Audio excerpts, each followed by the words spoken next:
I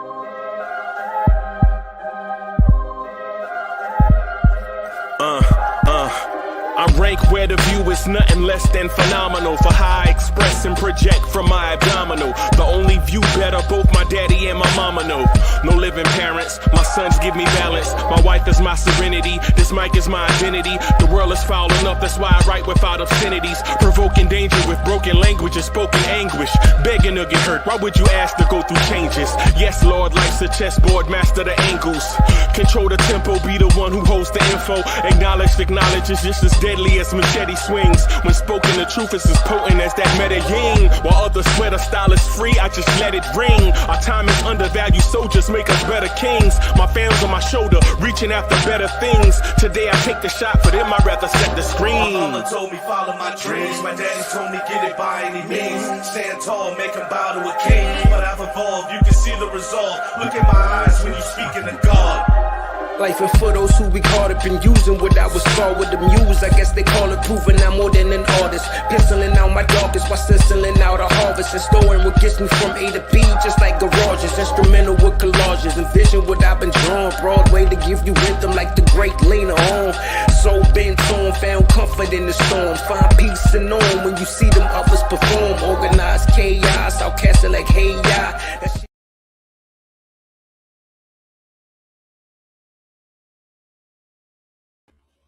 Yo, party people in the place to be. What's good? It's your number one chief rock Knicks universe, your main man, Uncle Freezy, and welcome to a early version of the Knicks at Night podcast.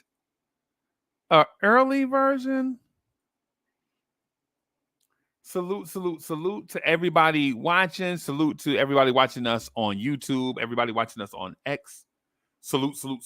So I want to talk to you really quick. The name of the show is Deep NBA Sleepers, right? Deep NBA Sleepers, right? And I'm talking about the guys that are kind of flying under the radar, the guys that are kind of not necessarily getting a bad rap, but kind of not getting the attention that they may deserve.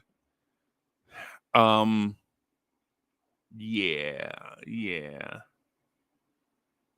Some kind of like that.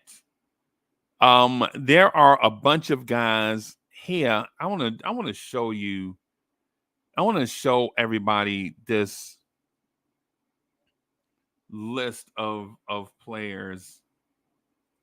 I want to show everybody a list of players that are available. Let's see. I'm going to do the NBA, the ESPN rankings right now. So I want to show you guys players that are where players are ranked, and then let you know which ones I think are deep sleepers, and then have the deep conversation about certain guys. I'm going to start here at the 21st ranked prospect. The 21st ranked prospect, Isaiah Collier, I think is a very, very deep sleeper. Right? I could see Isaiah Collier maybe even creeping up about 10 picks to maybe number 11 on draft boards.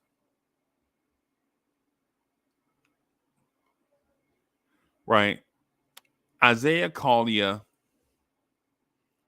I'm going to click on his thing. I want to show y'all so he's 6'4", 202. He's 19 years old. Armchair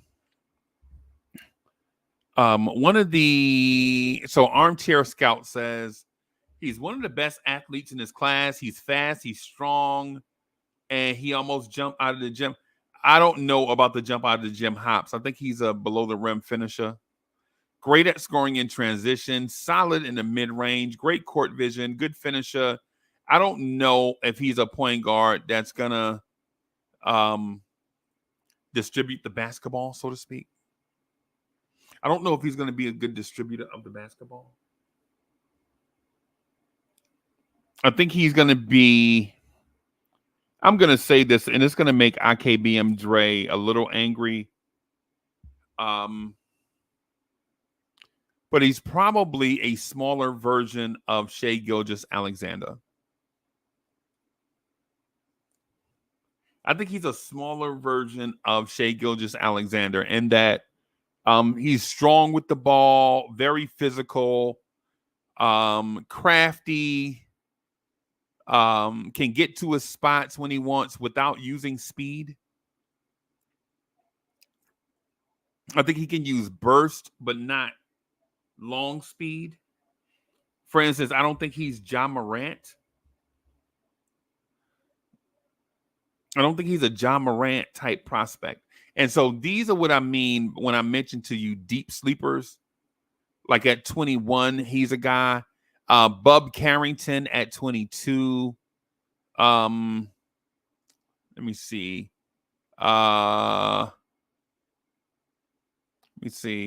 Jalen Tyson is a guy I think we should keep our eyes on.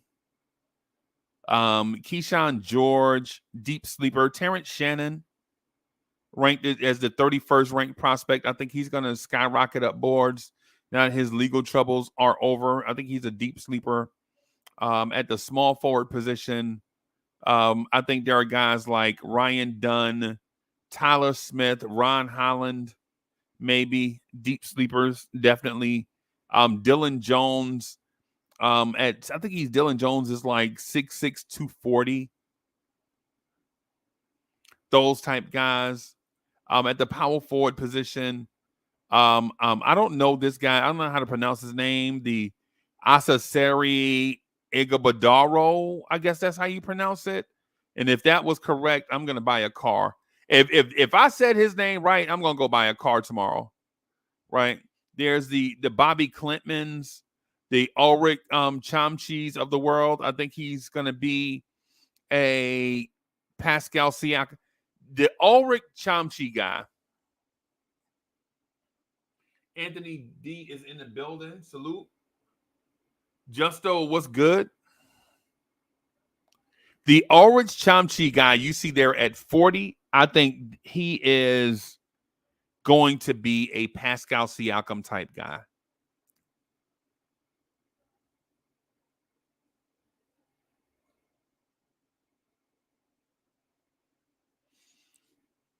Right. Now, when I say Pascal Siakam, I'm saying I think he has the potential to be that. Or he could be Justin Patton.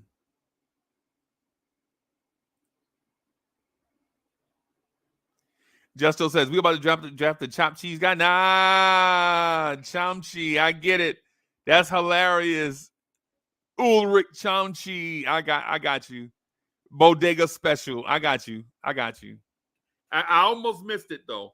I almost didn't get it, but the jersey kicked in. So I got you. T. Williams in the place to be. What's good?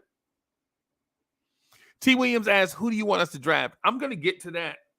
I'm gonna get to that for sure. But I wanted to point out a few things why we are here. Like, why are we here in this spot? Why am I talking about these guys? And the reason why I'm talking about these guys is because I think there is hidden value in this draft. If you are a developing team, a team that can develop, if you are a team that can develop raw talent, this draft is for you. Right? This draft is for you. If you're a team,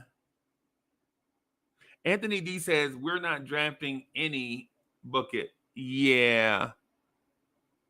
I think, that might not be. I think that's no. No, I think that no. The Knicks have proven to you over the years that when they have multiple picks in a draft, they generally draft multiple picks.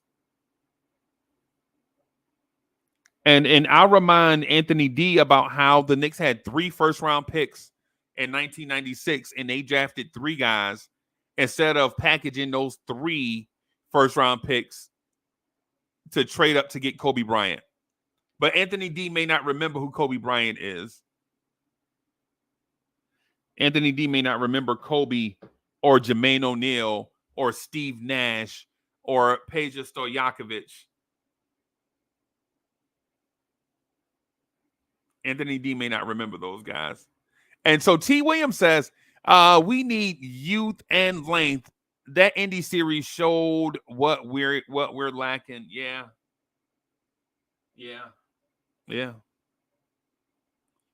King Ribby is in the building straight out the shower.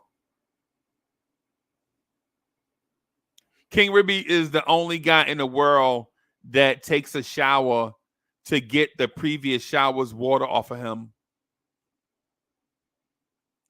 King Ribby, it don't make no sense to be that clean, bro. King Ribby, every time, no lie, I've probably called King Ribby on telephone like maybe 30, 35 times, right? And every time I'm like, yo, what you doing? Hey, man, I'm out. Yo, I just got the shower.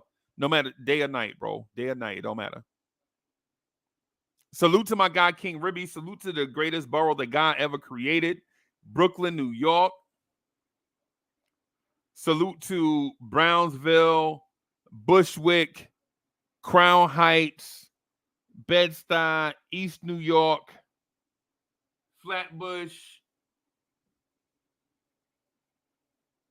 I'll probably call King Ribby 30, 35 times. Every time I call him, man, he's fresh out the shower.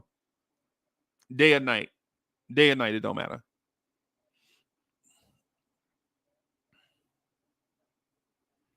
But here's the element that I want to speak to, right? In a draft that's deep with role players and deep sleepers, you can't go into this type of draft, right? You can't go into this type of draft and then not even look at role players, right? Because in my opinion, and I'm not great at what I do. I do consider myself an expert though, because I do it a lot. I look at the draft a lot. So maybe I'm an expert, but not maybe the best. Right? Because I put a lot of time in. Yo, Allah Wise is in the building. Salute, Allah Wise. Salute. So I might not be the best at it, but I do put a lot of time into it. And I think this draft has a Sean Elliott in it. Right? I think this draft has an Alvin Robertson in it. I think this draft has a Nick Claxton in it. I think this draft has a Tyson Chandler in it. I think this draft has a Lauri Markkanen in it. J-Dub, salute.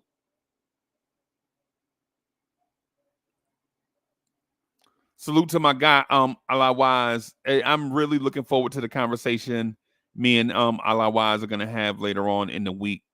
For those that like deep thought and you know, stuff like that, man, that's gonna be fire. T. Williams says Knicks' way of thinking is pass on the players in the draft and trade to get them 2 or 3 years later. Right. Like Herb Jones. Like Herb Jones.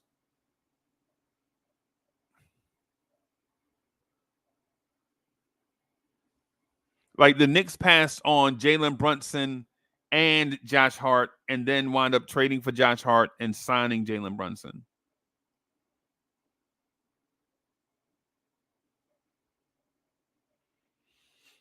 The Knicks drafted Kevin Knox instead of Jalen Brunson.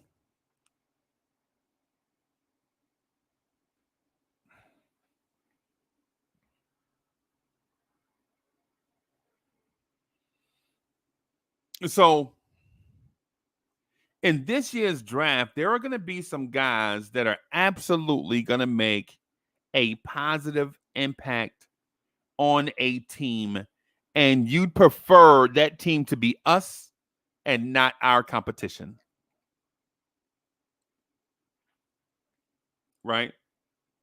There's a guy in this draft, a young player in this draft named Pakame Dadier. Right? Pakame Dadier. I personally think he is going to develop into a Sean Elliott type player.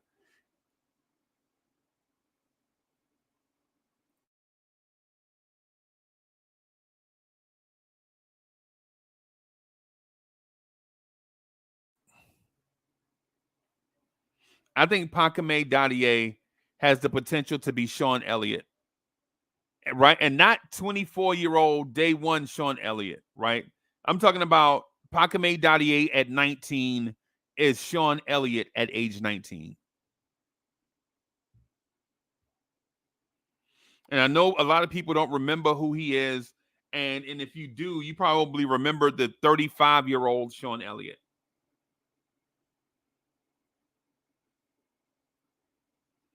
And if you're the Knicks, are you looking for a point guard to supplant Jalen Brunson?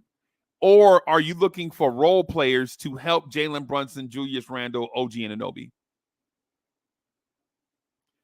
And if you're looking for role players to help Brunson, Randle, OG Anunoby, Dante, Josh Hart, Deuce, Alec Burks, Bogey, Hartenstein, Mitch, Sims, Precious, if you're looking for a guy to help those players, this is your draft.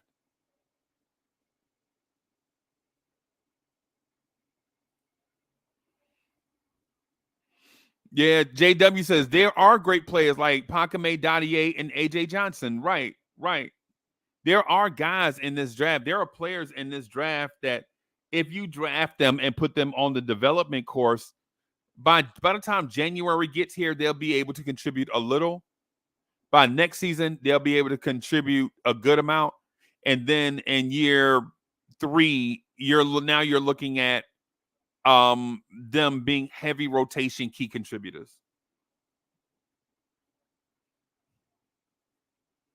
Right now as we speak, I think Ryan Dunn can guard Jason Tatum and Jaylen Brown. Right now, he can guard those. Now, will he shut them down? Nah, probably not. But who will? Who can?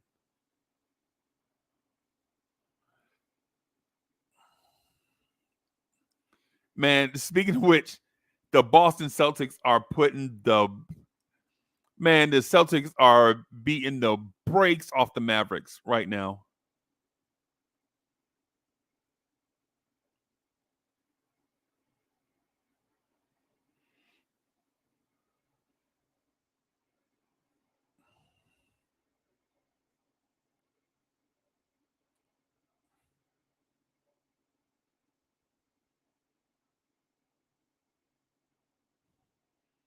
Tatum and Brown are smoking Dallas right now as we speak at halftime.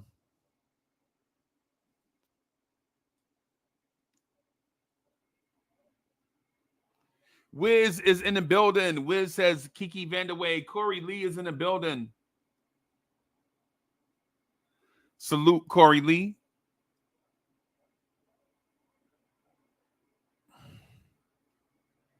There are a lot of players in this draft where if you think just having the number 1 pick is the only way to improve, I think your front office may be lazy.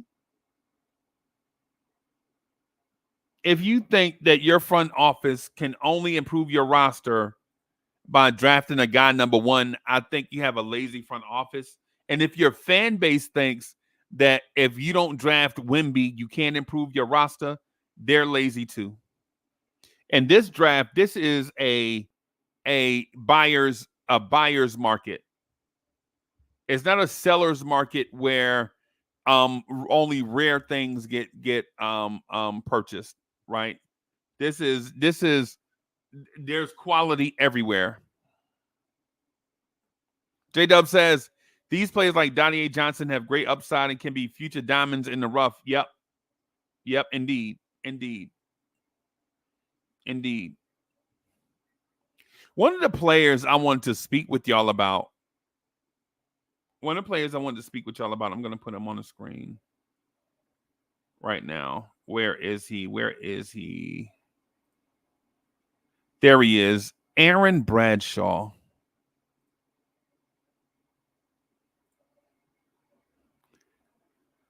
This is one of the players that I wanted to speak to everybody about right now. A diamond in the rough. I think Fanspo and ESPN has him ranked as the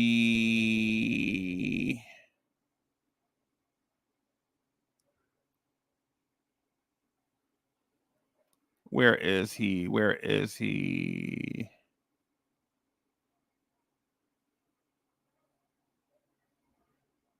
All right.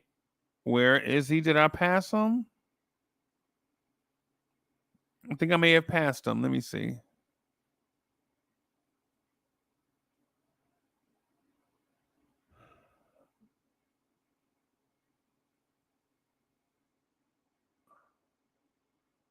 There he is.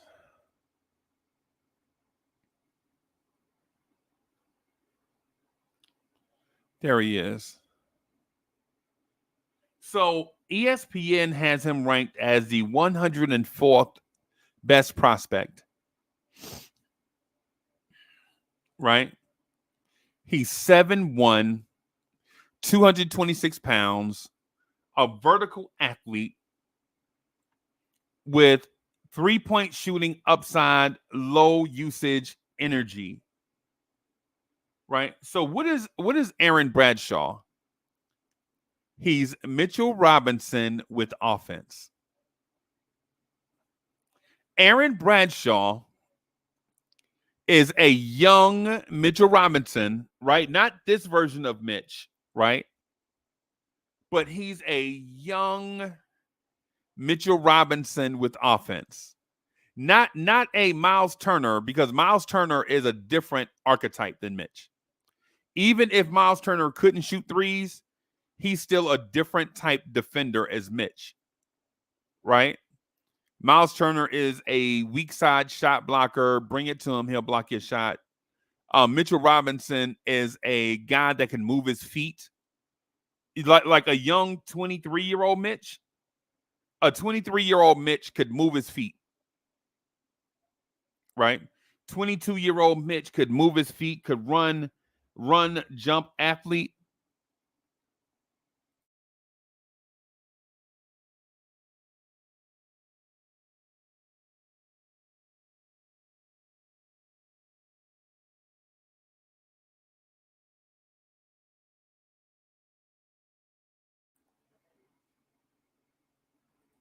Big is in the building, says he a G Leaguer now, but he can improve. This kid is a little light in the butt right now. Yup. And that's the thing that I was going to get at. Like, the thing I wanted to impress upon everybody, the Aaron Bradshaw pick is not one. He's not going to be your starting center.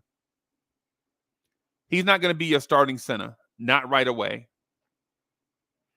Right? He's not going to be that. Right? But what he can be is a developmental center like how we did Mitch. Thank you. Can I have some in the glass? A glass? Yeah.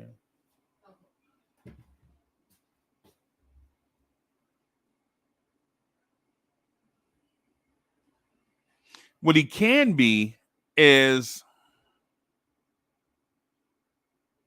A developmental guy. You get him in year 1. He gets a jersey. Matter of fact, I'll make it simple. You put him in the Diakate role. Y'all remember Diakate, who we signed him in? I think we signed him in March. You put him in that role for year 1, but you send him to the G League and all that stuff. Get G League minutes.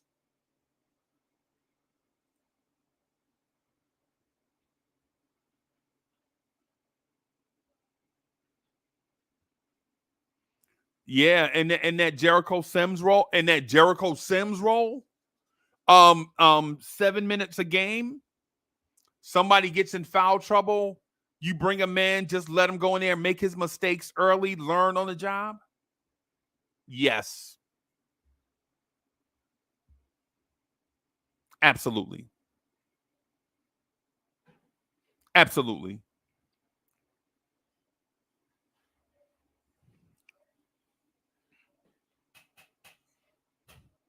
Absolutely.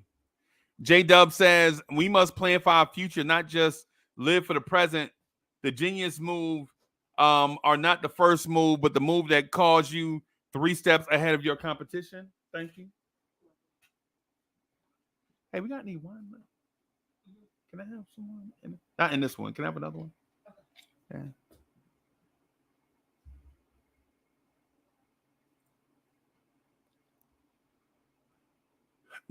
Yeah, the Aaron Bradshaw move. This is a guy that I think by year 3, he could be your starter. By year 2, he's splitting time with your center. He's probably the backup center. First year, he's definitely got to play G League minutes, though. He needs experience.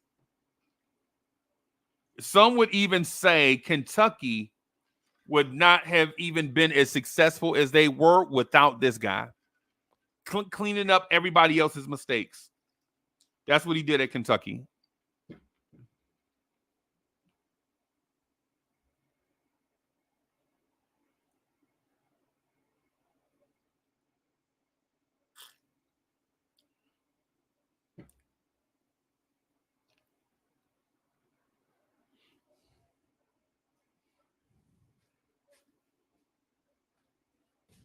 Vertical athlete, low usage. Oh, wow. Cheers, everybody. Cheers to you.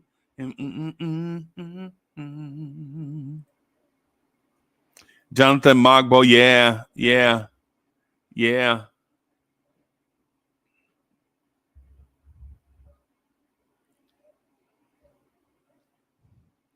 So if you're looking for a guy that's going to come in right away and supplant Julius Randle or Isaiah Hartenstein, this is not your guy. But if you're looking for a guy that can come in and contribute, hold it down, and work his way up the depth chart, this is your guy.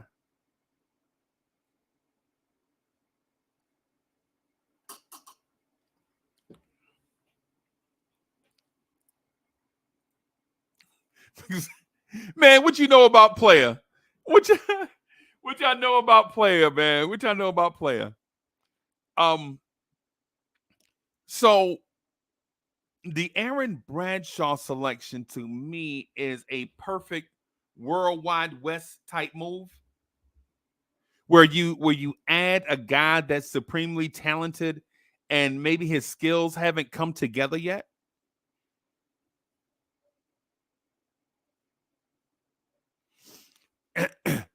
I think at 38, I think this is the Knicks pick. At 38, I feel like if you're the Knicks, you absolutely have to think about the future of the center position. And by drafting a guy that's not necessarily all the way there yet, but has the potential to be a starter someday, and at 7'1" and 226, and is a vertically explosive athlete, this is your guy. But when you hear people say the draft is not deep and Tibbs is not going to play certain guys and all of that, let me ask you this.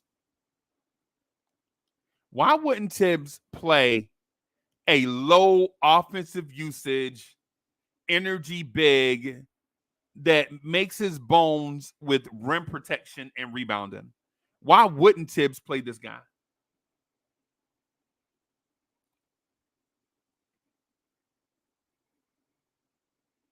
Why wouldn't Tom Thibodeau play a low usage energy big that generally stays healthy, that protects the rim? Eddie C is in the building. Salute to Eddie C. Eddie C is in the building. Hey, I got one more guy I want to talk about real quick. I'm gonna save the other one for later, but I'm gonna talk about this guy here, and then I'm gonna put the link in the chat for those that want to jump in and talk about stuff.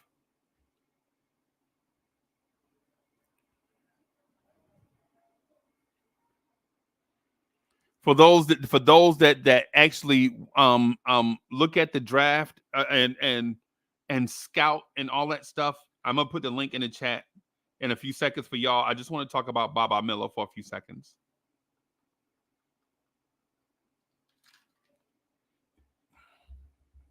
This kid, 6'11", 204. Woodshed is in the building. Salute the Woodshed.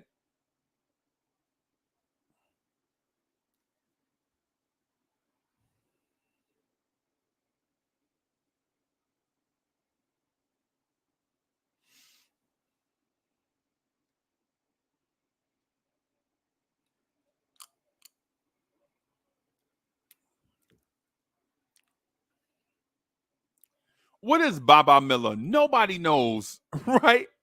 Nobody knows. The only thing about Baba Miller that we do know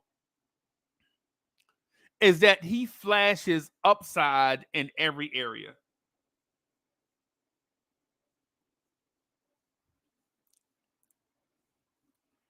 He is so raw. He is so raw. He has the Jonathan Isaac build, but we don't know if he's gonna be Jonathan Isaac. He may be Jaden McDaniels. He may be Derek McKee. He may be Detlef Shrimp. Yep, I said it. I said it. He may be Detlef Shrimp. You don't know. This kid might be Tom Chambers. You don't know when he may be Charles Smith. You never know. When guys are legit 6'11" in socks, but they move like a guard.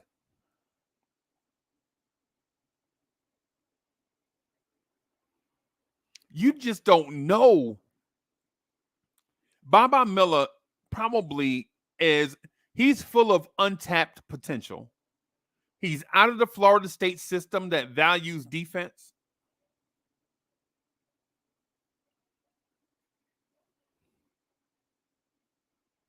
He can handle. He's very smooth doing whatever you ask him to do at 6'11". And y'all know how I joke about how 7-footers can't walk and chew bubblegum at the same time? They have to walk, stop, chew bubblegum, stop, walk, stop, chew bubblegum, stop. Right? You know how I say a lot of 7-footers can't walk and chew bubblegum? I think this dude can walk and play the violin and juggle chainsaws at the same time. He is that fluid of a 6'11" athlete. He moves like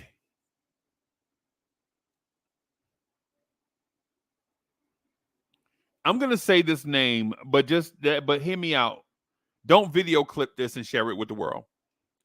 but I think he moves fluidly like a Tracy McGrady type. Now, is he vertically explosive like McGrady? That's rare, right? Nobody's going to be vertically explosive like McGrady. Maybe your Vince Carters and people like that, right? But this guy is going to move. He's probably more fluid than Dante DiVincenzo, and Dante is 6'4", and this guy is 6'11". Now, what skills does he have? Nobody knows. He's so raw that he could become whatever you want to make him into. Could he be a small forward / wing? Yes. Could he become a Jaden McDaniels? Yes. Could he become a Sean Elliott? Yes. Could he become Giannis? I don't know. I don't think so. But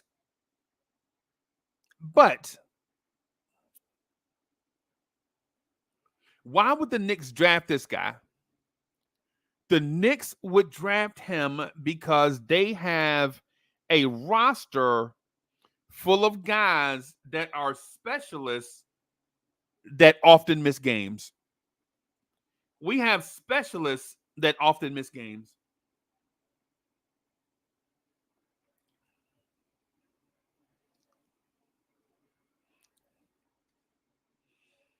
If Julius Randle missed time, would you feel comfortable starting him at the 4? No. But if you put somebody else in that starting spot and brought Baba off the bench, then now you wouldn't miss anything. Right? You wouldn't miss anything. If Julius Randle missed time, it would be next man up, but Baba Miller would maybe be your 8th player. Like right now, I think Baba Miller is probably your 13th player. Situational right now because he's not ready. He don't have a definitive NBA skill. But if you have a coaching staff that's able to teach stuff, the mental aspect of the game, then he's your guy.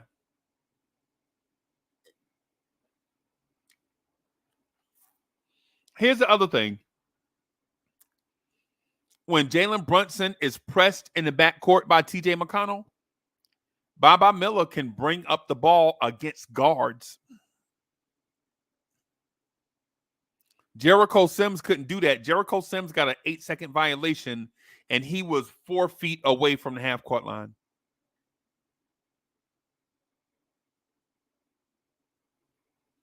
Jericho Sims got an 8-second violation, and he was about from me to the door from the half-court line.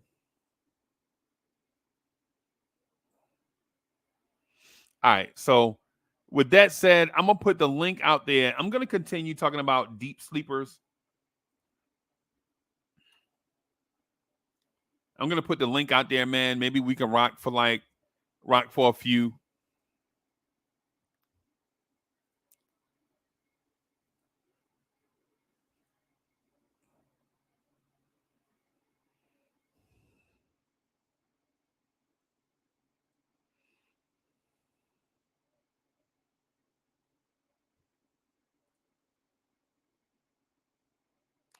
Baba Miller withdrew his name from the heading to. I didn't see that. Oh, man.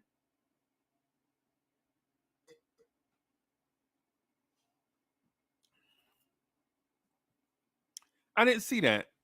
Man, that's bad. Yeah, I didn't see that. That's too bad, man.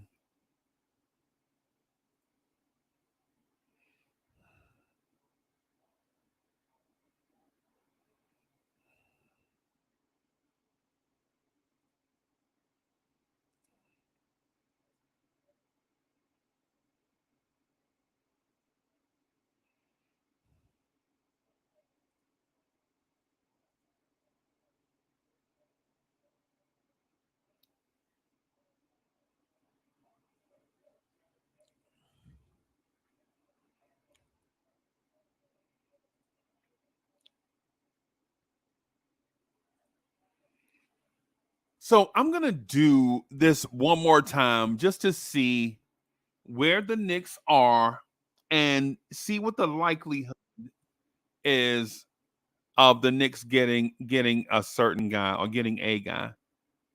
Eddie C is in the building. Salute the B-ball zombie in the building. Salute, salute, salute. Salute, bro. How you doing, man? I'm finally getting my head right, bro, from when the other day when you said Scheierman, bro. I ain't gonna lie. Uh-huh. I finally got my head right yesterday. I was finally able to get my head right yesterday. Baylor Scheierman. Oh God. You know how many rebounds he averaged last year? 6. Am He's I a wrong? shooting guard. I think it was actually like 8. 8? Okay. So he's a big time rebounder. Yeah. For his position. He's He was tough, playing bro. a lot of shooting guard. He's tough. I like him because he's tough. I mean, I like him. I don't love him. But I just know the Knicks, and they do these types of, and sometimes it looks bad when they draft, and then when you see him play, you know, this is the type of player that can be a fan favorite. Yeah. Yeah. So he's 6'7" with shoes on, right? Okay. He's not as thick as he. So he's listed at 6'7", 200. When you watch his tape, he looks about 215. Is there something to that? I think he wears baggy. I think his jerseys. He has an undershirt, and I think he wears like a baggy jersey. So he actually averaged 8.8 rebounds last year. Scored 18 Wow. points per game. Averaged 8.8 rebounds, 3.9 assists. So he's a playmaker as well. Okay. So his player comps are weird. Somebody compared him to Malcolm Brogdon. I don't see that. And then somebody compared him to Nicholas Batum, and I don't see that either. I don't really see those comps. I'm in DraftNet right now, and they got him going to the Boston Celtics. I would kind of like hate for him to be a Boston Celtic. At 30, right? Yes. Right. And his comp is Sam Hauser.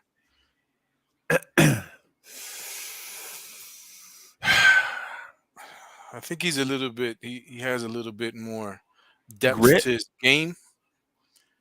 You know, he can give you a little bit more stuff than Sam Hauser can, but I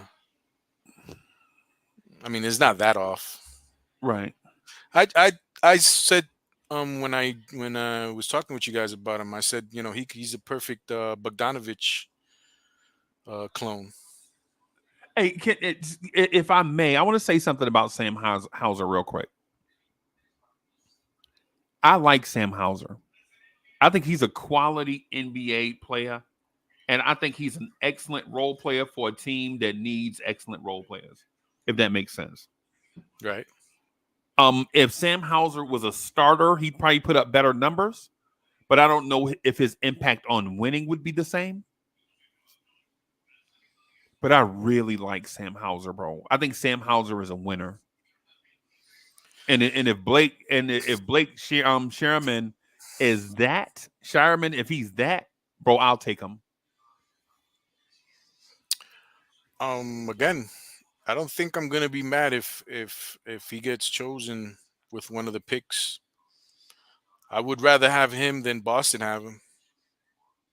And why am I calling him Blake and his name is Baylor? His name is Baylor, yeah. I'm calling him Blake, bro. That's so disrespectful. My bad. It's draft time, bro. I'm sorry, y'all. That's him right there. You got those Eddie yips. Yeah, I had an Eddie C moment there. What was the last one that I said with the Collins? You call that man Jason Collins? Remember that? It was John or something. Yeah. That one was never gonna get old, I think. Yeah, bro. I think he's a quality. I think he's a quality player. He's a veteran though. He's 22. He averaged 9 rebounds a game. 4 assists. He played in the Big East at Creighton. A versatile offensive player, playmaker, can shoot off the dribble or the catch. Not athletic. I'm gonna, Left-handed. huh? Left-handed. Yeah, and I'm gonna say a name, and it's gonna make you mad, but I'm gonna say it anyway. How about Klay Thompson?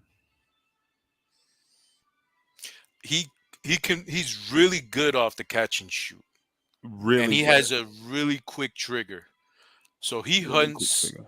he hunts those shots down. I think he has better handle than Clay when he came out of college. Because Clay was a junior when he came out. No, he was a sophomore when he Klay came was out. a junior. He was a junior? Yeah, Okay. Klay was a junior. Yeah, But his handle never really developed, especially playing in Golden State. It really didn't have to develop. right. What he was doing was perfect. But I think Baylor could put it on the ground and facilitate off Yeah, those pump fakes, because they're gonna close out on him hard. So he's gotten really good at putting the ball on the floor and throwing alley oops and stuff like that. So I think he knows who he is. He's right, obviously been in college for 4 years, so he knows the player that he is, right. and he sticks to the script, and that's perfect for New York. So he's a disciplined player. He is, and um, when I was watching the Knicks in the playoffs this year, that's the number one thing that stood out to me. That they were very, very, very disciplined. Right. There were points in ball games when we were down double digits and they could have shot 3-pointers and decided instead of doing that, playing the offense.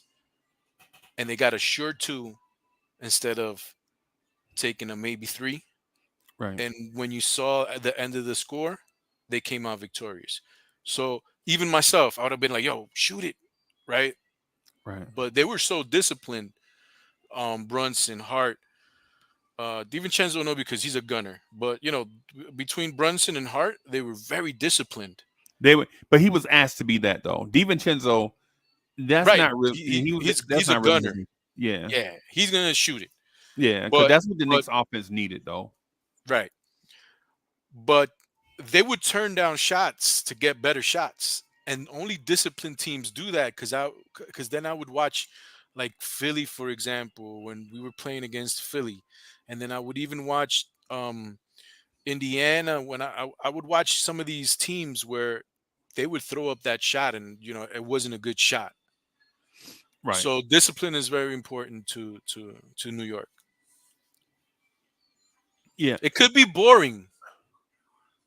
It can be something you would say something like it's boring, but I think boring is good sometimes. If the Knicks chose him at 24, would you be upset?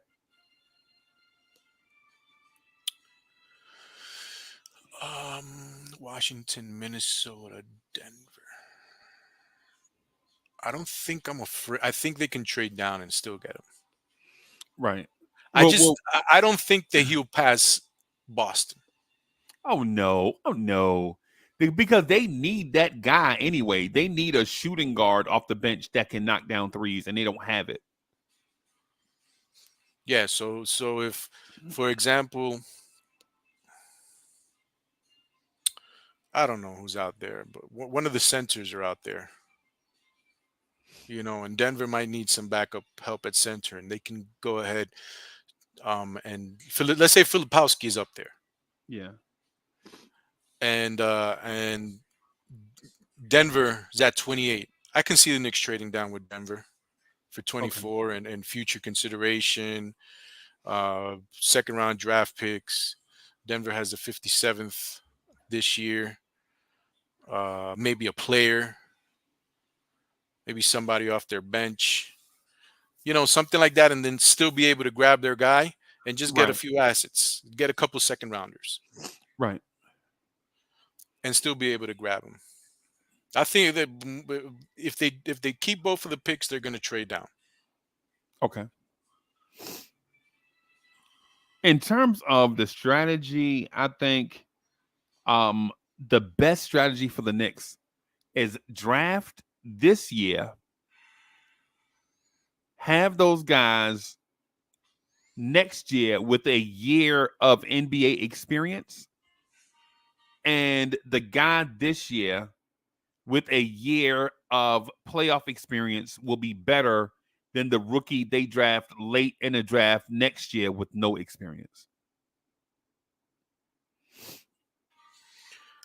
I would also like to say that as much as people have said that this week is this draft is weak, I just think that it's weak up top.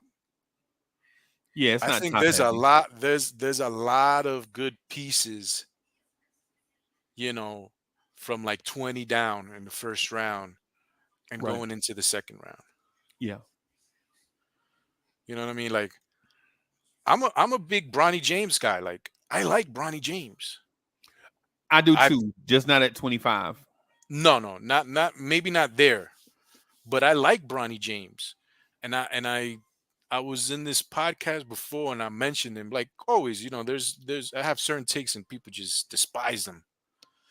And I was saying that I don't remember what it was, but at the end of the day, what I was saying is I think the Knicks, if he's there, I think the Knicks look at a Bronny James Yeah. because let's say, for example, you have to put McBride in a package this year. They paid him because he was getting like a million something, right? So they gave him a contract worth 4 point something million, where if he's a tradable asset, at least the contract helps you get to Right. somewhere, Right. right? They're not just giving them away at 1 point whatever 2 million or whatever he was making. Right. Now you're paying 4 point something million. So now you add that with another contract and that becomes 20 million now. You know what I'm saying? Yeah. So if you have to do something like that, Bronny James, I think, is a nice Adequate replacement, right? adequate replacement. You bring him along 1 year, and I mean he has a lot of the same intangibles: athletic, can shoot, can pass the ball, can defend. Yep. He's I likened him to Miles McBride. So I think that's exactly who he is. and then I got thrown out the podcast. They were like, What? yeah, they were like, boo, you crazy? This, and I'm like, okay, like I Why guess are we're not. we throwing people out of podcasts now? I guess it wasn't. I was in the chat. I wasn't on the. I wasn't on the. Oh, no, in the chat. Okay, okay. Yeah, but they shouted the comment out. You know what I'm saying? So they talked about the comment. So I was on the podcast, but I wasn't on the podcast. No, I got you. I understand. So, but yeah, I was basically shot down heavy, and I'm like, all right, like I stick to my guns, so I really don't care. Right. Um, like at least 60% of the time, I'm not gonna say a lot, but 60% of the time, there's a lot of things that I say that come to fruition. So The thing you said about the center position, I think is absolutely accurate. yeah, and I wasn't the only one. I mean, trust me, I'm not the only one that's ever said that. Nah, a lot of people say it. I just couldn't see it at the time. But when I saw Isaiah Hartenstein score 0 points in a game 7 with 6 players injured, and he's healthy, basically, not 100% healthy, but he's on the floor, and he got you 0 points. Cowboy Bob is in the building. Salute. When he got 0 points in the game 7, and we're down by 20, and he couldn't get you 1 point. I was like, nah, I'm not paying this dude $18 million. No, there's no way I'm paying this dude $18 million. And he got 0 points in a game 7 at home in an elimination game. I want to ask you a question about a player. How do you feel about Tyler Kolek? I like him. Would you trade those two picks, 24 and 25, to jump up to 21 to grab Tyler Kolek before the Phoenix Suns were able to get him? No, You wouldn't take those two picks and move up to get him. no, no, Okay. no, because I think because I'm not looking at just Tyler. I'm looking at the value, right? So, okay, to just say, just humor me, right? At 24 and 25, I can get Filipowski and Zach Edey. In my mind, I'm thinking, is Tyler Kolek better than what I would get from Filipowski and Zach Edey? No, I don't think so. Right now, if he was there at 24, if he was there at 23, would I trade up and get him? Yes. Right. But at 21, if I got to give up 2 firsts for Tyler Kolek, nah, if I'm trading 2 firsts, I'm trading to try to move up to like 15. Okay. Yeah, I don't know if Now, that's is he going to be a good player? Absolutely. his comp is TJ McConnell. I think it's spot on, man. I think that's Would you trade for these two? Would you trade these 2 first round picks for TJ McConnell? that's hard. See what I mean? You see what I mean? You see what I'm getting at? Like, would I trade 24 and 25 for Indiana's backup point guard? See, I think he's an unrestricted free agent, right? Or is he what is his contract? Because this you have to look at this from all different angles. Right. Because as the player, I like him. This is exactly what we need. Right. Doesn't space the floor, but feisty defender. Hard nosed guy. You remember Yeah. when he hit the game winner on Melo and stared Melo down when TJ McConnell was in Philadelphia? It was a Sunday evening game, like a weird 5 o'clock game or something. And he came down and hit the game winner in front of Melo and stared Melo down. And I was like, I like this dude, bro. He feisty. I kind of want to say he's getting 9.9 million this year, and then he's going to be an unrestricted free agent, and he's going to want to get more money, especially the way he's played. So that's going to be difficult. But I kind of want to say that I wouldn't trade my first 2 picks, and I don't think Indiana would even accept those 2 picks for him. You get what I'm saying? Yeah. I don't think that. I think that he's more important to them than 2 draft picks would be for them. Right. And 2 draft picks for us is more important than TJ McConnell would be. Yeah. It's a lot of, you have to look at the big picture. What assets going out versus asset being coming in. How does he fit? Can you play TJ McConnell or Tyler Kolek with Jalen Brunson?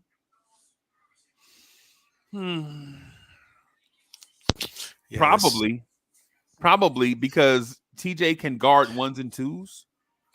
And then he could run the point, and Brunson could play the off guard.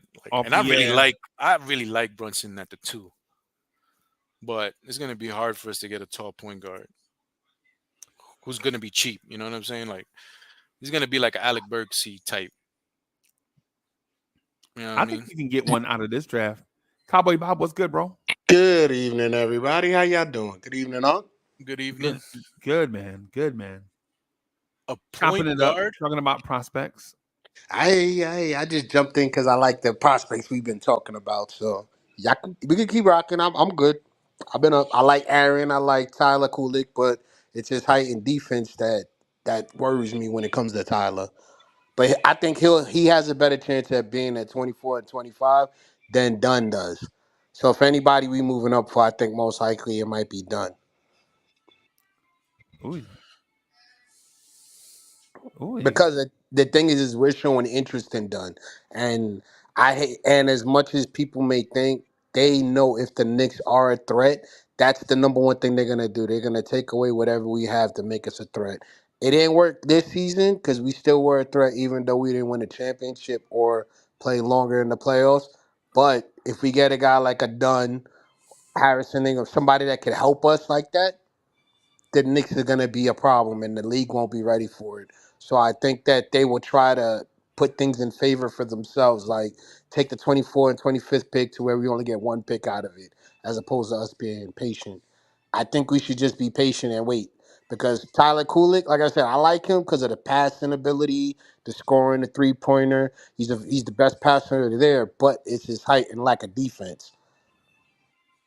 And then it goes with our bigs, like with Dunn. I like Dunn, but Dunn is on the radar because we're putting him on with private workouts and all of this, so he might get stolen. So for me, if I'm moving up for Hey, anybody, it's Dunn. wouldn't it be wouldn't it be the classic Knicks thing to see Ryan Dunn get drafted by Philadelphia? That's what I'm saying. See, like we would put in all the work to put him in the workout tapes, let him see us, and then the fans get all happy, and then on draft day, he's gone probably by 10 because he's a top 10 player to me. I think by 12 or 13, he probably would be gone. But if he's there at 15, 16, oh, he's ours. But I think he'll be gone by 12 or 13. Okay. His Yeah, I don't height, know. his the defense. It's The thing it, about Dunn is he cannot shoot. Okay, but do we not remember we had the same problem with a lot of other athletes? Like I remember, and I know you guys may not agree with me, but when he first came into the league, Ant-Man, I thought Ant-Man had a lot of problems with his offense, but his defense was what kept him in the games. And that's the one thing that hasn't dropped off. Now that his offense has stepped up, that's what's killing me. Look at Herb Jones. Look at how Herb Jones was before last year.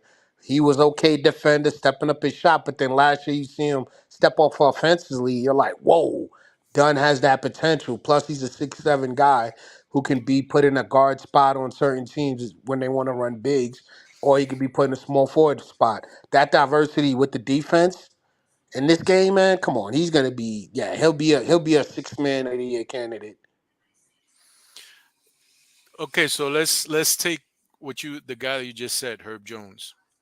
Mhm. People have comped Herb Jones with Ryan Dunn, and you know Herb Jones is a little bit bigger, but very similar. Mhm. Herb Jones was a second round draft pick. Yeah. He was developed. In a very deep draft though. That was He a was he super was deep draft. developed properly. Yep. Mhm. He was developed properly. And I'm not saying the Knicks can't develop Ryan Dunn properly too, but these players, especially when they're first rounders, if they're not centers that are guarding the rim at a high level, they have to have some type of offensive package because look what happened with Matisse Thybulle. He got drafted. I I think he was one of the later picks in the first round, Yeah. and he hasn't lived Mhm. up to that. He hasn't lived up to that I would first sign round. Matisse Thybulle right now, bro. But for how much? Now you're talking about him at a discount. At Yeah. that point in time, you were taking him as a draft prospect against other guys. If we want to look at his draft, let's look at I his was gonna draft. say with Ryan Dunn though, with us, I know you said center, but with Dunn before we transition, the thing about Dunn is the fact that he's gonna be coming here with guys that are already in the starter position, like OG. We're gonna have Randall back. We got Brunson. We have the seasoned veterans that can mold him into a better player. So where Herb Jones may have taken 2 or 3 years, he may take 2 years. And for us, because we have those guys, this one year may be well, and then next year he steps into his own. He could be like Herb Jones was last year. On draft night, Herb Jones was 23 years old. And on At his draft night, Ryan Dunn would be 20 years 20. old. Yeah. Yeah. That's what I'm Yeah. saying. So And like and then they, also and in my Mhm. opinion, right? In my opinion, if the Knicks draft Ryan Dunn, he'll be the best defender on the roster. Mhm. Yeah, I'm just thinking that my thinking is I like him as a player. I think he fits. I can even see him playing some small ball center. He's that versatile. My saying is, why are we going to take him if we're the only one that wants him? Because At that point in the draft, like you just said before, like there's going to be players that we want but are going to be taken just because they, we like them. Mhm. You know what I'm saying? I Now think. let's say he gets a 20, he gets drafted 20th, just like Matisse type. Mhm. Wouldn't you say that's a reach? No. No, not for the Because Knicks. I was just saying the defense, the fact that his defense is that well recommended now, the fact that OG's in question, Randall's still in question, we don't know when these guys are coming back. You can see and develop his defense early because he'll be on the court earlier, and we can make the adjustment with the leadership. As far as that goes with the defense, that's why I want him because the defensive impact that OG has, if he doesn't start for 2-3 months we can still use Dunn's defense to get us into a good position. That's why I need his defense. I'm not worried about offense because offense can be created from Randall. It can be created from Brunson. We have moments where our team can get hot. What I want is that defense when we're on the other side and their guards are outscoring us or they're pushing the ball like Maxey or Embiid. We need somebody to get in there and push the ball defensively to slow them down. Or if Brown and Tatum, if we're playing them and Brown starts to go off, we need somebody to come I back don't on the know. I don't defensive know if end. that's what Eddie C is talking about. Though. I think Eddie C is talking about the value proposition. Oh, at the I think position he's is what talking he's about for? the Okay. value. Yeah, I think he's talking about the value of where you draft Ryan Dunn. Okay.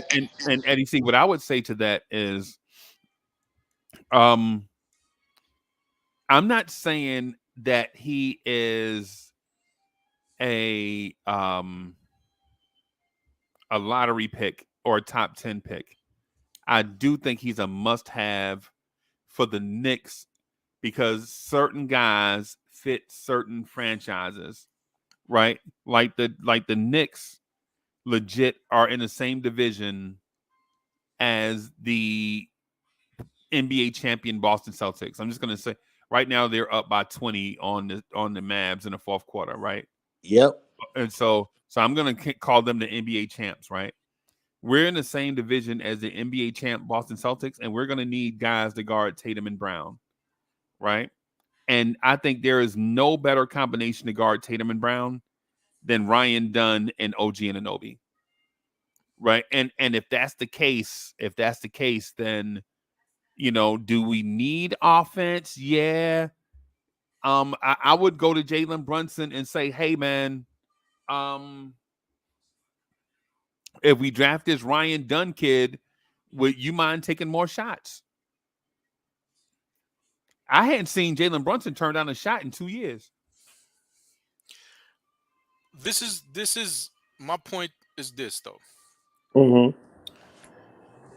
If you have the 24th pick and you have the 25th pick, we drafted about 2-3 years ago a defensive minded player who, when he was guarding people against Boston, did a great job. He was one of our, well, Freezy didn't like him at all because he called him a hamburger. But I call somebody a hamburger? we drafted somebody around that range about two, Right. 3 years ago. Right. Did some good stuff for us. We used to put him on the best player. When it was time for him to get a contract, what did we do? Traded him. So we had Who we is had it? so we have some Grimes. we Who had is it you're talking somebody. about? So we Grimes. had Grimes. So we had Man, somebody Grimes already. is not right. No, come on, But see, dog. wait, hold on. I Grimes know is you're not. saying that. Grimes is Quentin Grimes is not Ryan Dunn, bro. Quentin Grimes, no, nah, bro. And I wanted to say this real quick.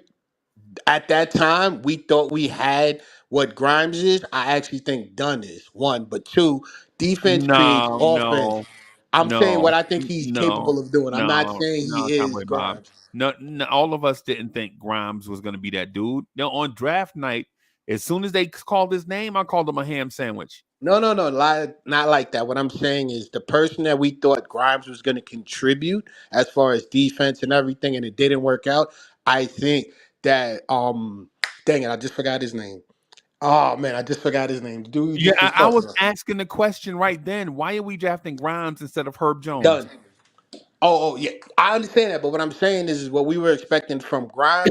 I think Dunn can give us. That's what I'm saying. That's why I would go for it because I think Dunn has a higher ceiling than Grimes did at the time we took him, and I think his defense can create offense for us. So I'm not really worried because I've seen turnovers create offense through OG and through how Hart and Dante has been playing defense with this team. So I'm not worried about Dunn offensively. What I'm saying, but what I'm saying to y'all is why are we worried about upside on a guy that's gonna bring you um Tony Allen type defense off the rip? Yeah. Or Why do you Drew. why do It's exactly what I'm saying with Baylor. It's just Baylor's the opposite of Ryan Dunn. They're polar opposites. I think Baylor can be I think Baylor can be Klay Thompson light, right? So Baylor Scheierman can be Klay Thompson light. the thing with Wait. me at 24 and 25 is that I think they're going to be a lot better players available at that point than Ryan Dunn, to where I'm taking a Jalen Tyson instead of Ryan Dunn. Somebody who can handle the rock, somebody who can shoot, 6'7", plays a little bit like slow mo, right? You know what I'm saying? I'm taking a Darren Holmes there. If Why? he's available though. Why? If he's available, I'm taking a Darren Holmes there. I'm taking a Baylor Sherman. Oh my I'm God. taking the Baylor Sherman there Oh my because God. I just think that Ryan Dunn is a player that fits us, but he's not a player that fits a lot of different other teams where we can, if we need to go to the second round and maneuver ourselves in the second round to take Ryan Dunn like we've done in the past, um, and we really like the guy, we might be able to draft him at 38. I think some of those dudes that you're talking about can be drafted at 38 also. Yeah. I They're mean, going to because be it's because there's there the it's, Jalen Tyson, bro. yeah. You would draft Tyson. You would draft Tyson at 25, and Oh, then get done at 38. Man, I when wouldn't. Jalen, I'm saying that Jalen Tyson is above him as a draft prospect. If I'm drafting, I think he's above him. Who I like is different than what I'm than these players that I'm naming. I already told you who I liked. r- right. And then you can never also account to like people that slip in the draft that I like. This is an open ended conversation because these are hypotheticals. Definitely. But I'm just thinking to myself, I'm like, I like the player, but is he worth me spending this capital on him? And then when it becomes his year to re-up, are we going to do the same we did with Grimes and trade him away to get something else because we don't even want to sign this guy?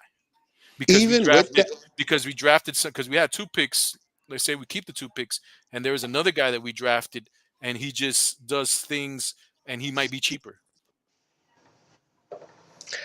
I'm just saying I think that getting a guy like Dunn would help us because I know in the past we haven't been known well for drafting people, but at least with this front office we draft guys and we still have value for them. Because think about Grimes, think about everybody that was here from the beginning. We got value for them. We got value for one of the dang, I can't believe I forgot his name that we traded for Josh Hart. We got value for RJ Barrett. We got value from Quickly. All these young guys that we thought were gonna fit with us, but we still got value, even though we drafted them when we did. So with a guy like Dunn, I think that his young age at 20, him being young and around the time he's going to be looking for a new contract or whatever, he'll be 23, 24. He'll still have value, especially being a defensive player, because a lot of teams would love to have a defensive wing like him and try to mimic something like a Herb Jones or OG type. So even if you think that it's wrong for now, he still can have value down the road to where if we need to make additions, I think he has a higher value than Grimes did when it was time to trade him. Man, Grimes was trash, bro. And I don't even know why we keep bringing up Grimes. Grimes was Nah, absolutely a bad that's pick. who he compared it to. So I'm just saying, like, if Grimes you is, think that Grimes, we but the drafted Grimes on that value, then I think Dunham has a higher ceiling, which means he's more valuable than him. right. No, But I get it. And so my thing is twofold though. The ceiling question, the ceiling thing is a odd question to ask when you're picking at 24 and 25 in a perceived weak draft, right? Right, like why would ceiling and upside be a part of the conversation when you know it's a role players draft? You know you're getting guys to come in to play a certain role, right? Like the Baylor Scheierman thing, the Baylor Scheierman thing, I like him because I think he offers you a low budget Klay Thompson type of guy off the rip, right? Like Klay Thompson was not a defender until his second year in the league, right? Klay Thompson talks about that all the time. The summer where they put all the rookies in this thing all summer and worked on defensive slides and all that stuff and turned them into defenders. That's the thing that helped Klay Thompson become an elite wing defender and a shooter. Right. I think the thing with Baylor Scheierman is if we get him into Tom Thibodeau's system and work on defense, I think you can get the same thing and the shooting playmaking upside that Eddie C spoke about.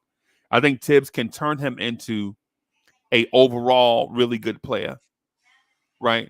In terms of ceiling, though, if you're drafting at 24, you're not going to draft a Michael Jordan. It's just not how it works, right? You're not going to draft a Wembyana at 24. You're going to draft guys with flaws, but you know what they can do, and whatever they did in college, you expect them to do that same thing in the pros and add a little bit more to their game over time. so um I just looked at Dunn's workouts. Who he worked out for. And one of them that came up was the Chicago Bulls. Okay. Now, Chicago Bulls have no second round draft picks, and they have a top 11 pick. Right. So part of the draft, people that they drafted was Filipowski, Ron Holland. Filipowski maybe as a 15th overall pick in this year's draft. Terrence Shannon Jr., Ryan Dunn, Adam Bona, and Justin Moore. All projected as second round picks Second round picks. Yeah. or potentially undrafted free agents. Right. Right. So, I mean, I'm saying because there's people that say, these players are good players, but they're valued around the second day picks instead of first day picks now because Right. the draft has been separated between 2 days. So, we hear Ryan Dunn got a workout, and all of a sudden we get hyped up and we're like, oh yeah, like great defensive guy, we're gonna pick him at 20. Like I don't think that's as close as people might think it is. I think they worked them out. They have a second round draft pick that they can choose on him, and if he's available there, they'll take him.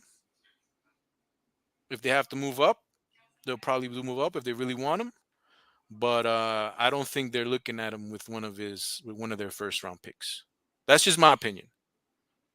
That's my opinion. And I mean, it seems like I'm not the only one of that opinion. There's people who work at this job who get paid to do this that say the same. So, Right. you know what I mean? Okay. Right. Can I ask you a side note? Who do you think Wait, is wait. the Before you decide that, I just want to say something about okay? Ryan Dunn Go before ahead. we move away from Ryan Dunn. Eddie, see, what I'm saying about Ryan Dunn is, I live in South Carolina and I watch Ryan Dunn about every Saturday and Tuesday, just about. Right. And I see what his impact is. Just like when I watched Emmanuel Quickly, just like I saw Tyrese Maxey, like I saw Malik Monk and De'Aaron Fox, just like I saw Dennis Smith Jr., just like I saw a lot of other players, man, around this area. Just like I saw Anthony Edwards.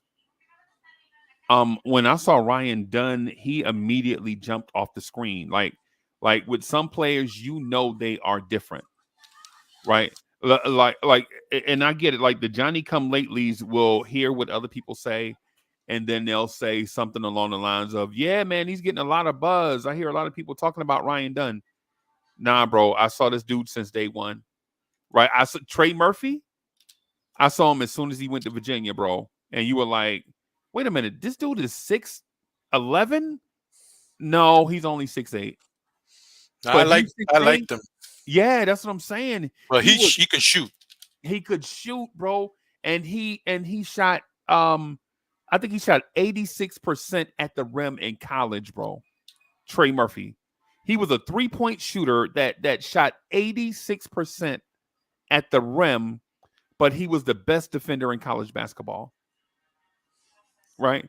And so when it comes to certain guys, they just jump off the screen is what I'm saying, Cowboy Bob. That's why I just want to throw that in there, Cowboy Bob, not because I know you want to talk to a side, but the Ryan Dunn thing is just certain people you see, like the guy Aaron Bradshaw that I spoke about earlier. Yeah. Some people, when you see them, they just look like different animals compared to everybody else. So I was just gonna say the only reason why I even knew about Dunn was because of you, because I was just like, all right, whatever. But then you kept saying, look at Dunn, and I started watching it, and I'm like, maybe Unc is on to something. But Aaron Bradshaw, that was one of the guys I was gonna ask if you think that he should be a second round pick, because I was gonna ask what's the second round sleepers. If you think Dunn is a second rounder, who else do you see as a second round sleeper? Because I think Harrison Ingram, Aaron Bradshaw are the two guys that are sleepers in the second round. I don't know if Harrison Ingram's game is going to translate. Okay. And the reason why I say that is because for the things that he likes to do, like for instance, if you want an NBA player comp for him, to me is Jayshawn Tate. Oof. Right? Hey, Eddie, see, you know who I'm talking about? The dude from Houston? Yeah, the roughneck from Houston. Yeah. To me, that's what his game looks like. But then when Houston was losing, Jayshawn Tate was that guy. But when they started winning, he started to become a non-factor. Right? Now, does that mean he's not an NBA player? No, it means that Houston did something else to create a winning environment, and the stuff that Jayshawn Tate didn't translate. Right? So if you're a guy like Harrison Ingram, who is a conduit connector player that does a little bit of everything, right? Are you really like where were you going to play as an undersized four? Right, you're not going to take Josh Hart's minutes because Josh Hart on our roster is the undersized four. Right, so if you get Jayshawn Tate, now what do you do with him? Make him an undersized 5? No, not at 6'5", and without shoes on. Without shoes, he's 6'5", right? So you're gonna say call him 6'7". Is he gonna play center? No. Are you or do you draft him with the mindset that if Josh Hart ever comes out of the game, or if Josh Hart gets hurt, you can play him?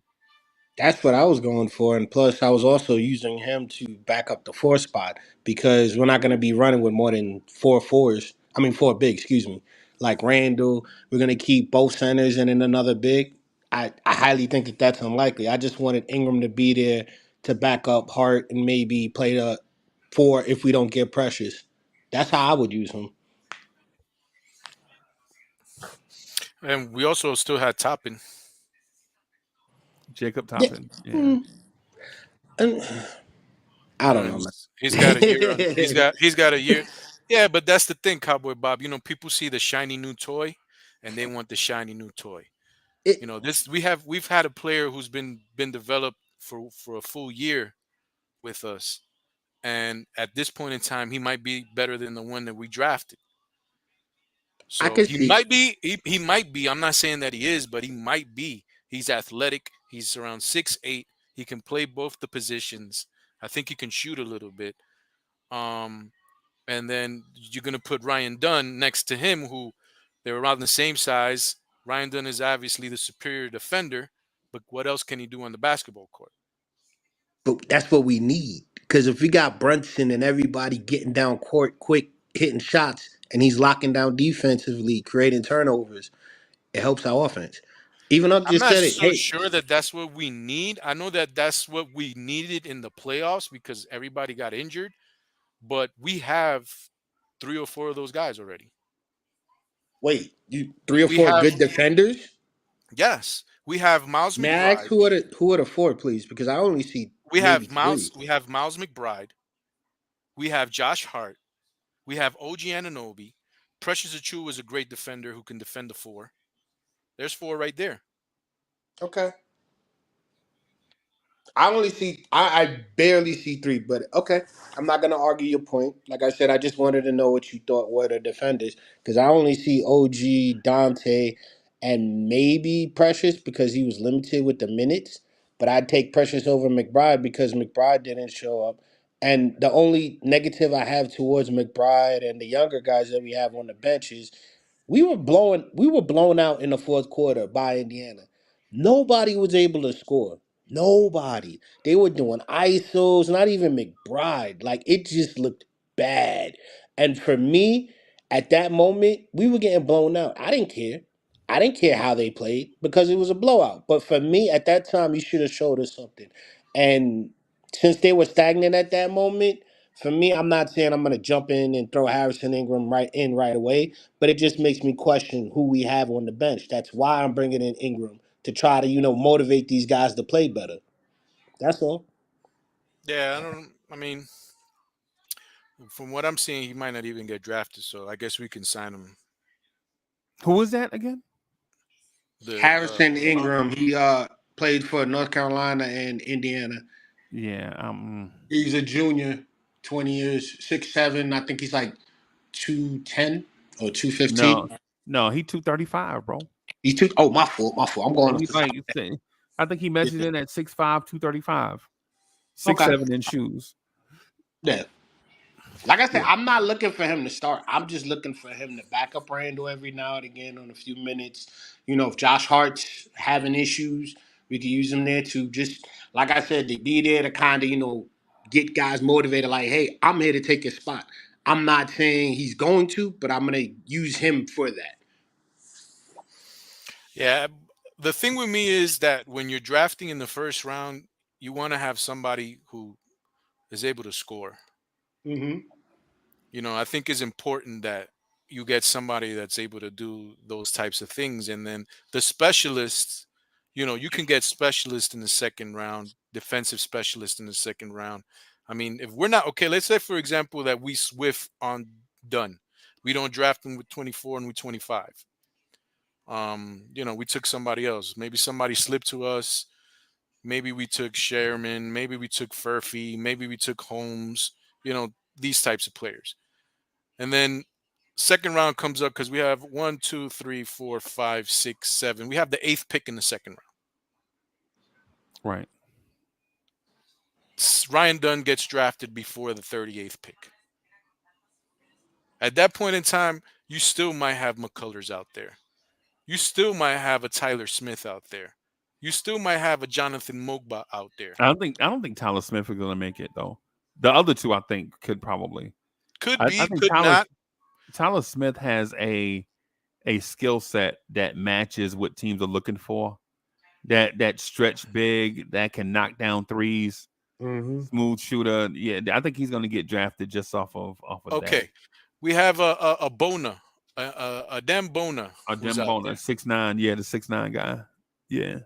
You know what I'm saying? You want to take a flyer on somebody? Take somebody that I really like, AJ Johnson. Really like AJ Johnson. Bro. Wow, really?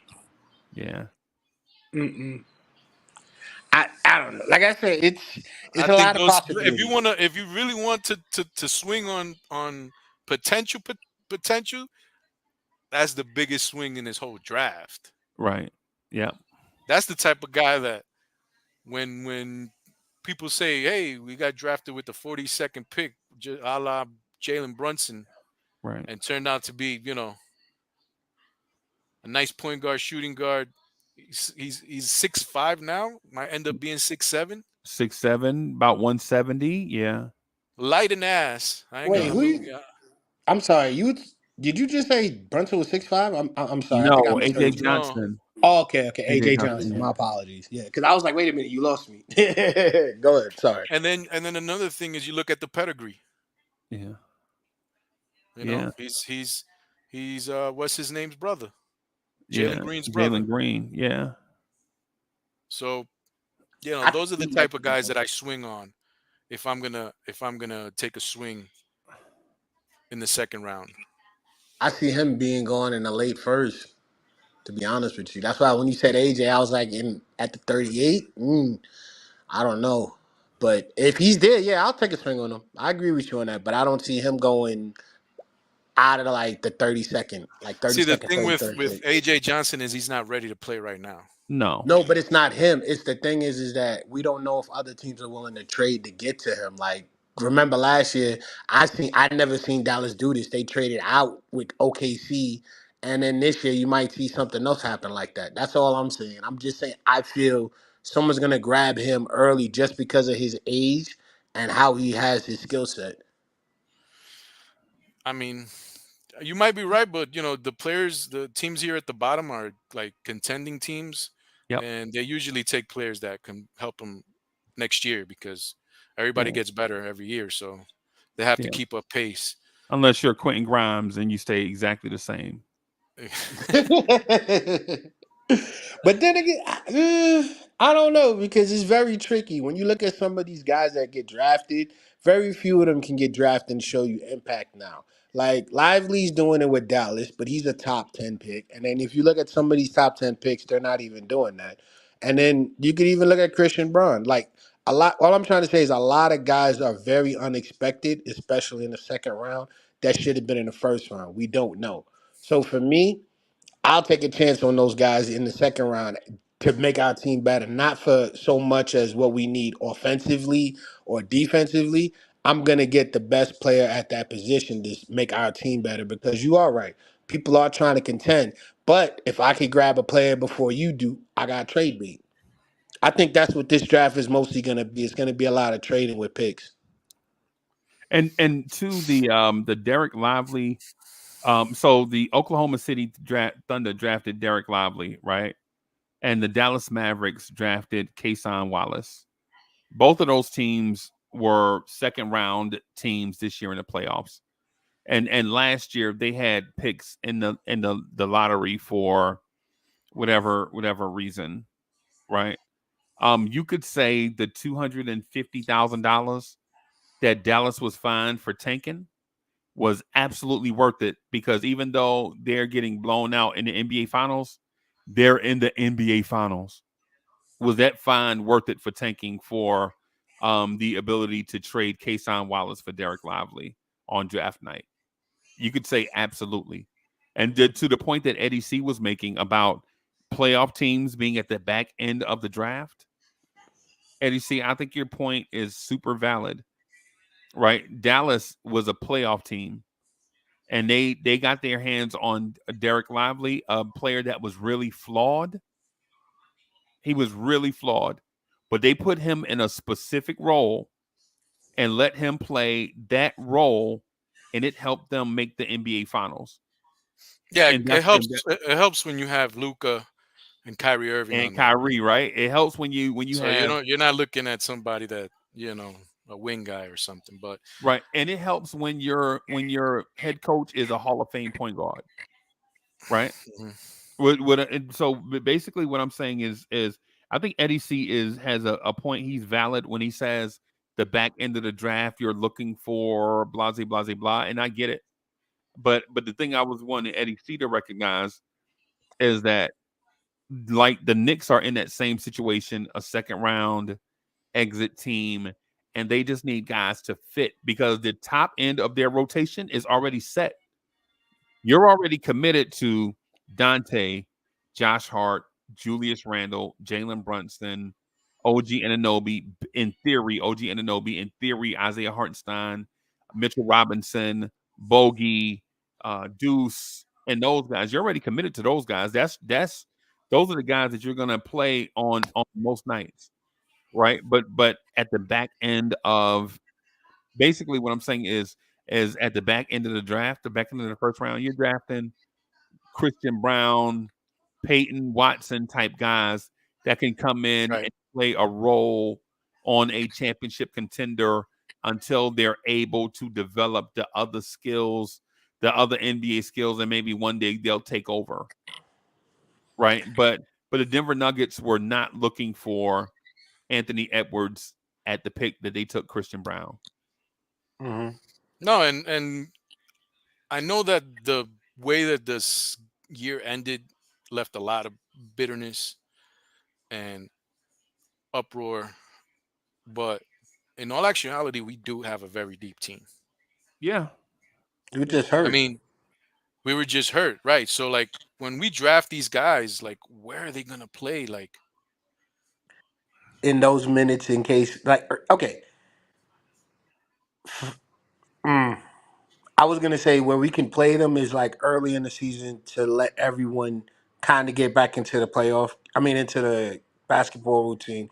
We haven't had OG, we haven't had Randall for so long, so we might need 20 to 25 games. That's when I would use these guys just to see what we have.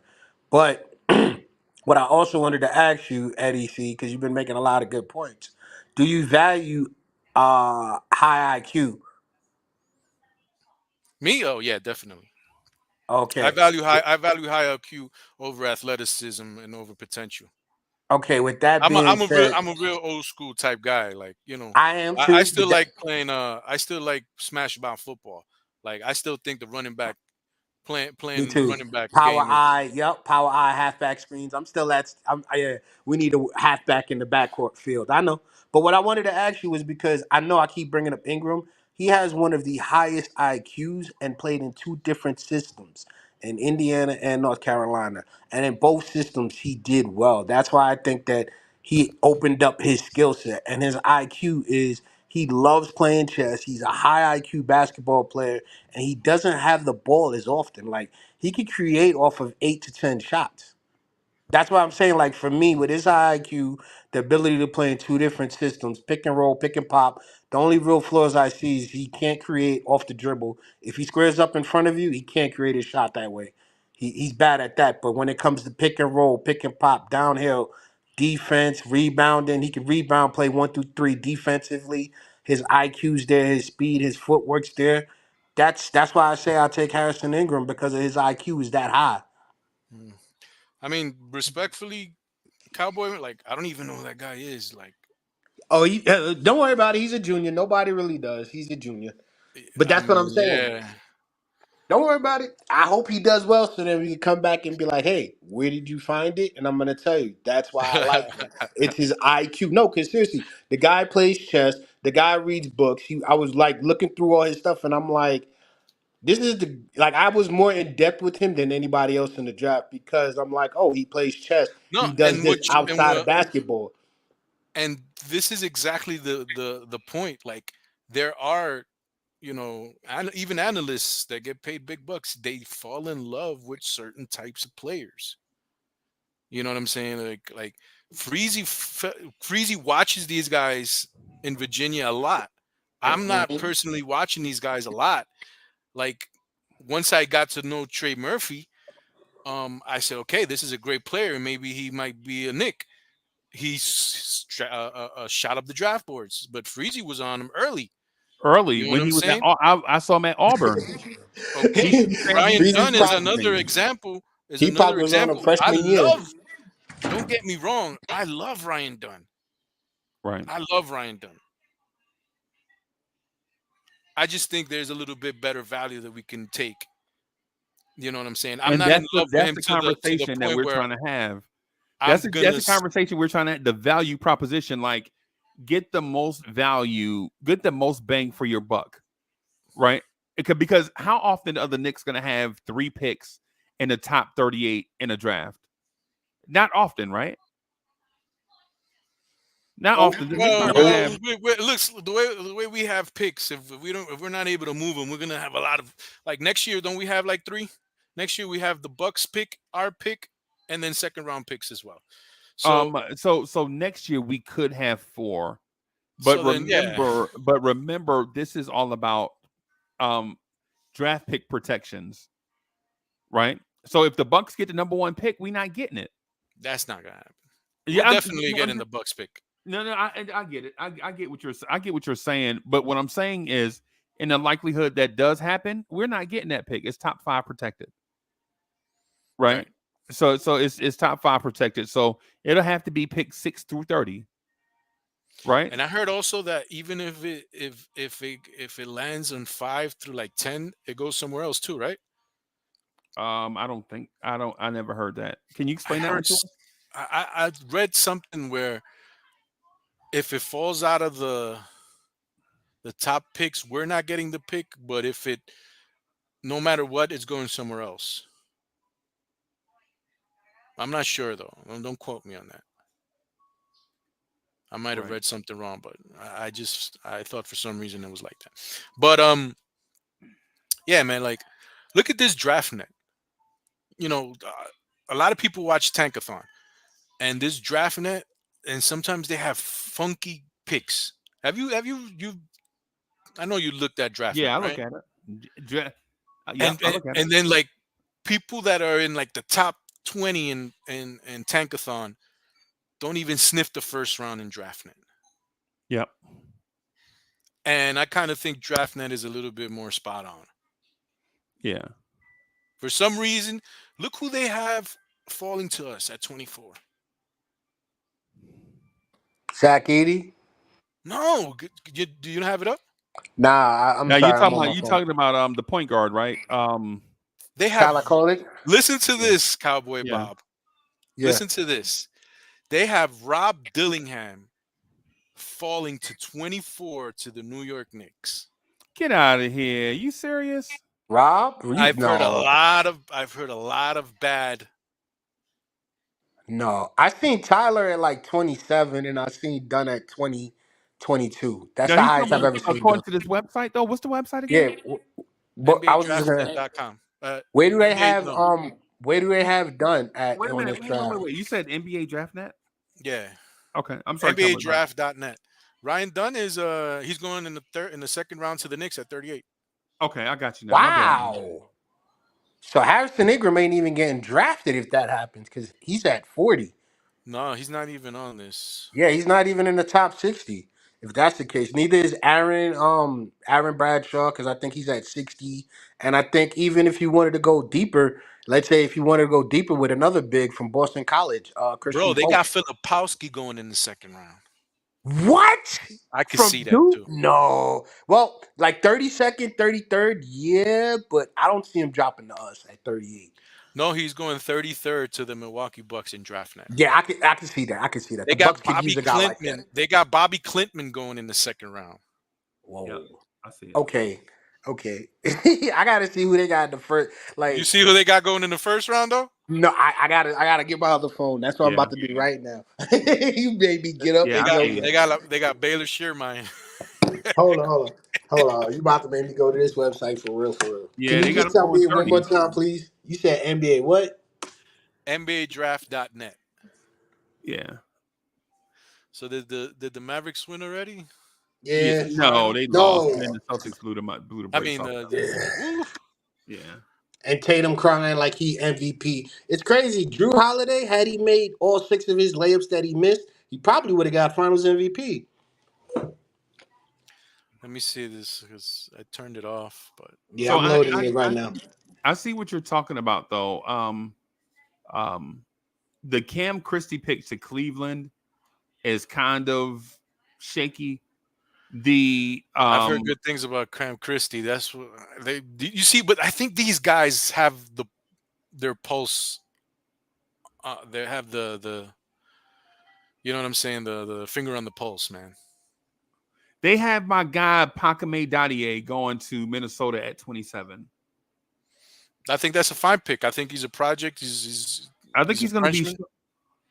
I think he's going to be Sean Elliott. I know Eddie C probably don't. Eddie C, I know you don't know who Sean Elliott is, Yeah, of bro. course. You remember young Sean Yeah, Elliott? man. Yeah, man. Okay, Yes, sir. yeah. I'm almost 50, Freezy. Oh yeah, you're a baby, bro. No, I'm just, Wait, hey, what? I'm just joking. No disrespect. You know, I'm joking, Eddie C. I'm joking. Yeah, man. Yeah, Okay. I Trying to like. see. They got Klingon falling. Yeah, They got Klingon falling. I had SAR falling, but it's not aging too well. That right, right. they got Bub going to 12 to the Oklahoma City Thunder. That's the That pick I'd is like to so see the Knicks bad. get.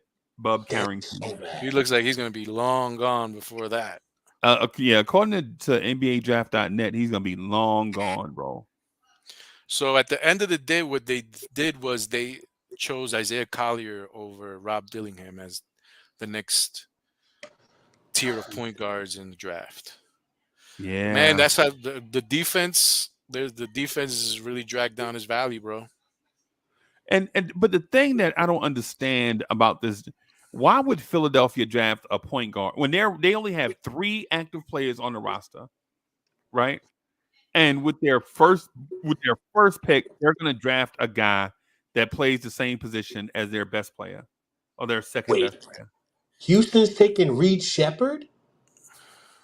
Oh Yeah, yeah, I think that's beautiful. That's perfect marriage. yeah. But why? You got Green, you got oh man. And I think a lot of this draft they are drafting based on team need and not um um player talent. But the only thing I'm questioning is like Dalton Connect to the Utah Jazz to me seems like a perfect fit, right? Because they need guys that can space the floor if they're gonna keep Laurie Markkinen, right? And it goes to the point where, which I also agree on, that Cowboy said that teams take players that are going to probably get picked right after if they don't take them. Like if Connect doesn't get picked by Utah, he's getting snatched up by Chicago. Oh, Hmm. definitely, Yeah. definitely. And then You know Devin what I'm Carter saying? most likely probably And would if go to Memphis, and OKC.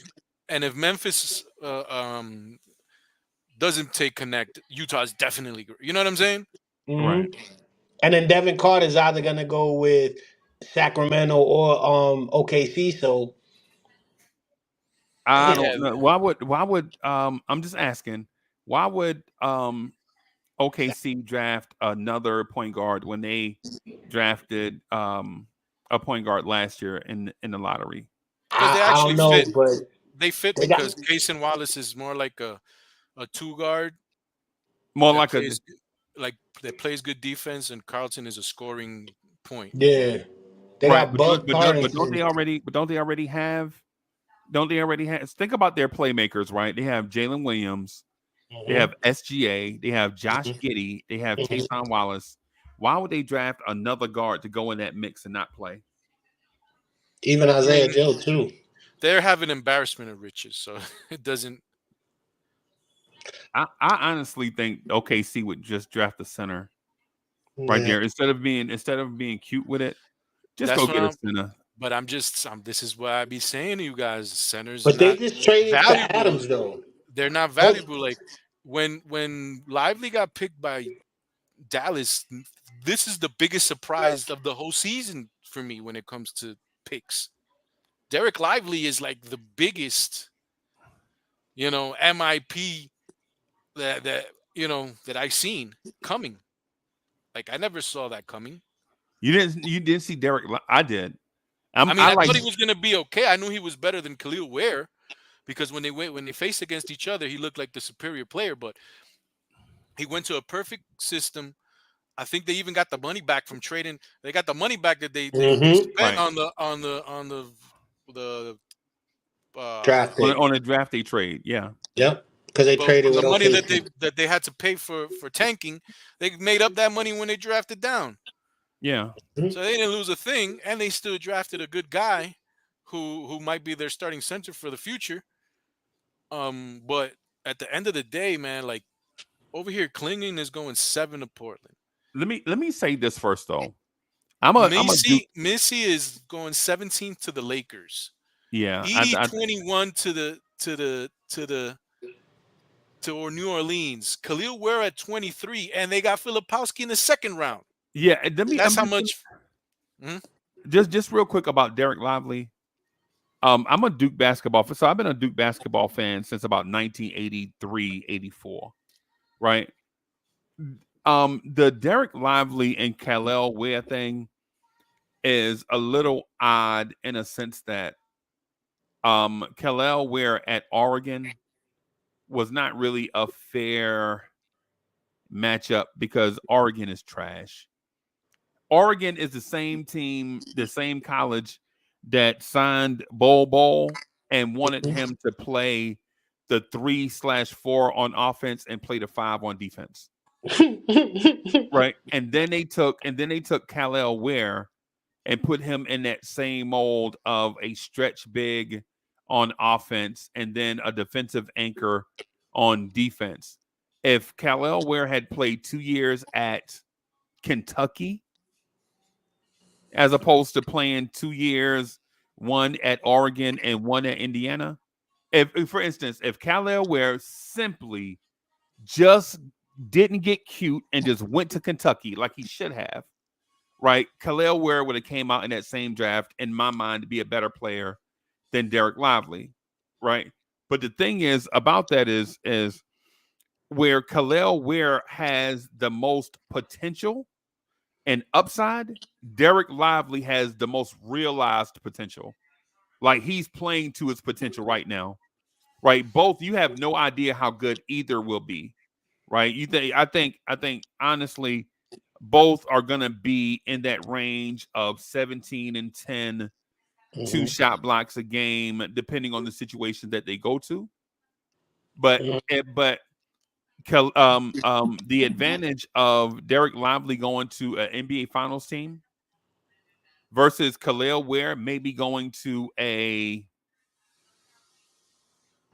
play-in team. They got him going to the Bucks. Khalil Ware to the Bucks. Is Yeah. that where? Yes. It makes sense. You know, they have Brook Lopez. How?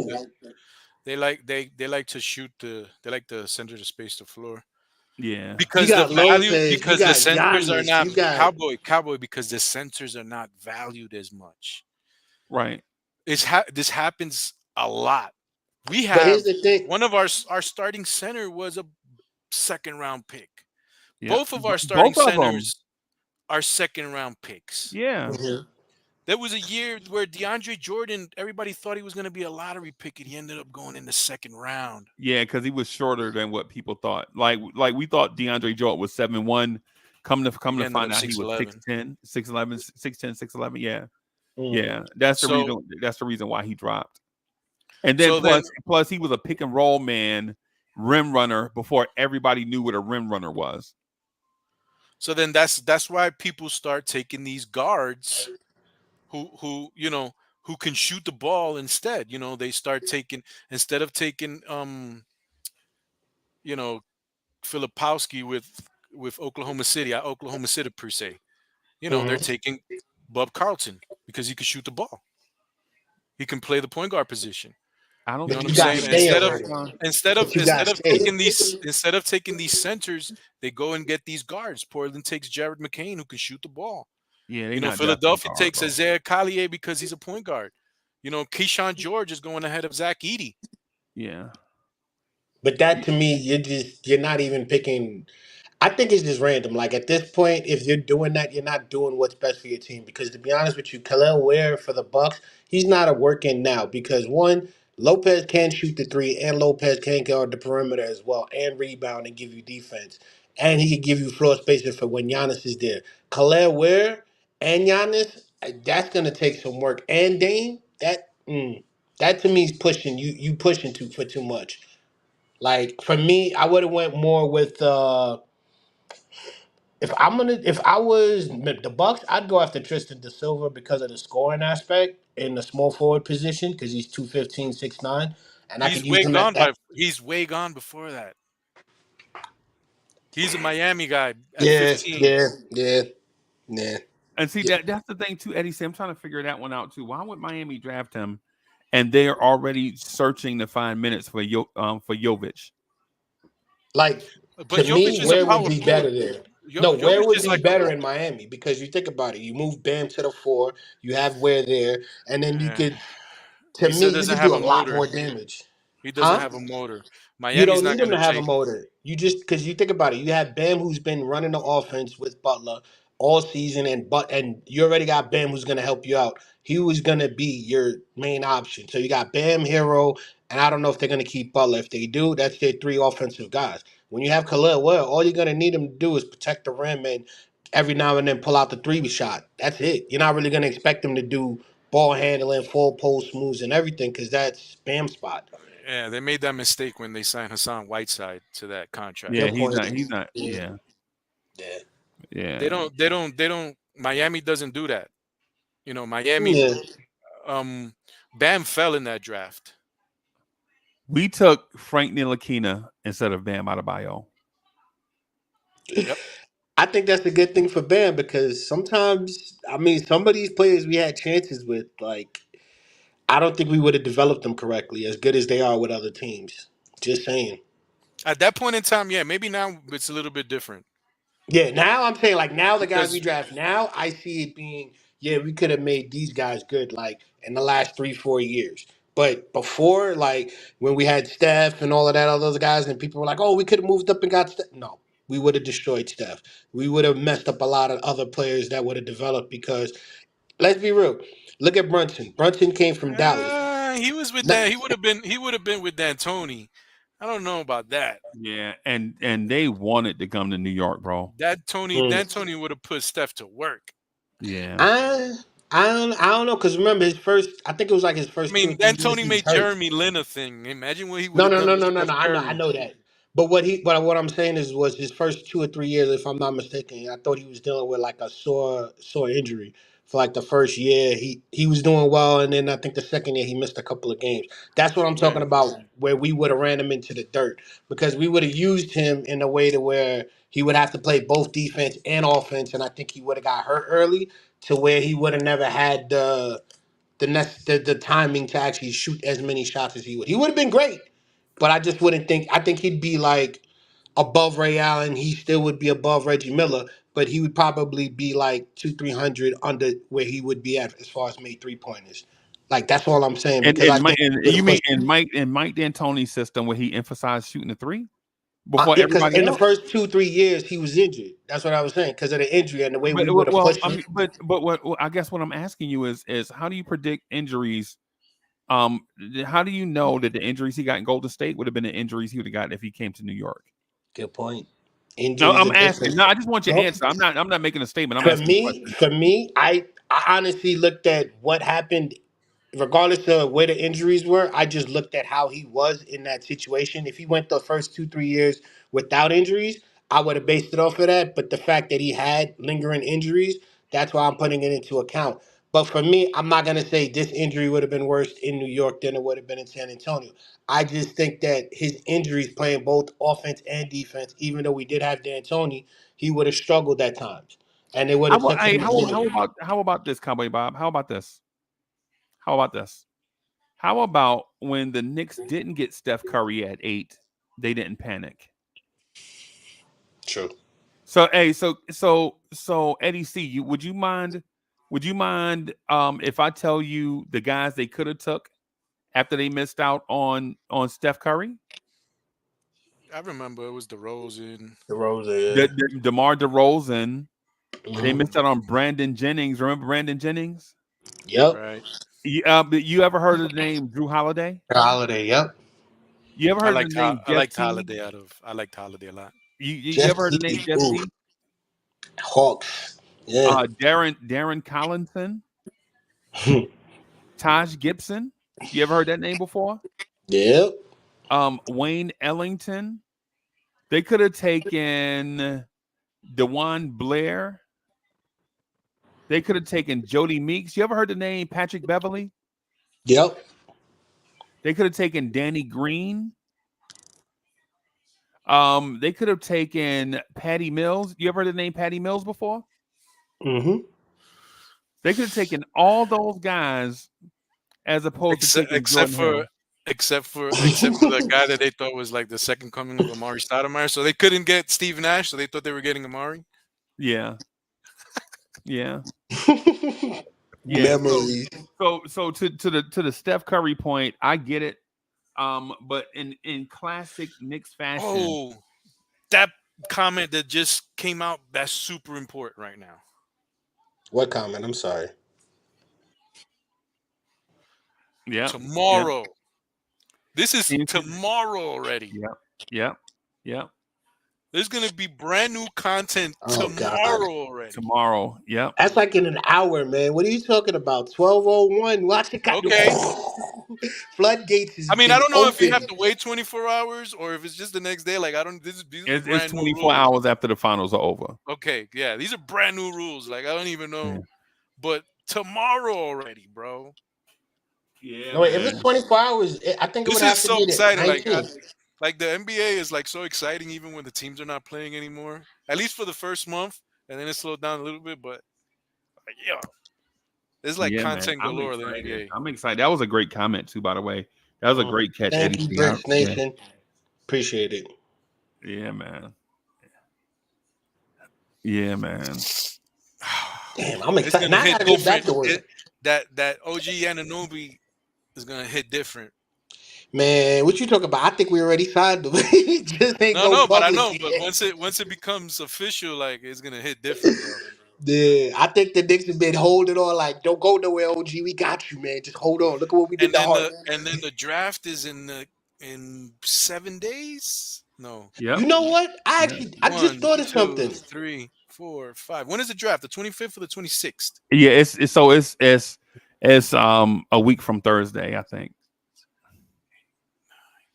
10 days from today. Well, Yeah. 9 hmm basically. Yep. And I can hmm hear it now. A With the lot of 24th stuff. pick in the NBA draft, the New York Knicks select Harrison Ingram. Nah, hell no. You're I worse would than flip me. out. I was gonna be like I would Jamal flip out. Sheed out of I'm flipping Houston, out. I'm throwing point guard chairs. out of I'm jumping off of Houston. balconies. And the Bro, 24th pick, Harrison Ingram. that would Hell be no. such a Tom Thibodeau pick, bro. Yo, I went. That would be the tibbiest pick you ever heard in your life. The tibius, is that a new word? Yeah, That'd be let me ask the the judge. most Is tibious. the word tibbiest acceptable for this conversation? Yes. Okay. The most tibious pick. And I'm not even gonna lie to you. If that happens, I'm telling you, I'm just gonna pass out because that to me would just you wasted the 24th pick on him. Like I don't mind him. I'm thankful he did, but like, damn. And then I gotta eat it because I've been the one here pumping him up. Like I think he's him. And then oh man, I could just see Grimes happening all over again. You know what? With the Harrison Ingram, good 25th luck. pick, the Knicks take Baylor Scheierman, and so the Knicks I'm walk away I'm with telling you, bro. Harrison Ingram and Baylor Scheierman. I'm Oh, telling you, bro. The Knicks are gonna have their shots, and everybody's gonna go crazy when this happens. When the draft comes around, the Knicks are gonna have the opportunity to pick multiple centers: Zach Edey, Khalil Ware, Kyle Filipowski, and they're gonna draft down. Somebody else is gonna want them. They're gonna get more assets, and they're gonna draft down. Maybe even with both of the picks. If they pass on Kyle Ware, They're gonna for pass Harrison on Ingram, them. for They're going Harrison to Ingram, pass bro, on them. I promise you, I They're going to think pass on them, and they're going to get the 29th pick and the 30th pick, and they're going to take Baylor well, Scheierman and Ryan Dunn. and bro, Filipowski's supposed to be going to the Bucks according to NBADraft.net. So they got Filipowski and they also got your boy Khalil Ware. So They're going Still to Knicks fans is in the building. Salute to Still Knicks fans, bro. Ronnie Ron. I was just watching the show over there, man. Make sure y'all go over there, man. Hit the like button. They just wrapped up about 30 minutes, maybe 45 minutes ago. Man, hit the like button. salute. Subscribe to the channel over there. I generally try to check out the joints on Monday nights. Last week they took a sick day, right? Still Knicks fans took a sick day with their lazy selves. Just like, yeah, man, I got the flu. You don't got no flu, man. Do the show. It's summertime. It's summertime. We know you want to go play with the fire hydrants. You're right. Right. They out there drinking wine out there in the loft. You know what I'm saying? Man, do the show. Stop being lazy, man. Do the show, man. Turn the mics on, man. My bad, y'all. My bad. But yeah, man. If the Knicks trade back and get Baylor Scheierman and Jalen Tyson, I don't even like Khalil Ware coming to us. I don't know. Something about him is just Ware or Misi. I think that they're at least 2 years away, not a year. Like I think Misi may come in and help us for like 10 games, but I think he's like a year and a half project. Like the only big I really see that can come in and be impactful is Edie and Kalapowski, the Duke guy. What would you Tyler think, what's his name? Oh man, from Duke. You just said it, Kalapowski? Kilopowski? Filipowski. He Sorry. called that man Filipowski. sausage. He said Kyle Kiabasa. You call that man a sausage, bro? Yeah, pause. Yo, and the b-ball zombie would be proud of that moment. Yeah, I think that one takes the cake for whatever I said before. I've had a couple of bad bloopers with Freezy, bro. Like bad ones. Because Bro, it's but like the it's names all in in your fun, head bro. and you can't say it, and then when you look, you say it comes out backwards. It's so weird. I don't know. That's I why just had a brain fart. people Or do you could the short call names, him. like they call him Flip. Yeah, Yeah, just Flip. call him Flip. Yeah, just I call him got Flip. you, Flip. Yeah, But so Flip. this is another take that I have. And it's not like we haven't seen the Knicks do it before. They've done it with a purpose though, and this time the purpose can be to get under the apron. But what about if one of those centers are available when they're picking, and they trade away Mitchell Robinson to a team that has cap space with one of the picks, get off the money, pick one of these players, be it Flip, be it Khalil, be it Edie, and sign Isaiah Hartenstein. What do you guys think about that? So we would get rid of Mitch, have Hartenstein, We would let's get rid say, of Mitch with one of our picks to get off okay, his money. and we will only be getting. You said, what were the two choices in center? I'm sorry. You say Edie and who Whoever's, else? any Whoever's of the available. centers that are there. Yeah, Flip, Edie, Khalil Ware, Misi, any of these guys that are available. Like those are the top guys. Honestly, this draft for me, I see strength in the forward position, power forward, small forward, and shooting guard. But I'm the wrong person to ask. I'm sorry. I don't know if I could do that. And At you this still point, even I'd be you patient. even have it's not even like you can even still trade down if somebody else wants one of those centers and still pick up a power forward because you still have Sims that you can pick up as 2 million. Like this is like super cost saving, and at the same time getting to the end goal because Sims could be your backup, and then you can still draft the Tyler Smith at 28. You can still draft the Deron Holmes. You know what I'm saying? If you Like if you want to if we short, getting or you flipped, can bring back Precious. if we getting flipped, I'll do it. Like I'll do it for flip because of the youth, and he worked in the Duke system, so I could deal with a flip. But anybody outside of that to me is a risk because if you think about it, we getting rid of Mitchell and we're asking Sims to step up. Like I don't even think Sims can play at the four real well, let alone the five. And then Hartenstein, remember, he was still injured and he's still dealing with a lot of stuff. He played this whole season half and half hurt, half full time. So if we get rid of Mitchell, we really are weakening everything. Like for me, dang, that's actually I don't. For flip, I do it. I'm gonna say that for flip, I do it.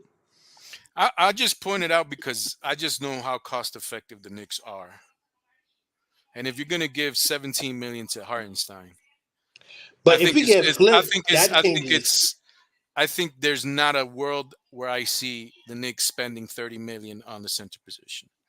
I agree with that, but if we get flipped, then there's no point in really using the 38th pick. Because if we get money like if we're making moves like that, I think flip and maybe Dunn would be good enough to just go right now and just run it. Because the 38th pick, you really ain't gonna get any value unless you trade for it. Like for me, if we were to get flipped, let's say we move up and lose the 24th pick for Mitchell, and like you said, we get flipped.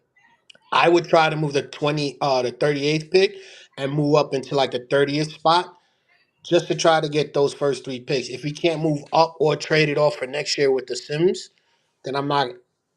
Then I'm just gonna take the two picks.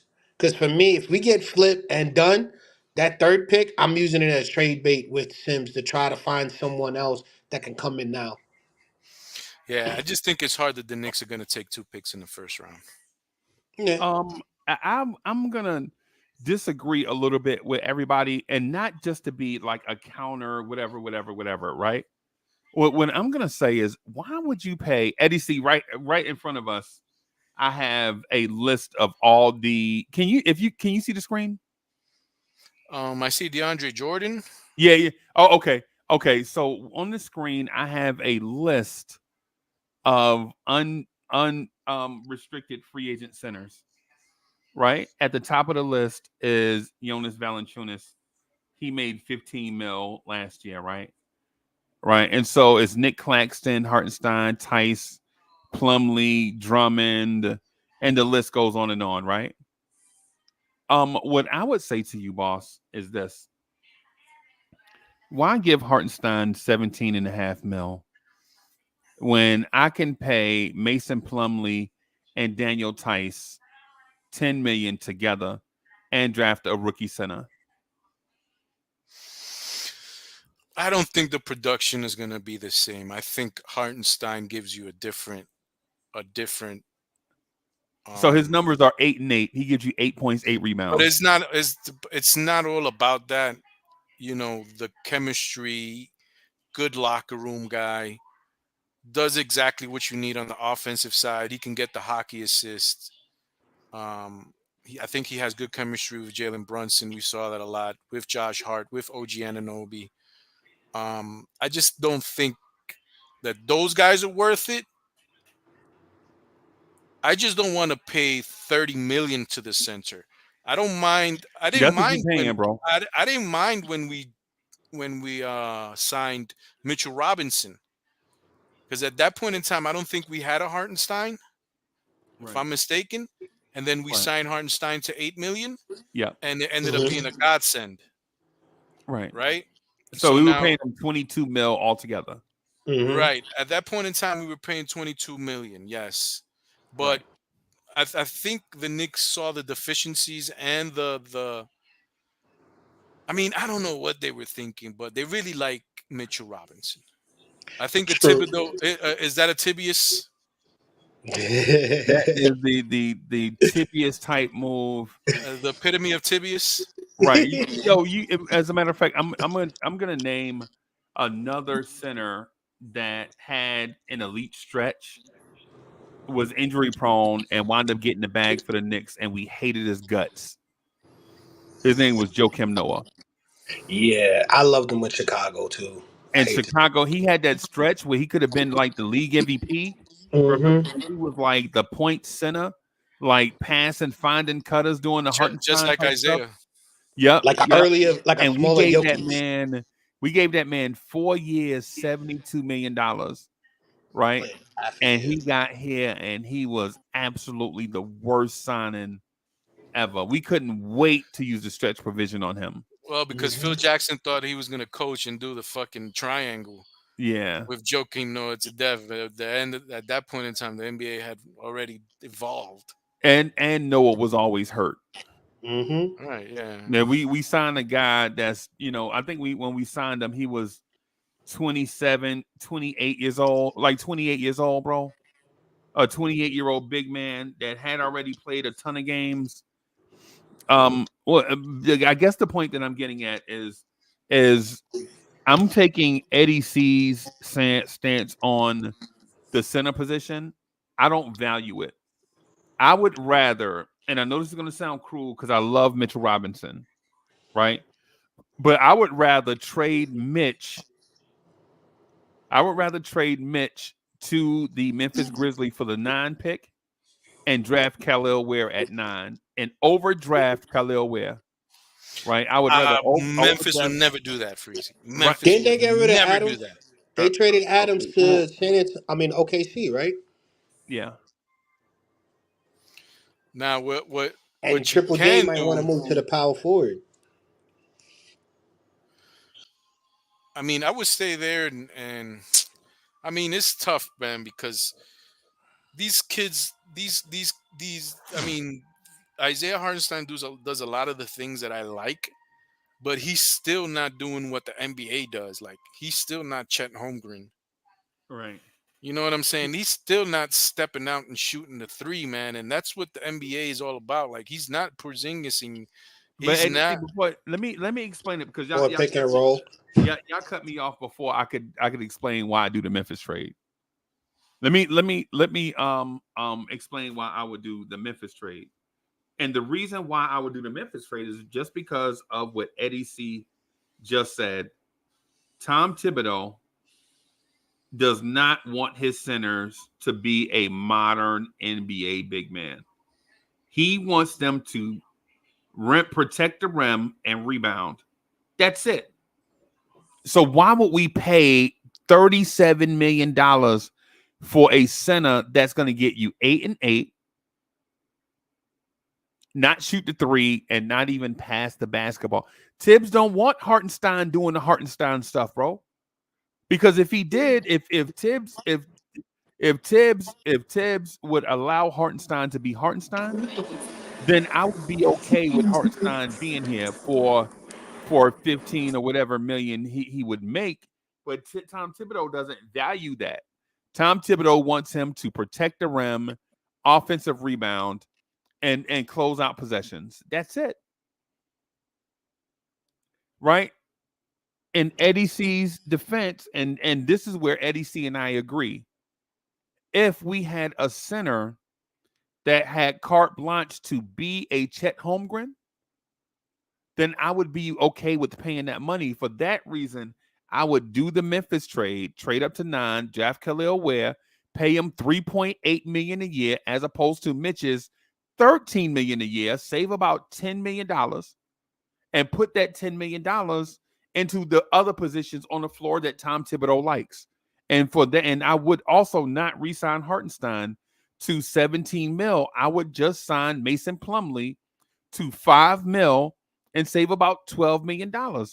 And 12 million plus 10 million approximately is about $22 million, where you can go out and shore up the wing positions that Tom Thibodeau loves.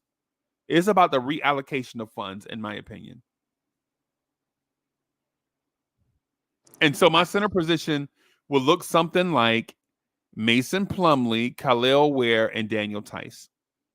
And I would be paying them a total of about $13 million, as opposed to paying that position $37 million. You saving $4 million just off of one player. Like what we would have been paying for Hartenstein at 17. You're saving $4 million, and you still got that extra money to help out at the other positions. I take that risk. That I And agree with you and there on. are there are restricted free agents out here also, right? Like James Wiseman at 23 years old is a restricted free agent. Yeah, that's about it. Ain't nobody else out there, bro. Nobody else is out there. James Wiseman, that's it. Yeah, and Goga plus, like, Batazi. hey, what up, Dre? Andre 3000, how you doing? I'm doing straight. Salute, fellas. Salute, I was salute. gonna mention a big Goga Batazi, Freezy. I like Goga Batadze too. I like him And he also. would do Yeah. exactly what Tibbs would want. Yeah. Just rebound and protect the rim. That's it. And Yeah, I he like Goga. made and Dre, and do you see his salary on the screen? $1.339 million. But Wow. you know what's funny, Freezy? We say that, and the Magic are looking to upgrade from him, and Hartenstein is on their radar. So Yep. what does that Hartenstein what is does on that their tell you? radar. Yep. Yeah, because it seems like they're almost the same age, but Hartenstein is just way more has way more He has more. His assets. game is his game is way more dynamic than Goga. But like as Freezy said, if he's not gonna allow him to be him, then are we gonna see that ceiling?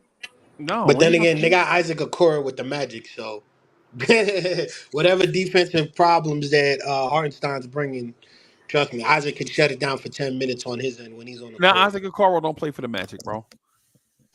He You played talking for about Cleveland. Jonathan Isaac? Jonathan Isaac, thank you, mouthful. Yeah. Whoa, I am wait. You know what? I think it's past my bedtime. Thank you, Nah, I Jonathan mean Isaac. it's fine.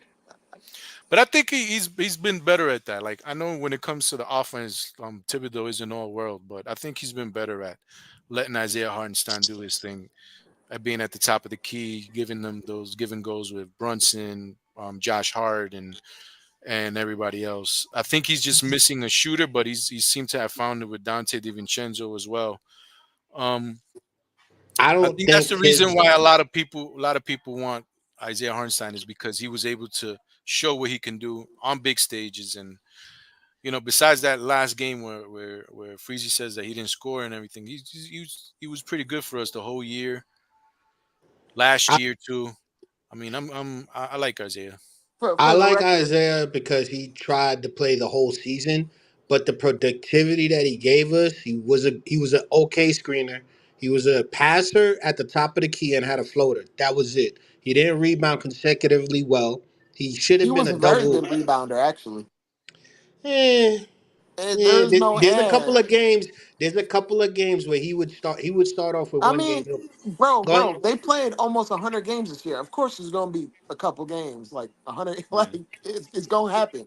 Oh, Yeah. I'm just saying, when you and Josh Hart, and Josh Hart's like 7 inches smaller than you, got almost the same amount of rebounds. That's where I'm drawing that red flag. Hart is a Well, small forward. part He's of the that center. is no one is boxing out Josh Hart because they're trying to box out Hartenstein. That's why. And if it's a jump shooting game, those rebounds are gonna go to those guys that can rebound out of space. Off space, yeah. Yeah. And I Yeah, then like still those think long though he and could rebounds. have and did Josh not Hart better. to could Josh Hart chase down rebounds. Hartenstein may not be able to chase down everything. He's a good I'm Isaiah Hartenstein's a solid rebounder, bro. I won't take that away from him. Right. I think Isaiah, if he started all year, I think Isaiah Hartenstein would probably been an 11 point per game scorer, probably 10 rebounds. I if think he he probably was been if you 11 yeah and 10, 12 and 10 if he started from day one. if he was a Right. 30-minute per game center, he would probably average around 12 and 10. Something like that. Nothing Okay. crazy. If he Yeah, was a because I 30-minute remember player The we for was the thing is, talking the shot, about thing that is, too.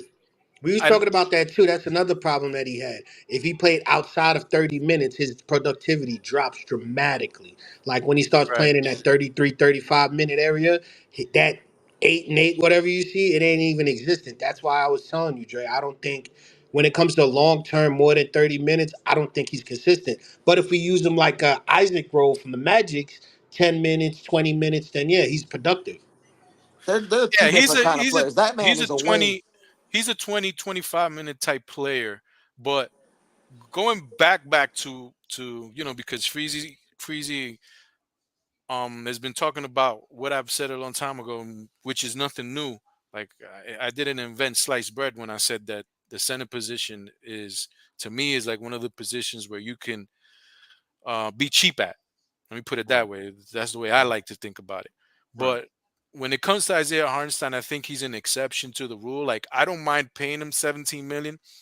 Remember the tweet that I said was, I'm not paying him 17 million if I have Mitchell Robinson already at Right. 15 million this year and at 14 million next year. Basically, what I'm trying to say is I don't want 30 million tied up in the center position.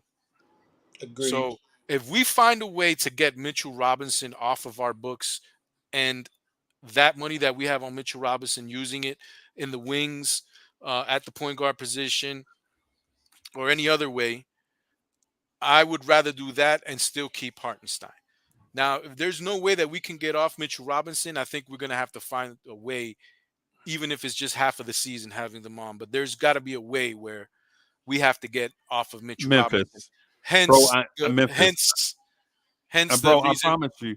I But spoke me and you are way far apart, because you're saying trade him to Memphis for the number 9 pick. I'm actually right, talking but what about. I'm trying to tell you, let me explain to you how I got there. I didn't just create it. I Mhm. spoke to two Memphis Grizzlies content creators, right? and they love Mitchell Robinson, Hmm. right? And the reason why they love Mitchell Robinson is because Mitch can take the beating at the center position, which saves two of their constantly injured stars. It saves that they miss tons of games. Brandon Clark and Jaren Jackson Jr. get banged up at the center position, Right. right? And the reason why they can't win is not because they miss Ja, it's because the trickle down effect, right? You move Brandon Clark to the 5, you move Jaren Jackson to the 5. Now, because you notice when Steven Adams gets hurt, all those other dudes start to get hurt, right? Because Taylor, Taylor Jenkins has Memphis playing a physical style of defense similar to what we play, right? And what they think, and I laugh when I hear it, what they think is if they had somebody that's better at playing the center position, a more mobile big, right, than Steven Adams or whoever to play that position, it saves Jaren Jackson Jr. and Brandon Clark. Now, when you face a defense that has at the rim, if you have Mitch, Jaren Jackson, and Brandon Clark coming off your bench, now Memphis's defense is impenetrable at the rim, right? Okay. They are saying when they mentioned to me, they were like, "Yeah, we give y'all the number 9 pick and probably 2 future seconds for Mitchell Robinson," and I'm laughing like, Hmm. "Y'all Okay. would give us 3 picks for Mitch? Do it, That's right?" okay, because everything you said is perfect. Like, I know he fits in But but Memphis, but that's and the their scuttlebutt has been perspective, though, that Memphis would be a great landing spot for Mitchell Robinson. right? Where you completely lose me is at the number 9 pick. Right. Yeah, those are two separate. That's Those are two separate things. I get it. I get it. Yeah, But that's where I draw the line. I'm like, yo, there's no way a and I forget the competent a name of. I forget. competent a competent organization would do that. I'm even suggesting for me to get off Mitchell Robinson, I would have to give him with a first round pick to somebody and not take any money back, Nah, just Memphis so will we do. could be Memphis will under do the. that and give you 3 picks, bro.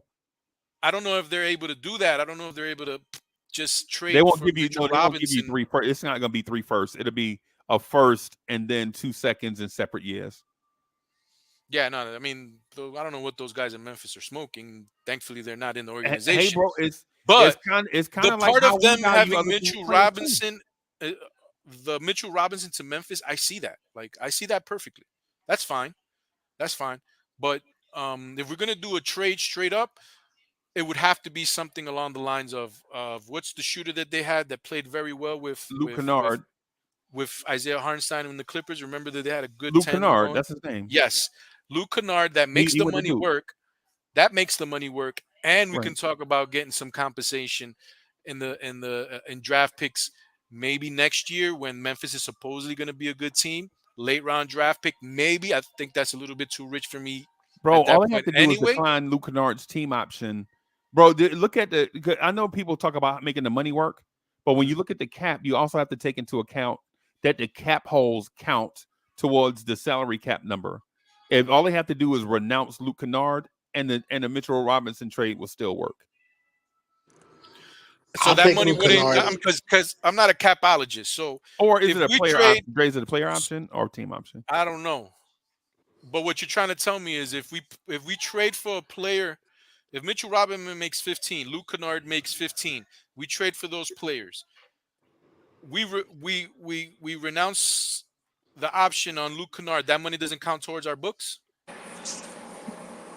I'm sorry, If say it again. if you had to ask me, well, what's gonna if I had to predict what's gonna happen, we very seldomly trade guys at their lowest value ever, if at all. So, like, I understand the concept of like not wanting to have 2 centers on your books eating up that much cap space, but it probably is gonna have to be that for like 1 season or a half a season until the deadline, and then you probably draft the big in this draft, and then you get rid of them in the next summer as you slowly try to pay other guys like Jalen Brunson his bread, and you're trying to save 15 million. You kind of can afford to do that right now while you're not paying Jalen, you can have a year where you're paying one position that's not a premium position too much money, but you can't do it for multiple seasons. You can do it for 1 year, which I think that's if I had to guess, I think that's what they're going to try to do. Yeah, But I said that we can have him for at least half a season, but there's got to be a way where we free up that money from the center position because $30 million is just way too much money. We're it's too able much to hold on money to one. for a non All Star. Right. And we can just allocate that money somewhere else where we need it more, wing position, a backup point guard position. It's just roster construction. The money, I think is just imperative that we do. And I know that the Knicks have this under their sleeves because they're gonna pick up Bogey's option. That's another 19 million. Yeah. I'm pretty sure they're gonna find a way to get under that first apron because they don't want to hinder themselves in any form or fashion for them to be able to make that trade. So there's a lot of things that they can do. What Jericho trade is what Sims, trade is out there though? that I mean, there's a lot of talk, but I don't know. Like that, to be honest with you, I wouldn't know who that player would be. Things, But at least things you have like the that option. present themselves the further we go into the summer. Like to be absolutely honest, like you saw how the collateral from the Dame trade was like Drew Holiday becoming shaking loose for like the Celtics. You Yeah. have to be opportunistic. Like things are gonna shake out if we just don't know who or who when. Because the Celtics didn't know Drew Holiday was ever gonna be available. And look what happened. They were gonna go into that season with Derek White as their starting point guard. Yep. Mm-hmm. Yep. And they almost lost Pritchard too. They had to sign him at the last minute. Well, they signed him for some change, but yeah, they didn't sign him for a lot. He makes like 4 million. He's on like a deuce cut type contract right now. So Yeah, things like that happen all the time. It's just you have to be able and ready to pounce on those yeah, you situations. got to be opportunistic. So again, the reason why they're keeping the Bogey contract is because the 19 million is going to be salary filler for whatever player they want because they don't want to add Josh Hart into one of their trades. They don't want to add DiVincenzo into one of their trades. Right? If they're going to make a trade for a star, they want to use their draft assets and salary filler to get that trade done. Mitchell Robinson, Bogey. I don't even think they want to put Julius Randle in the trade. Teams generally don't trade superstars during the season, bro. No, but we're not. Yeah, no, Well, we're in the well, off well, season. well. To be fair, Freezy, like the way it's shaping up. $33 million is not superstar money anymore. No, it's not. So it might be top tier role player money. It might be Drew Holiday money. You feel me? Like, but it ain't. This It is ain't. not my first option. Like I don't. I Yeah. mean, I see a world where Cat does fit into this. I see a world like it's not my number one. I'm not in love with it. If it happens, I'm gonna have to see how it looks on the court, right? But if you trade for Cat right now, all you need is Mitchell Robinson and Bogey, and that makes Nah, the money work. nah. If you get into Cat the make calendar, if you get into Cat the make calendar, way more than 30 no. If scored this try it year. out, Dre, No, because but Cat, if you if he gets traded, that's an extra $10 million. no, there's a stipulation in his contract that if Cats gets traded within a certain date, you only have to pay up to 37 million for his contract. After that date, it moves up to 47 million, about if I'm not mistaken. Right. So that's 10 million more. Where I don't know where the Knicks would get those 10 million more. But if this point in time, if you want to trade for Cat, you can do it just trading Bogey and Mitchell Robinson, or Bogey and 15 million. So there you go. I mean, there's ways to maneuver, and there's things you can do. We don't even know if that's the plan because Memphis, not Memphis, Yeah, Minnesota's in trouble. I'm not privy. I'm not privy to this date thing because he took like from what I know. The only thing I know is what I'm reading off Stat Track. It's like it. He's making 49 million. His cap hit is 49 million for next season. Yeah, I for don't know next what season, date. exactly. I So don't know what I date though. think there's a few He's weeks on the designated between the extension. draft, between the draft, and maybe a few days after the draft, where if you trade for him, you can trade him at 37 million. What his contract is right now. Oh, and then by the, mm, I'm just wondering how the money's gonna work out when you See, actually because this gotta. contract doesn't kick in until the season. So that's what I'm trying to tell you. It was kind of like the RJ Barrett thing, where the contract didn't kick in until the next year. So they were able to trade But this is the to thing. The Utah. season, They were the able to NBA's trade him with when Utah.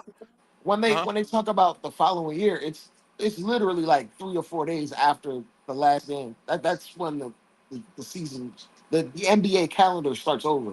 Right. So now, especially now, where you're able to sign your free agents tomorrow, like you have maneuverability before the draft happens. You have 9 days, I think, where you can get this. If you That's want to for get it your done, you can own. get it done. That's for your own free agents only. Right. But at this point in time, but what I'm Yeah. trying to say is you can trade for Karl Anthony Towns at 39 million, 37 million, instead of having to pay after a couple of weeks or 3 weeks from now, instead of having to pay the 49 million. Eddie But C, then you're but are you adding the Obi Toppin trade exception? Those are also assets that we have. Okay. I think we have 3 trade exceptions, if I'm not mistaken. Yeah. We got the Obi Toppin one. We got I really don't know which other ones we have, but it I could be thought it worth was 15 Cam. million. And then Minnesota is looking for stuff like that because they're over the second apron. yeah, they're paying like $114 million between 3 centers right now. They're over the Yep. second apron. So if you're able to get off Karl Anthony Towns with trade exceptions, Bogey's expiring contract, and you get 5 picks, they could probably do it. 5 picks? It's because you're not giving away That's because you're not crazy. giving them any players at all. Like they're not getting back like a Julius Randle. But this is the thing. His Five contract his picks contract though. is damn near detrimental. So That's like setting us back, not just in the picks, but with the contract as well. Like we're gonna be locked in for 2-3 years, and then yeah, like as soon we as you won't be take able on to Carl Towns' draft. contract, that second apron you talking about, you in it because Yeah, that's about 15 extra $1 million you're not counting for. and we can't even get And someone to and it come and off the it go bench. and it's percentage wise, so it's gonna shoot up every year. Like it's And Based we on gonna what the haven't cap even based signed on what the salary OG. cap is, yeah. We haven't so signed OG. Randall's coming up. So is But Brunson. then we're the salary cap is also gonna yeah, it's raise. gonna go up, but this is the thing. He gets 35% of the cap no matter what the cap is. Mm-hmm. Like like like in theory, like, oh, the cap is gonna go up, so it could be $53 million next year, No, or I'm it could be 55. Like at the it's beginning of the conversation. I said this is not. I'm yeah, not it's not advocating. ideal. I'm It's not not ideal. advocating for something like this. But when we were talking about opportunistic and Yeah, things yeah, yeah. that can be done, that's actually something that can be done. Like Okay. you don't have to give Hey, out can I tell y'all something this though? amount of money for X idea. Eddie C, can I share something with y'all? Hmm? Teams that feel like they're championship contenders, Mm-hmm. they're not kicking the can down the road hoping that they can get a star, bro. The teams that feel like the Denver Nuggets feel like Jamal Murray and Jokic are good enough to add Michael Porter Jr., Aaron Gordon around, and they can win with that. Right? The Dallas Mavericks feel like Kyrie and Luca are good enough to add players around those two, bro. The Boston Celtics, they don't care nothing about right now. The Boston Celtics are smoking cigars and guzzling champagne. You think they care about the second apron, bro? Mm-mm. No, and then there was actually a quote by Bobby Marks today that said somebody had said that Joel Embiid has said that he didn't think that the Boston Celtics were going to be a dynasty because they're going to be in the second apron or even the first apron. I'm gonna try to see if I get the No, it's I heard if I the get quote. I you he heard heard the the said it quote. quote, because right? of the And then aprons, but they Bobby Marks responded saying, with this team, with the players that they have already, they're not even going to be in the first apron next year. And they don't care, bro. And even if they did, yeah, they wouldn't care. Yeah, they Yeah, want bro. the Who can? the way that core is set up, it doesn't matter. Plus, they're gonna pay what's his name, Derek White. They're gonna pay him. Yeah, they're gonna pay him. And when you have a core set up, you don't care about that. You don't care about those second apron. But this is the thing, Freezy. I don't think this front office believes we have that second punch to Jalen yet. I don't know if they have the confidence in the number two. Like these teams that you're talking about, they already have a solidified 1-2 punch. I don't know if this front office thinks we have that solidified 1-2 punch yet. That's why they're kicking the can or attempting to. Right. I don't think they believe all the way until Julius shows it that he's a playoff performer that they can do this. Like all these other teams that you're talking about, they've had all of those guys that they've had, all these guys that they've named that have performed at a high level in the playoffs. But they had like Every four or last 5 one of years. them. They had at least 5 years together though. Like especially No, with no, Boston no. with Kyrie and JT and Luca had Brown. 1 year together. No, But okay. Kyrie's history dictates that he can perform at that level. Uh, Jalen Brunson and Randall. Randall are going into the third year, and there's still question marks about it. And you can't be hesitant. You can't waste time. Julius Randle's 30. He's not 25. So if you're gonna be hesitant about it, Hey you Dre, can't be hesitant. Let me ask you. Let me Yeah. ask you this though, bro. Here's my question for you. If you can't be hesitant, then why are you kicking the can down the road? Because they want that number two, or that solidified, bona fide number two. That's why they're kicking the can down the road for that one. But Right. as far as as far as this current roster construction is set up, you can't be hesitant if you want to compete for a title next year. But why would you kick the can down the road if you can't be hesitant? If you're trying to compete for a title next year, you can't be hesitant. But I don't know if they're trying to compete for a title next year. That's my thing. You honestly So, speaking, so can they? Eddie, see, I just want to get an understanding of what I'm hearing. So if you can't be hesitant and you can't waste Randall and Brunson's timeline, because newsflash, everybody, the day we signed Jalen Brunson, he was 25. When the season starts, Jalen Brunson will be 28, right? Jalen Brunson will be 28 when this season starts, right? So if we kick the can down the road, then how are we not taking advantage of Jalen Brunson's timeline? Are we going to wait till Jalen Brunson turns 29? Yeah, if that's what it takes, if that's how they view it now. If they view Julius Randle as a bona fide number two in a championship contender team, every move in the offseason will show or tip its hand that they're gonna go all in, and it might damn near go over into the second apron just by going all in. I don't know about you guys, but But I don't think they want to compromise their flexibility by going all in on that idea that I'm Julius Randle might be that guy. I'm not so sure that we're not title contenders next year, currently constructed. I'm not. I'm That's not so sure maybe about that's it a either. homer. That's the homer in me, but we Wait, look you said you think we we are or we yeah, aren't? we are. We look pretty damn good in January. So we run it It's, back. You think it's, we're a championship contending team? If because the options are all open. That's the Knicks motto. Like they have all the options at their disposal. It doesn't mean that they are going to go for it. Doesn't mean that they're not going to go for it. It doesn't mean that they'll go for it next year. Doesn't mean that they're going to go for it this year. All of the options are available to them. As Mm-hmm. currently constructed, signing back their free agents, obviously OG Anunoby and Isaiah Hartenstein, I think we have the makings of a contender, everybody healthy. but I think so as well. But I don't know if there's anybody on the Boston Celtics that can guard Julius Randle. Hey, Eddie, see, let me say this though. You know how I I think mentioned Drew that Jalen Holiday Brunson stops is going to Julius be Randle. 28 years old when the season starts? Guess You how think old who? Jason Tatum is going to be when the season starts? What, 25, 29. 26? 20. He'll No, be 27. 26 Oh, when I the thought you season said starts. He won't turn 27 until March 31st of next year. And we're talking about kicking the can down the road. I don't know if they're. I'm not saying it's wrong. I can't wrap my mind around the Knicks in their fifth offseason saying, "Hey, yeah, we're not ready again. This thing takes time. We're going to take our time and build it a certain way."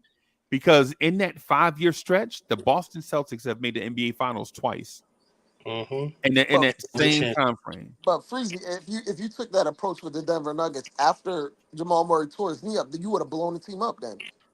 No, that's not what I'm saying. But I'm saying That's it not took what them 7 years to figure it out. that's not what I'm saying.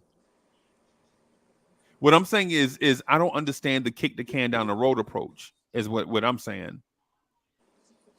Well, we've been doing that for Jalen Brunson.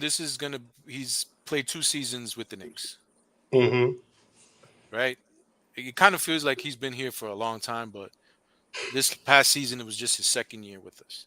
And So the kicking the can down the road is a very old Mentality. it was used as content 3 or 4 years ago. yeah, and it's a loser mentality. It's when you kick the can down the road, you But it's gotten understand us that to you're this not going to position. win. It's gotten us to this position. Well, the thing about the position you're in is you still haven't won a championship. And to the comparison that Dre was saying about the Denver Nuggets, I understand why Dre would say that, but it's not accurate for the Denver Nuggets. It probably would be more accurate if you mentioned the division that the Golden State Warriors are in. Right? Like the Golden State Warriors are making the finals and winning chips. And if you're we're the Lakers of that example, right? While Golden State is winning, the Lakers are kicking the can down the road. Well, not even the Lakers, because even the 'Cause Lakers won a chip. Won a championship. It'd Yeah. be like the Clippers. Ugh. It'd be like the Clippers. Yeah, kicking but the can down this the road. is the Lakers. They paying everybody their money. They're paying everybody their money. Lakers are perpetual cheaters, bro. Like, they always get exactly what they want. Like, if Joel Embiid right now, because Anthony Davis did this, Clutch did this. Yeah. Anthony Davis said, I want to go to the Lakers. If Joel Embiid right now stands up and says, I want to go to the Knicks, and I'm only going to go to the Knicks, and I don't want to play for you guys anymore, we'll probably have to find a way, and we want him, we'll probably have to find some equal ground where Philadelphia gets... Daryl Morey would not give in. I get it. would try I to get it. So that's sabotage why I'm him. saying the Lakers are perpetual cheaters, because they seem to do this all the time. Yeah. There was a point in time where they traded Vlade Divac for Kobe Bryant. Yep. And nobody knew that Kobe Bryant was going to be Kobe Bryant. Like, I remember him being talked about as a He was prodigy. the number 1 high school player in the country. Right. And he ended up being drafted at 13. I don't even know how. Right. Because he was 9. He wasn't a full adult yet, and everybody at the time, including Pat, at the time they in didn't believe in young 96, players. Right. time He's in AJ 96. Johnson. He's AJ Yeah, Johnson. they didn't believe in young players because they were like, they're too Eddie, young to Eddie. mature. At the time in '96, teams were afraid of taking guards that young. Yep. Mhm. Guards that young. Okay. If he had No, no, Even no. been Phil big, he'd have Jackson, his been the coach, number 2 said pick. I get Yup. it. I get it. But this guy, God rest his soul, the logo, finds a way to finagle himself for trading Vlade Divac for Kobe Bryant. A player that he loved. He traded a player that he loved for a player he loved more. And then Shaquille O'Neal doesn't re-sign with his team and rather go to La La Land. Magic were cheap though. But Eddie C, guess what the Knicks were doing? So the Knicks had 3 first-round picks, right? The Knicks had 3 first-round picks, and you know what Knicks fans were saying? Knicks fans were saying, man, we'll never draft 3 guys with 3 picks. We won't do that. And we're not trading up for a high school player. Man, we good. All we need to do is put some talent around Patrick Ewing, and we can beat the Bulls, right? If any part of that, what I just said, sounds like the conversation we're talking about now, it's because Knicks fans are in a perpetual scared to make the move because they don't want to lose the footing that they're already on. And that's why the Knicks don't win. Right? Because the Knicks back then in 96 that you just mentioned with Kobe Bryant, because think about it, they didn't just have to go get Kobe. They could have traded up to get Steve Nash. They could have traded up to get Mm-hmm. Peja Stojakovic. They could have traded. They could have traded up to get Jermaine O'Neal, who was picked one pick in front of them, but they were scared to take assets and make a power move.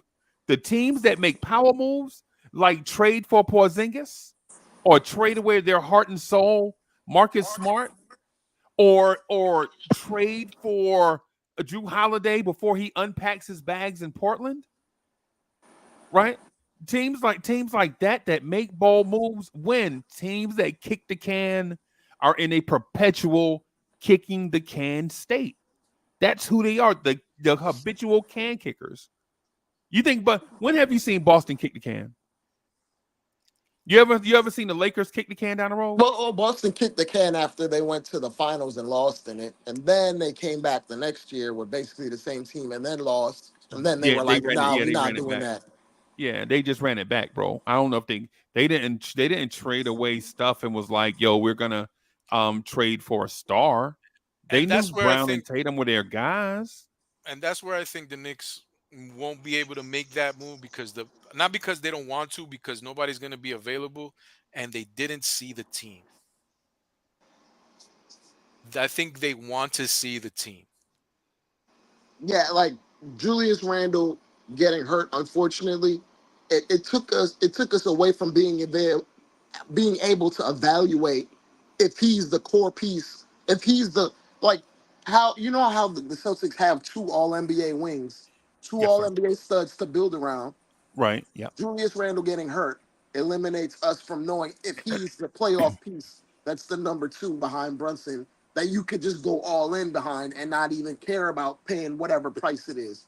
Like, Okay. And if Julius Randle was playing and we went to the finals and then we probably lost, they would just cash out on Hardenstein without thinking, without blinking, give OG whatever he want, whatever number OG want, Right. and run it back that way. and that kicking, it kind of like irks me, that kicking the can down the road, Bro, because the Knicks have made moves. They're just not names, but the moves that they've made are spot good on moves. They're great to the moves, right?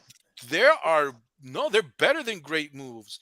They're franchise changing moves because OG Anunoby is the link between Julius Randle and Jalen Brunson, Right. right? Right. So he bridges that gap. The Josh Hart move was a great move. Josh, Dante I'm signing. listen, I'm not even finished. Go You're not even you're not ahead, even go ahead, bro. Go ahead, bro. letting Go me ahead. land the plane because you already see the runway. I'm a bad Josh Hart, co-pilot. remember Cam Reddish? We're giving up Cam Reddish and a first round pick. Watch Cam Reddish.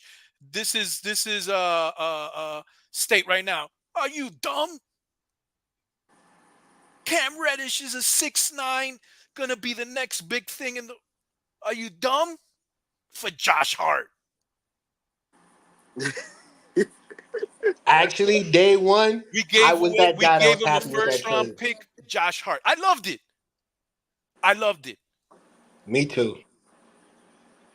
The next year, Josh Hart takes a pay cut, didn't sign his contract, opts into his contract. We get Dante DiVincenzo. Isaiah Hartenstein, who we signed 2 years ago, is now a $17 million, almost a $20 million center. So what kick in the can have we done? We traded away Usman Dieng, Jalen Duren, first round picks, Kemba Walker, We traded Nerlens away Noel, um Nerlens Noel. Let me. Obi. I'm about to Alec land. Burks. I'm We, about to Alec we, land. we, Burks. I'm about to oh, land, okay. Dre. I'm Yeah. about to land. Alec Burks, and we slid in Jalen Brunson, who's changed the franchise. I don't see no kick in the can.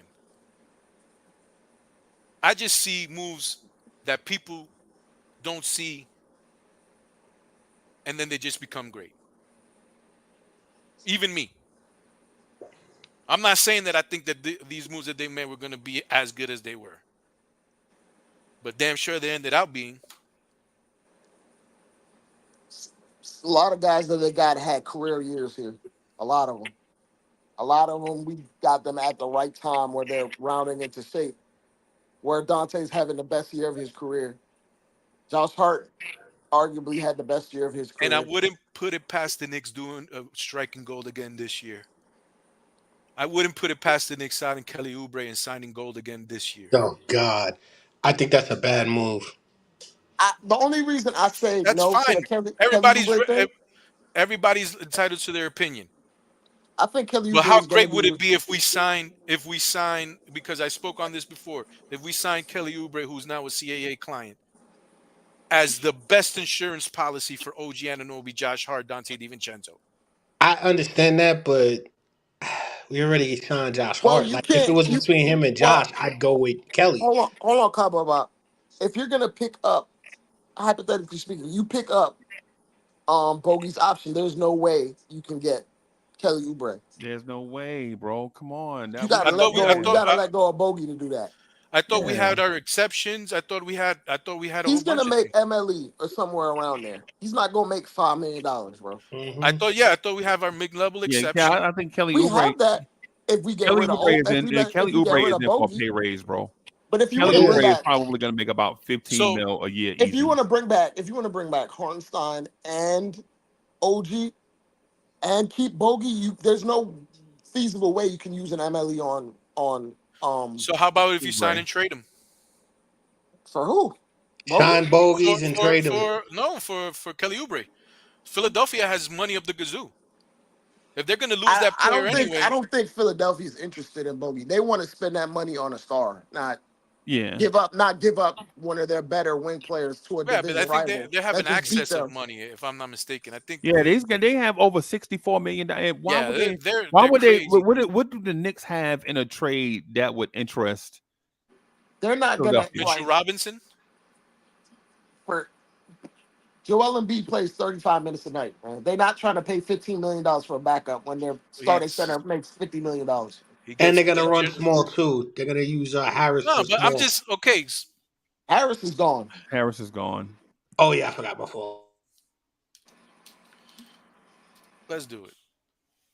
No, I I'm agree saying with you. that, and I'm saying the logical Let's way. check it out instead of just talking out No, loud. I'm not No, knocking no, it no. I'm because not. it's a way of. I've already looked this up, Eddie. Like if we were to bring back Bogey and sign Isaiah Hartenstein and OG, we'd be pushing up on almost the second apron. Yeah, already. Yeah, but then You don't have access to there Emily at isn't that point. there's that's why there's multiple options out there. So if you want to get off the money, let's say you do want to sign him, and you want to keep yourself under the second apron, or if you think that you can't keep yourself under the first apron, okay, I don't think that's a deal breaker.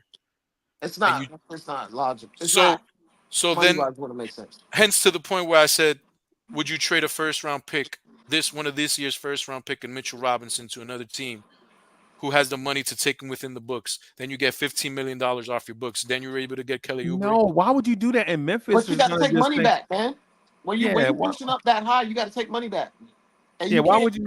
Memphis, No, why? if you're That's under the like when books, people but you can do said all this maneuvering. You can do all of trade this Julius maneuvering. Randle and 4 first-round picks for Mikal Bridges. That's that type of trade.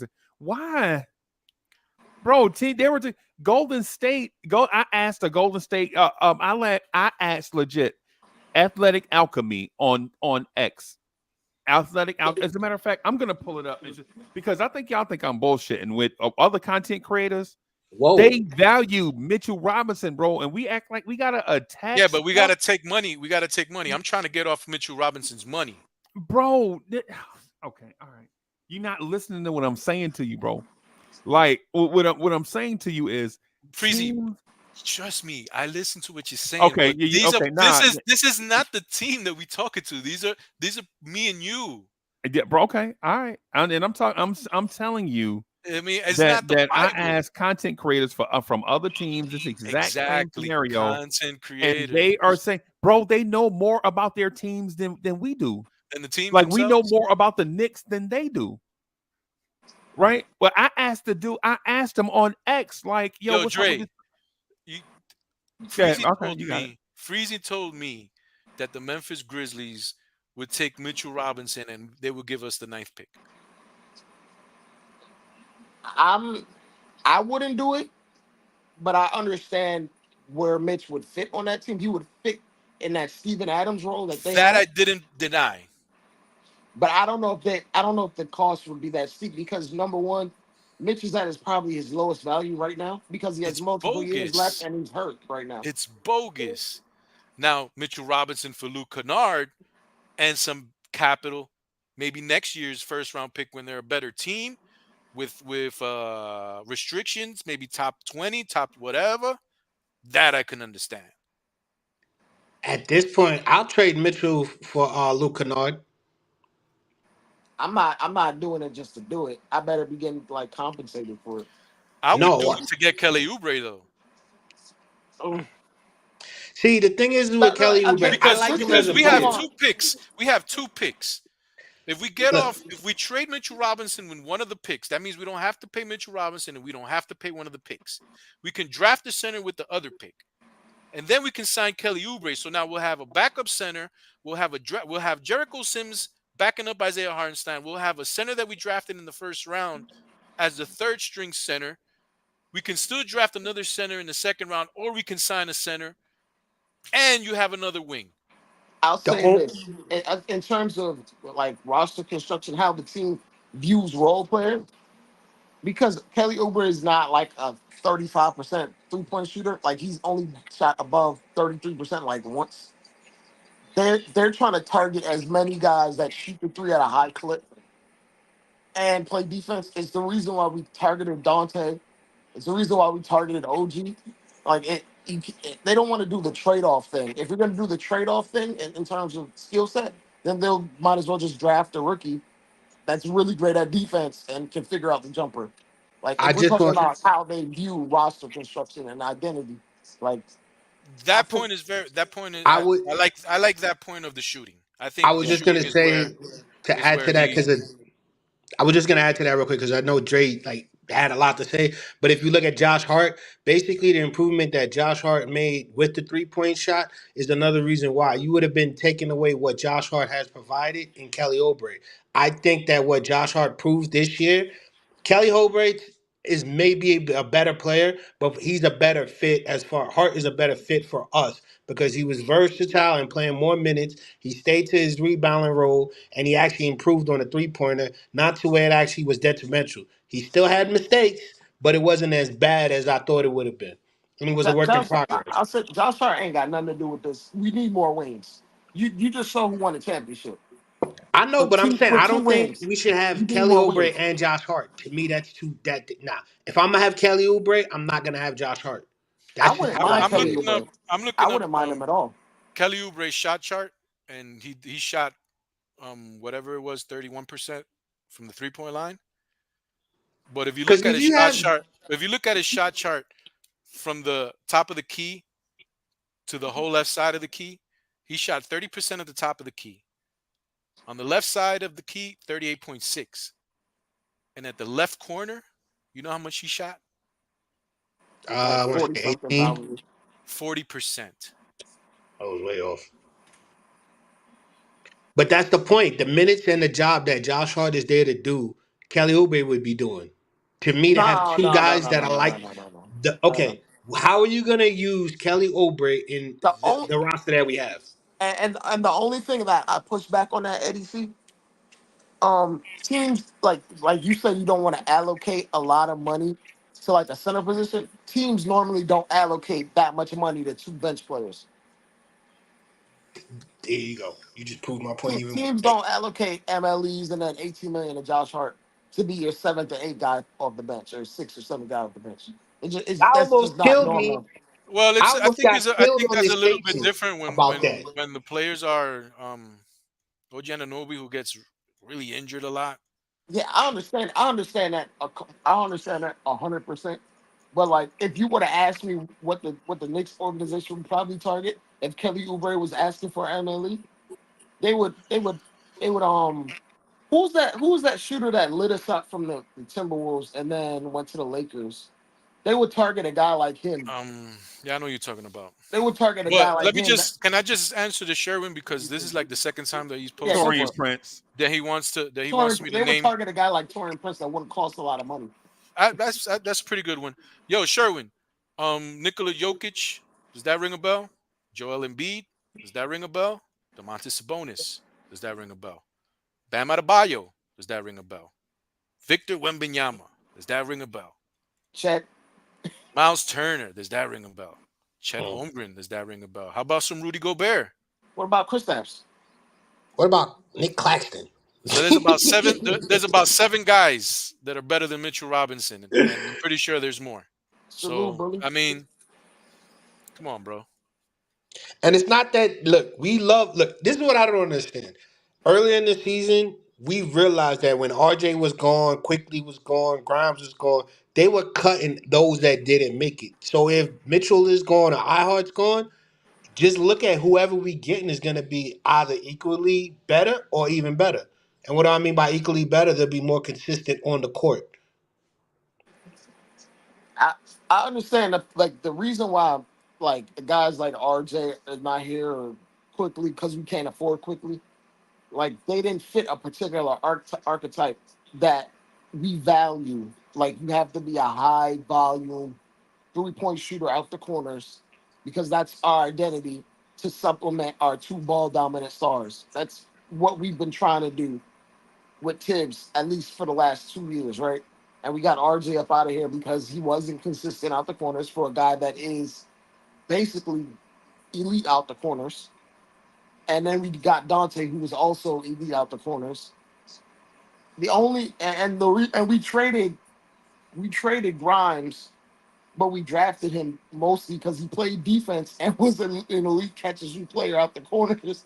That's the like, and how we talk about Deuce McBride.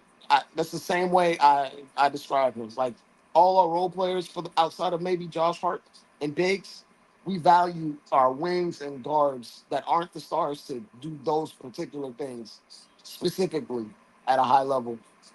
I I, I would 100% like take a look at Kelly Oubre, but I don't know if he's in our pay range, like in our bracket, as far as affording him while trying to like keep Bogey and sign Isaiah Hartenstein and OG. It would be pretty hard to do, in my opinion. What's that, Fuzi? Yo, so this is the yo.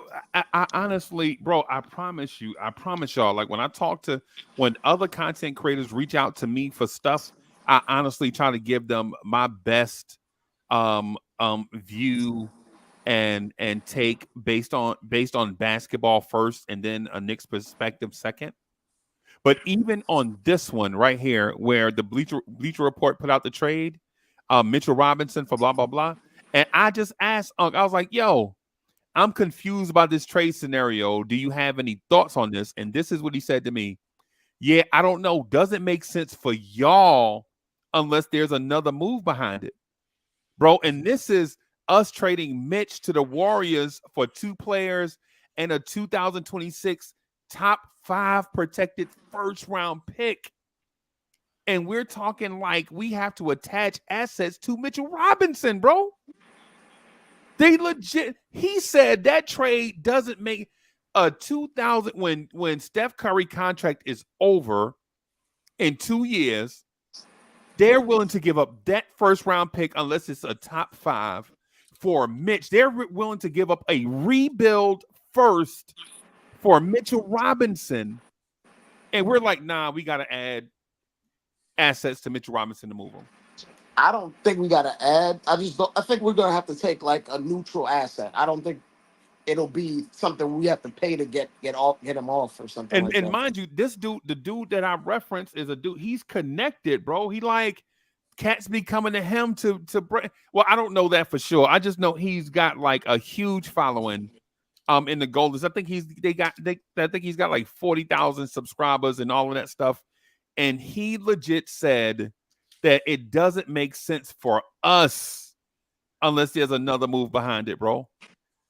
But I promise you, bro, this is what I think we're diminishing the value of our own players around. and the Memphis guys, they laughed at them giving up the number 9 pick in this draft. They laughed. They like, yo, put the money in the bag, bro. They like, I'm too lazy to put my ski mask on, bro. Right? Legit, bro. We have players that are super talented, bro. Like we have super duper talented players that teams value, and we're like, yo, give the Nets Randall and 4 first-round picks for Mikal Bridges. I think his value is somewhere in between what they view and how we view it. I think the only reason that Mitch might be viewed as like a neutral asset is because of his health. That's literally it. Otherwise, his contract's descending. It's not a lot of money, and he's the best offensive rebounder in basketball and a rim protector. Bro, I promise you, Eddie C, I promise you, bro. I promise you, teams value the talent on our roster, bro. If they had to maneuver to take on guys that we have, they would do it. I talked to a dude. This is like 3 years ago. I talked to a dude about a Rand. Y'all remember when Randall to the Phoenix Suns was the hot talking point? Y'all remember that? Mm-hmm. Anybody remember that? Yeah. Bro, when I talked to him, he said they would give us 3 first-round picks, Cam Thomas and Mikal Bridges for Randall right now. That's what he said 3 years ago. For Julius, this is pre-thumbs down Randall, right? This is. Well, Mikal Bridges wasn't on that team in 3 years. So. 3 years ago? No, he got on that team last year deadline. Mikal Bridges wasn't he on Nah, that's the other Bridges. He's on Charlotte. Mikal Bridges got on the Nets last year. I did, bro. I never said Brooklyn. Oh, who were we? Cam Thomas? I said, no, Dre, listen to me. I said I spoke with the Phoenix Suns content creator. You said Cam Thomas. I thought you meant Cam Johnson. My bad. Oh, Cam Johnson. Yeah, Cam Johnson. That's right. That's right. That's what you confused me. Yeah, I misspoke. Cam Thomas and Mikal. I meant Cam Johnson. But he said they would give us Cam Johnson, Mikal Bridges, and 3 firsts for the dubious Randall era. Wow. Yeah, bro. Teams value, bro. I promise you, teams value these guys, bro. I mean, they legit. Dude said Mikal Bridges, Cam Johnson, and 3 firsts, and I was like, "Wow!" That's in my mind. I'm like, "Wow, that's a lot." And he was like, "Yeah," and then we also have, and I was like, "Wait, there's more." There's more. It's like you went to Sizzlers and you went to the all-you-can-eat buffet and it was $3. Bro, this is the thing. That the organization, we don't trade players at their lowest value. We just don't. Or we're averse to it, or we'll do it if it means signing a guy that we want, like getting Obi up out of here for Dante money. So I just want remember that when I said that if we need to get money off our books, that would be a way that we can do it. Just to put like the Mitchell Robinson conversation in context. Like, I'm not advocating giving away Mitchell Robinson, but just like the article said, if there's a maneuver behind that and we need to get money off our books so we can get a certain player in here, that's an avenue that the Knicks have an option to do. So again, when we had this conversation and you were telling me about Memphis, all your points are totally valid. But I think you're just keening on to the fact where I said Mitchell Robinson in a first-round pick. There's different moving parts to that certain equation. It doesn't mean that that's the whole equation at all. Doesn't mean that there aren't other options. I mean, and it's not entirely out of the realm of possibilities.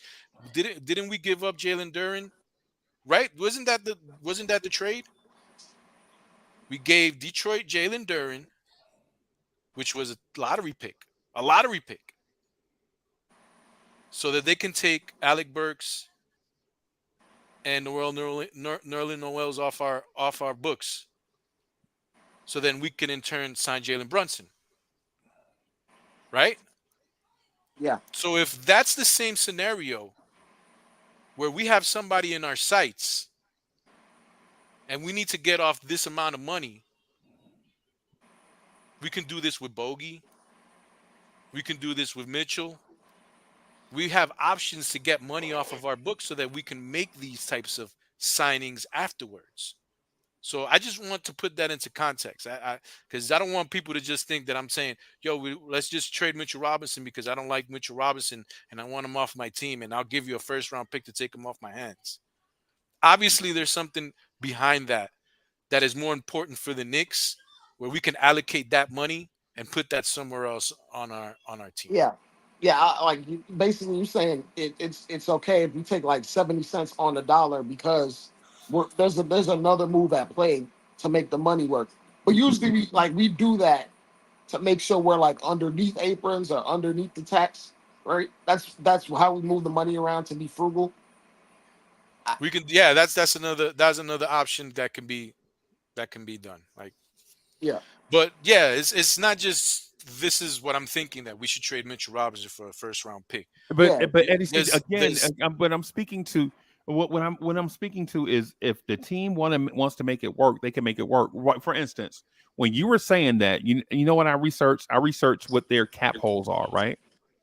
They would be able to almost match Mitchell Robinson just by renouncing some free agents that are never going to play for them. Right. They wouldn't even have to. Jericho They wouldn't Sims. even have to attach. No, I'm talking about Memphis. I'm talking about Memphis. Memphis is nowhere near, bro. And once they release cap holes, bro, they're not even. I mean, the financial conversation is speculation more so than what it is, right? Because they have a dead cap number of $2 million, and they have cap holes in the amount of $11,602,000. Right? All they have to do is just denounce the people with cap holes.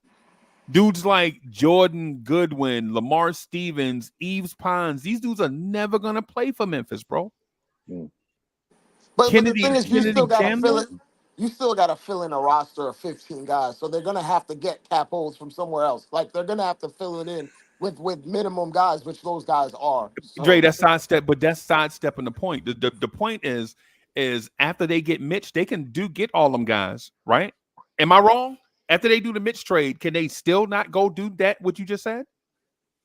yeah, they can do it, but it's still something that has to Or get is it done more regardless. important? Is it more important to fill in players 12 through 15 before you trade for Mitchell Robinson? It kind of doesn't matter the order if you're still gonna go over because you're still gonna have to pay those minimum guys anyway. Right, but you can't do the Mitch thing if you. Okay, all right, whatever. Y'all win, I'm saying bro. you can't do the mix thing, but you can't also fill in a roster with minimum guys if you're already well over. Like, Can I jump in right quick? Like if the money doesn't make sense and you do the mix What thing, up, Cowboy? you're gonna be after running a roster with like 11 guys because Dre, you're well Dre, over. Like Dre, I understand what you're saying though, Freezy, 100%. This Dre, just Cowboy, Eddie C, what up? Freezy, what up, big bro? Bully in the building. What up, Eddie C? Salute What's from up? the What's up? greatest borough God ever created. The Bronx, Brooklyn. New York is in the building. No, Brooklyn, kid. Oh my God, here you go, man. Anyway, I was listening. Yo, Brooklyn in the house, best I do it now all day. Live from Bedford-Stuyvesant, son, the live is one. Representing BK to the fullest. But anyway, why we just can't keep what we got, man? Why we got to keep running to try to go get something that we don't really need? Because I think what we have.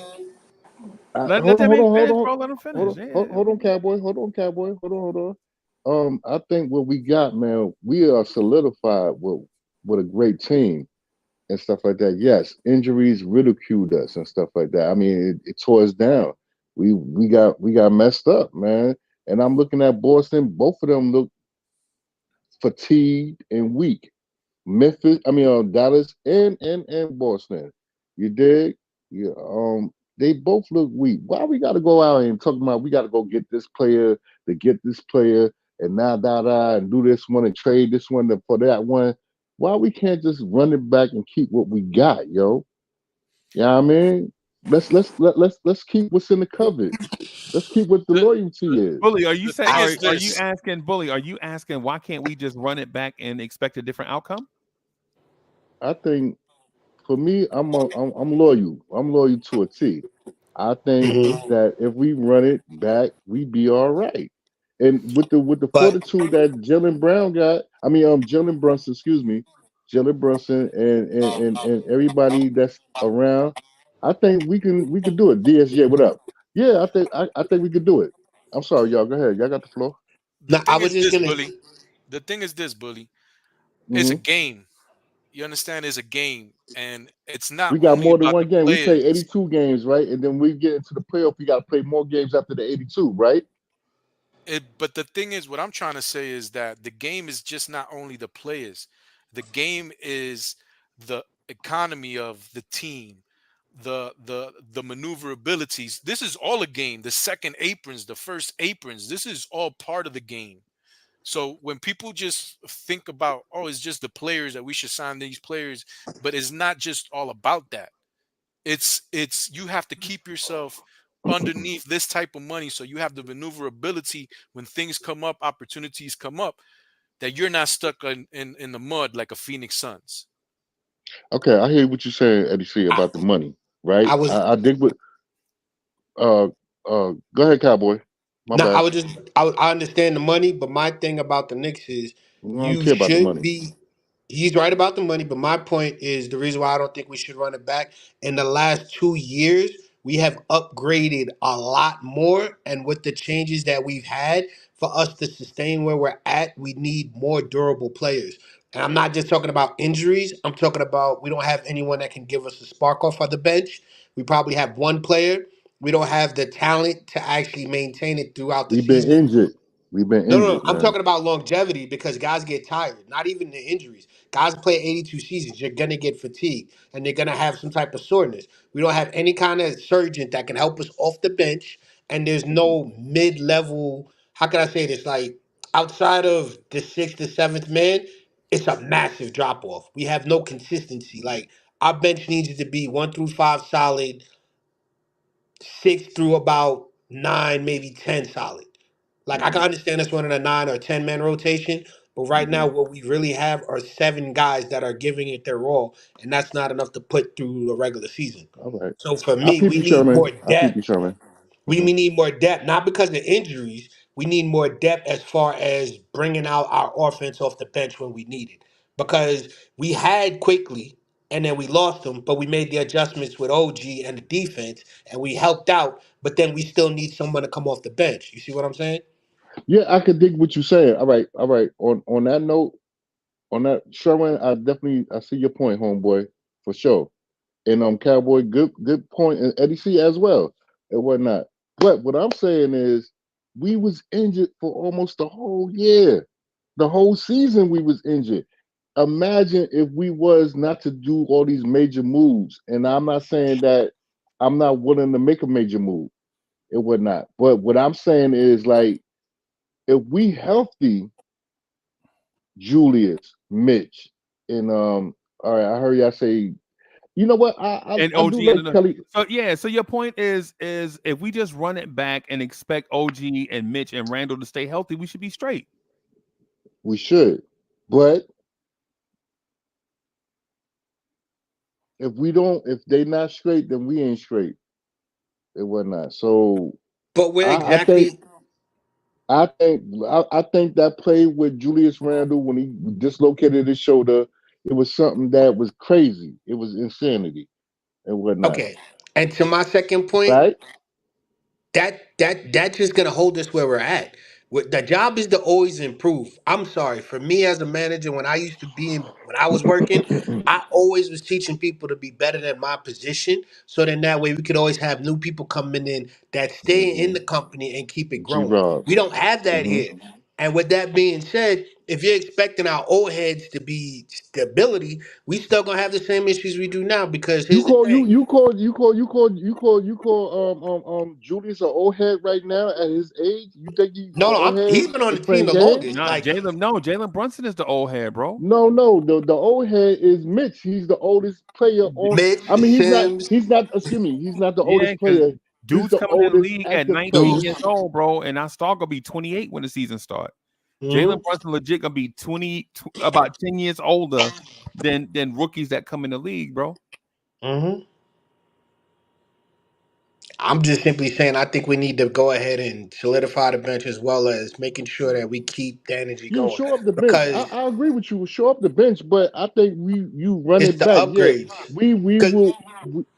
All right, go ahead, bro. Go ahead, no, go ahead, 'cause go all ahead. I was just trying to say is if we look at the last 6 years, and I hate using Boston because I hate Boston, but the I last don't like 6 years Boston at all they on no kept level. true, but they kept true to their core and they kept switching out every other year, every year. You saw them switching, Man, making this was the small little weakest minor NBA details to finals where ever. now they won a championship. We're in year 5. They won it in year 6. We're trying to Mm-hmm, get to the championship at least one before we even mm-hmm, get to year 6.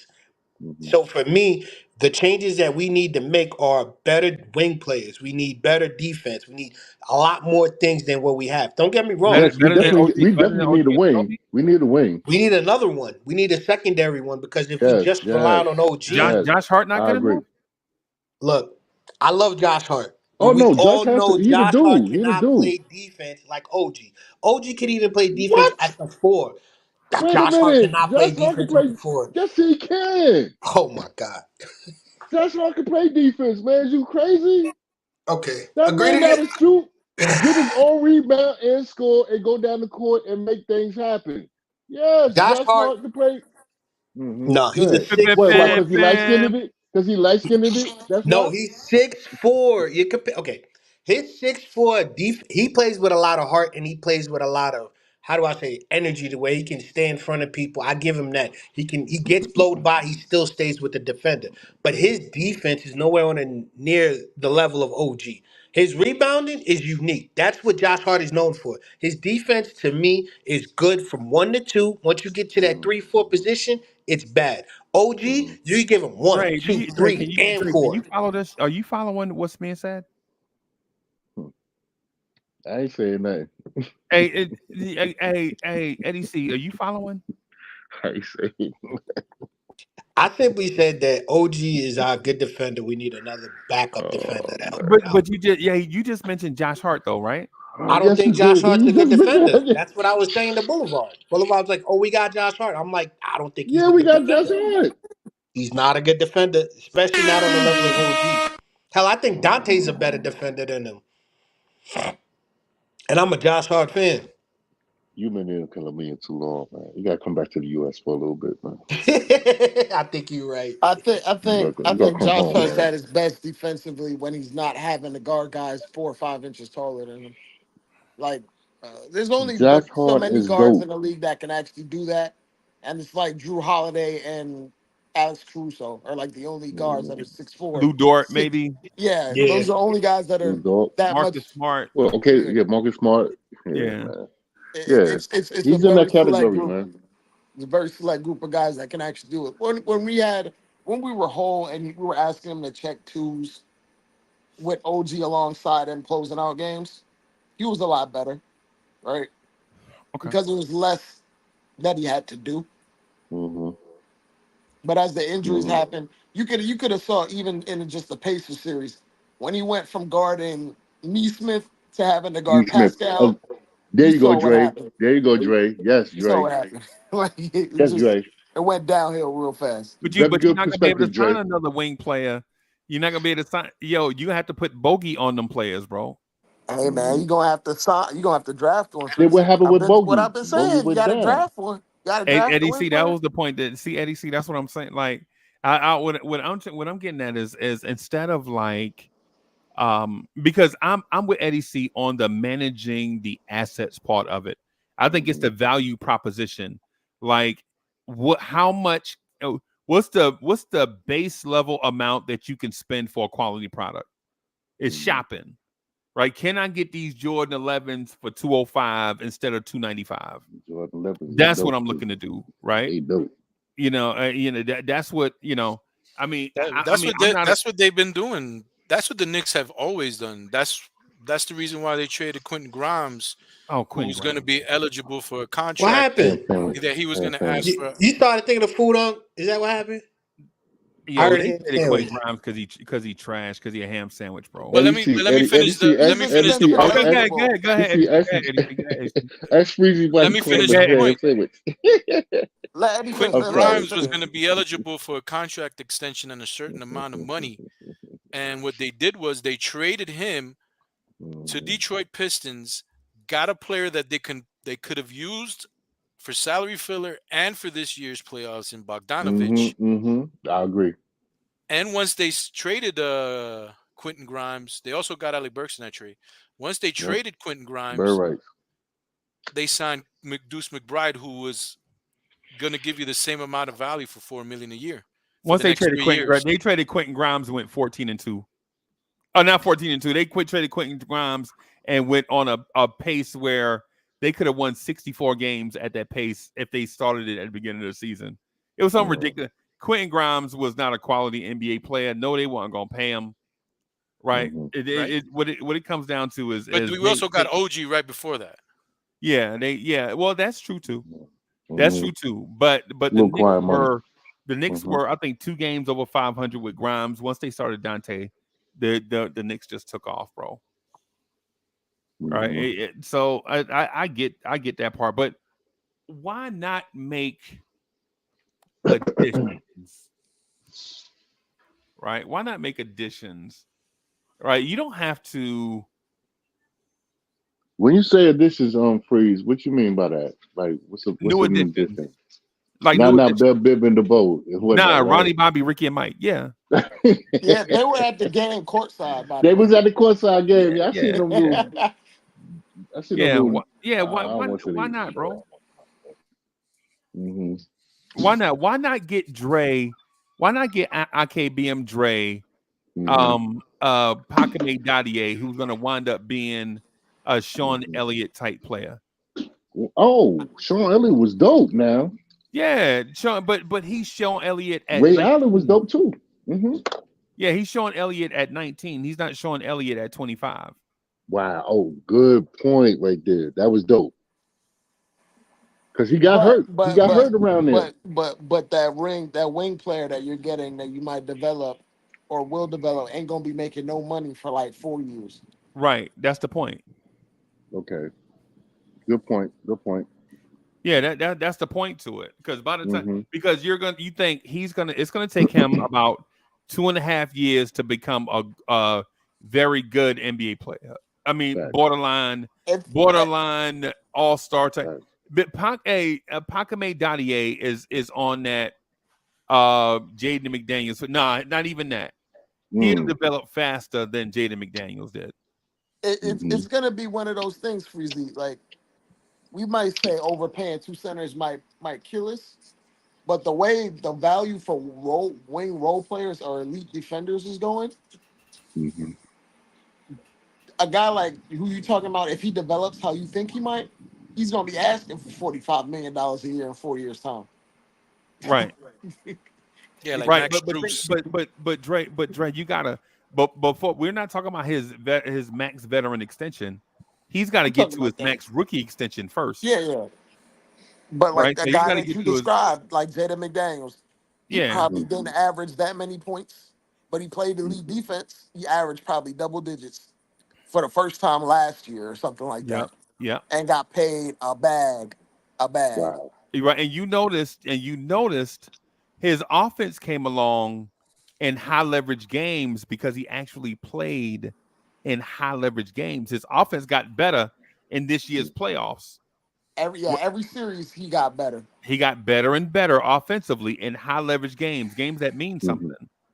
And when you turn around and when they have to get rid of Cat and they have this dude McDaniels on probably $30 million, maybe I think like $25 million a year. Right. It's gonna be viewed as a steal when he's averaging 17, 18 points with elite defense. Right, and second team All NBA defense. Yeah. But yo, can I And freeze? we're in this Freeze, position where we're paying OG for the exact same thing, but like $10 million more dollars. freeze. Can I ask you, Yes, Dre, sir. a question? And of course, Eddie But C, everybody, he's worth what he's worth. My everybody. fault, buddy. No, it's all good, homeboy. What you think about homeboy from Charlotte? Bridges, the other Bridges. Excuse me, the one that Oh, had the the one. problem over the Oh, you talking the about off you talking season. about Nash Bridges? Miles Yeah. Bridges. Man, Nash Miles. don't Bridges, right? don't know Nash Bridges, man. Bully. We don't like off the court distractions. We don't like it, right? But I understand it. I get it. I got it. I mean, I don't like nobody hitting on no. Well, we allegedly. We I don't know. don't like A-neck t-shirts, bro. We don't even like All right, allegations. facts, We don't even like Breeze. the allegations on the player. Fresh Breeze. Even if it's not true, we don't like it. We don't like someone being stupid enough to put themselves in position for that. In that position, Yeah. yes. Yeah. But I'm just asking the question. Where's he gonna play at though, bro? If you sign him for $1, where's he gonna play at? On a dollar seat, I guess. I don't know. We come off the bench, but I know he's not. He's not the dollar bus. It take you the 4 bigger hours bus. uptown. He gonna be in the mega bus. He gonna be on the mega bus. No, but you know what?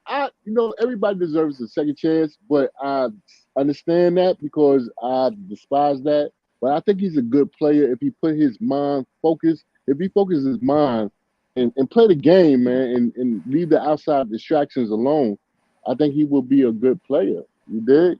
I think he's a good player already. It's just if we got him, where would he play? Like he plays the same. Bro? He plays the same Okay. position as Randall. He's not a great Yes, he does. 3-point shooter. Yes, he He's does. not. He's not like He's not gonna come off the bench. He's a good scorer. He's not an amazing defender, Mhm. and he would probably make too much money to even like feasibly Think about fit him that. on. Yeah, like All right, thank you, Dre. At one point he was that team's franchise player when a At lot one of people point, were yes, he out was. due to injury. Yep. Yes, Right? yes, When a yes, lot he of was. people were out due to injury, he was that team's franchise player. Who that Ball? They had Ball. They had the other dude that Bro, went to you with us, Miami. bro? You weren't with us in Charlotte? No, that was Rob. That was Rob the Nick, bro. I'm sorry, that was Rob the Nick that was with us, bro. When we was in Charlotte, bro. If you saw how that man was talking greasy to Evan Fournier, What? bro? Oh Chris my! Toast? What? Hey, bro, a lesser man would have knocked that dude out, bro. Yeah, I got you. 10-4. You ain't got to say no more. I copy. Bro, some of the stuff he was yelling at Evan Fournier. I copy. I can't see your face. Kyle Anderson is a free agent, huh? I actually like Kyle Anderson. I don't know if they're gonna be able to resign. Yo, that's a good point, Dre. Nah, he's gonna make about 17 million a year, you think? The only thing you got to do with Kyle Anderson, you can't have him play with Josh Hart though. No. No, not at all. Nope. Oh, why can't he play with Josh Hart? What you got against Josh Hart? I want to know. No, we don't have nothing against Josh Hart. You know what Tibbs would do? He'll Gary put him, Trent Josh Hart, Jr. is also at the same time. Gary Trent Jr. is also a free agent. Yeah. How about this guy? Oh, I can't see that. I'm on the porch. I can't see that. I like Caleb Martin. Are you gonna be able to? But can you afford to pay him? Oh, Caleb Martin, yeah, he dope. 18, 19 million. I don't think he's asking. I don't think he's gonna get that much. DeAnthony Melton. He made 12 million, right? And I like Melton. I thought he made like 9, Freezy, something like that. No, I just want to run it back. I like DeAnthony Melton. Eddie C. The only problem is we got a monopoly on 6'4" players and shorter. How about Royce O'Neal? We from New York. Royce we got is good. It's funny. We play. Our team is New York, and all our guards are under 6'4". I mean, DeAnthony Melton. But that's what New York is known for. We always have small guards that rock and roll and whatnot. You know what I mean? He's a combo guard. He's a combo guard. Anderson. He's like a better version of Deuce. But if you could get 80% of his production out of Deuce, then it would make no point. It'll make no sense to do it. Yeah. Yeah, Reese ain't going How nowhere. about Royce O'Neal? I don't think he's resigning with Phoenix. Is He's a Caleb Martin a priority for the restricted free Suns. agent? He's a No, priority for he the has a Suns. player option.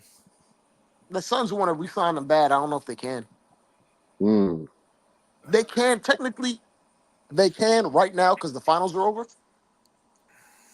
But it wouldn't be wise for him to not take other offers. Dre, what I say? If Because that's would what I we're be talking wrong? about, right? Like players that we can sign. Yeah, absolutely. Dre, would I be My wrong by saying that? number one guy was Kelly Oubre, I but do like there's Kelly Oubre. definitely options out there. I do like Kelly. It's like if I Nicholas can get, Batum is out there. No, I don't want no he's not This gonna Batum, is make a man. lot of this He is money. a can go home. He sleeper, can go but home. he's a He can go restricted. home. He can go home. This is No, one of my sleeper go back guys, to but France. Go back to France. he's a restricted free agent. But Simone Fontecchio, Nah, I don't want him. Nah, son. Well, Nah. I like him because he is a legitimate spacer and he's not young. He's like 27, I believe. Yeah, and he could create for others too.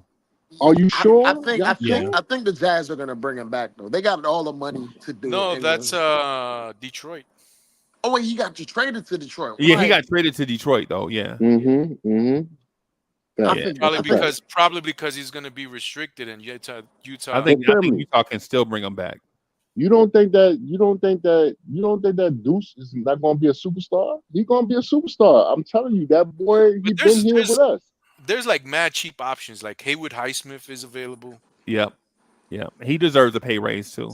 Tibbs would actually Freezy's guy, Jay Sean Tate is available. Tibbs would Yeah, actually do work with a guy like Hayward Highsmith. He would have Look, that man shooting you're looking for a corner backup threes. point guard, Monte Cowboy Morris. Bob. That's Cowboy Bob, man. Jay Sean Tate. Cowboy Bob has a Jay Sean Tate tattoo on his neck. Why you gotta tell everybody I like Monty that? Morris Monte Morris is available. Oh my God. Yeah, as a yeah. backup point guard. The only thing is he's in a weird spot where he wants to actually play more, but we only got about 15 minutes per game for him. Jay Crowder is available. Jay Crowder. That I I would think he's you use him as washed. a 4 and a 5. He's washed Well, though. this is my opinion, man. I don't know about Backing that. up Randall. And these are deep options, bro. Deep options, yeah, Eddie C. But that's the point that I was getting at. Like instead of us doing signing one big free agent and Isaiah Hartenstein, bro. Like you hadn't even mentioned the center, bro. We can sign Jackson Hayes and Najee Marshall for $8 million. Jackson Hayes. Wow. Jackson That's Hayes deep has right a there. player option for $2.8 million right now. We can double that money and bring him in, and he'd be a starter for us. So who we cutting? I'm gonna keep it real with you, Freezy. I don't think nobody gonna give him $4 or $5 million. He might actually take his option. And you didn't think nobody thought Hart would get 18 and a half. I mean 18 mil. That's not the same thing. We were gonna Except pay Hart Dre thought he regardless. was gonna get. No, that's not the same Remember thing. before No. Josh Hart option? What number were we talking about? Josh Hart was gonna get 16 million. Remember that? Nobody's gonna give him 16 million. I said 18.5. Boom. But I'm gonna stay on that. here's the thing, Freezy. Because he opted in, we had to pay him on the back end. If he was just a straight up free agent, yeah. And then we gave him. He basically got a 3-year deal for around 60 million because the 4th year is a team option. So that's super important as well. It's not the 84 million that was put out there. But That's what I think that. So for the record, that's what I think the Knicks are going to do with OG Anunoby. I think they're going to ask him to pick up the 19 million and then give him 44 million a year for 3 years. If they do that, if the Knicks are able to finagle that, bro, that's like putting William on the map as that. And Knicks fans are gonna be like, "You 44 million." I mean, hey man, if we talking about extensions, if Jalen Brunson takes that extension, that's I don't know what's happening behind closed doors. And when Tatum gets shut down by every time they ask OG's him about the defense. extension, he starts trolling about it, talking about he don't know what the hell y'all talking about. Right. I'm Well, just that's living what life, he's supposed bro. to do, That's what though, he Dre. says. Anytime they ask him a question, he's like, "I'm just living life. I don't know what you're talking about." It's because just because you're eligible for that doesn't mean that you're worth that. And if you sign the deal quicker, you're able to get another contract a year before. You know what I'm saying? He's going to be 28. If he signs so if he signs it this year, Yeah. He's going to be able to get an extension at 31 or something like that. You know what I If mean? if he it'll signs be it, at if he it'll be at signs it 30. this year, and he goes into his year 10 season, he can get the supermax 10-year veteran contract, which is 35, like which is a higher percentage, which is even more money. It's like the money that Steph Curry gets, basically. Wait. So he's under contract for 2 more seasons, right? He's on a 4-year deal, and he played 2 seasons, right? This is going to be His his his third season season is, coming up. He's and the under season after contract. that is a player option, so he could take an extension right now. Right. Okay. And that would, and if he took an extension, that would be like 3+1. His third year on the next extension would take him into his 10th year, and if we extended him off of his 10th year, he can get the veterans max, which is Why would a max. super, why wouldn't he be able to get the veterans max in his 11th season? no, you can. You wait till your 10th year to get it because it's the earliest you can get Yeah, it is opt in your out. Yeah. 10th year. Right. Mm-hmm. Why would he wait till his 11th year to get it? Because the dollar figure in that final year would be greater because it's 1 year past. No, So but, say for but instance, that final year would hold probably be a on, player Dre, option. hold on. Let me finish, man. Let me finish. So say the dollar amount in that last year that you mentioned on the at the veteran 10-year window, right? Say the last year of that deal is 68 million, right? If he waits to the 11th year and does the same, right? He gets that increase every year, and then the final year of that one is probably in the range of 71 million.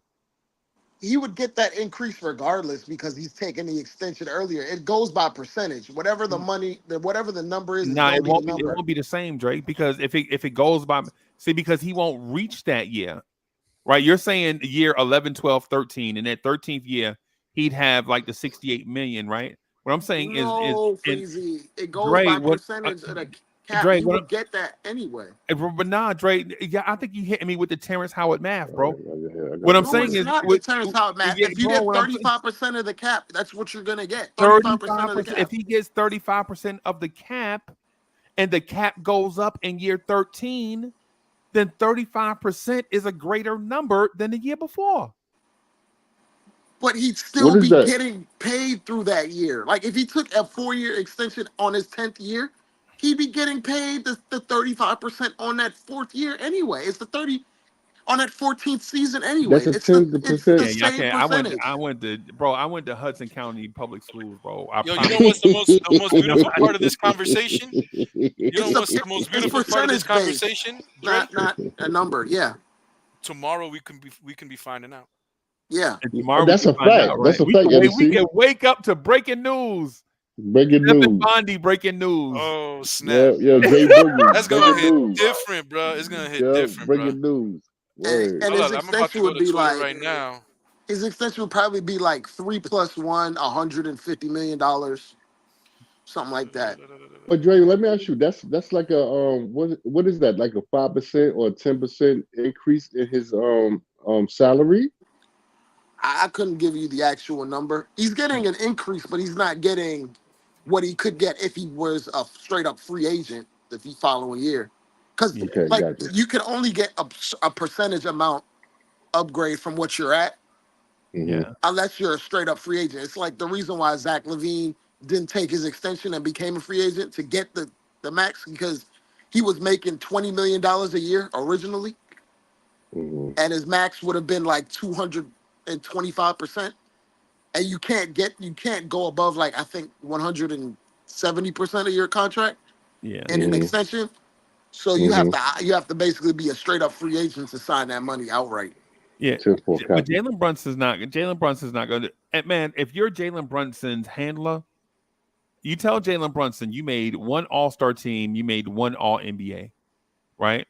And you can do the extension talks this summer based off of those metrics, those metric increases based off of those key performance indicators, or you can wait till next year until you're a 2-time All-NBA and 2-time All-Star, and then use those key performance indicators going into your extension talks, and now your contract value increases exponentially because now you're an established star, and he's right at over set in that 7 to 10 year window.